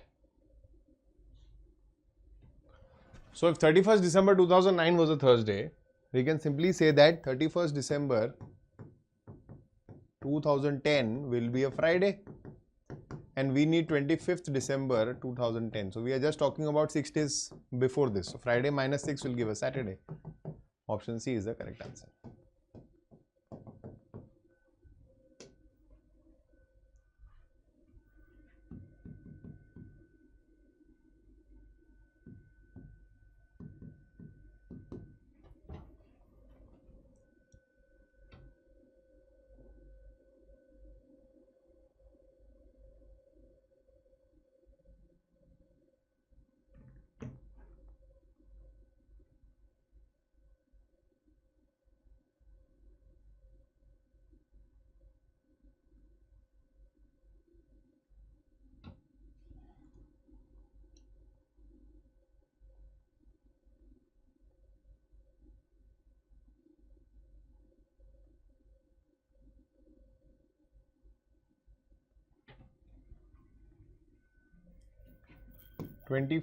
May 2017. So we'll reduce a year, divide this into the century part, and the other part, century will be 0 because multiple of 400. So we'll have 16 years plus 16 by 4, which is 4. There are 20 odd days in 16 years. Correct? So for 20 remainder with 7 we will get how much? 6. And from January to May we will go. So January 2017 is not leap. So January, February, March, April and May will go till 24th. So 24 remainder with 7 is again 3. So for May we have 3. So 3, 3, 6, 3, 9, 11, 17. 2. Sorry, 3. That is Wednesday. Option A is the right answer. Cool? Good, very good, Abhijit. Good job.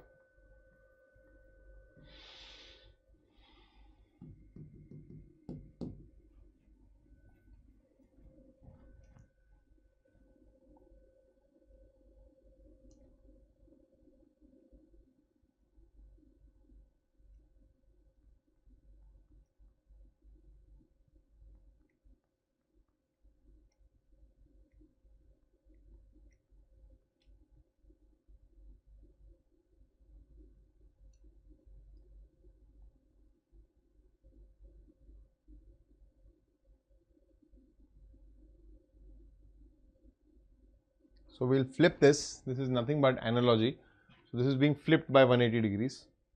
So this is flipped by 180 degrees. You will get this as your correct answer. Option A as the right answer.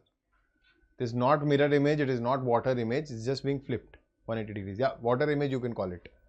So option A is the right answer. Okay. Last question for today.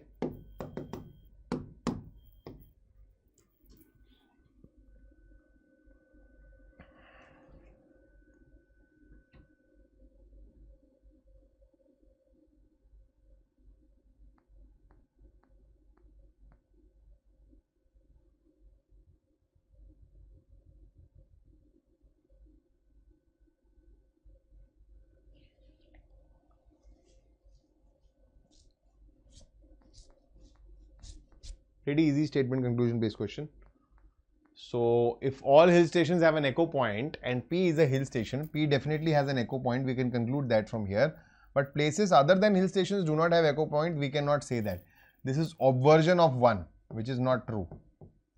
Okay, obversion is never true. So this is incorrect. So only conclusion 1 follows. Option B is the right answer. So with that, we'll end here.